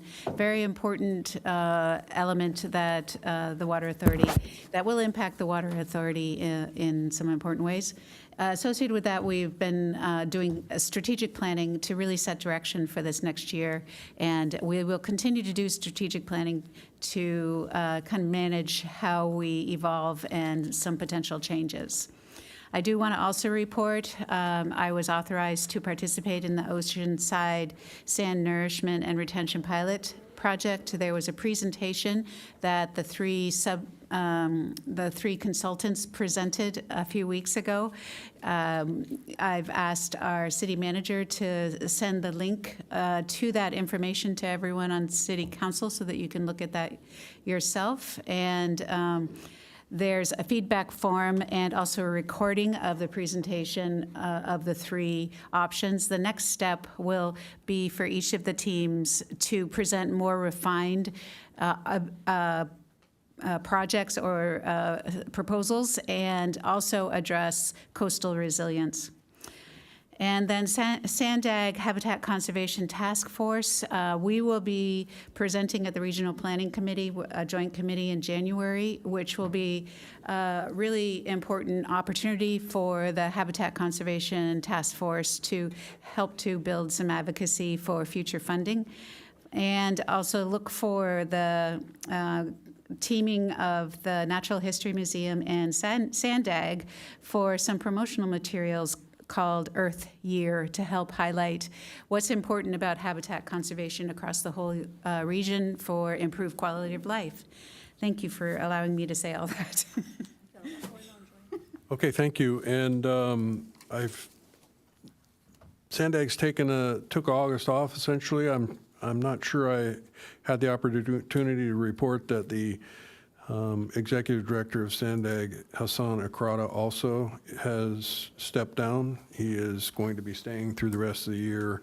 We'll look into what the process will be for hiring his replacement. We also just recently appointed a new independent performance auditor. Her name is Courtney Ruby. She is coming to Sandag from the city of Oakland, where she's an elected auditor.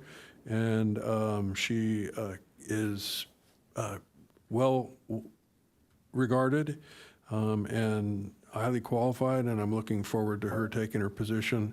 The independent auditor came out of AB 805 as a requirement to try and reestablish some credibility with Sandag. There were some mistakes made leading up to a vote for Transnet 3 that didn't look good for the agency. So the position has been held by Mary Kosh Mashrab, and she retired. She did a great job, found some things in the audits that were troubling, and so audit policies, board policies have been, they're being worked on to address those issues that were raised. And the goal, again, is to reestablish the credibility of Sandag, and so we're working on that. City manager reports. Just one quick item. You know that we had to close Stone Steps very briefly again to complete the repairs, and those were completed today, and the Stone Steps are back open. And that's all I have. That's great news. And so that means that we're essentially done for a while anyways. See, now you had to go and jinx it. Could get some big storms, and yes, right. City attorney reports. City attorney report is waived this evening. Thank you. City clerk reports. No report. Okay, we're adjourned. Thank you.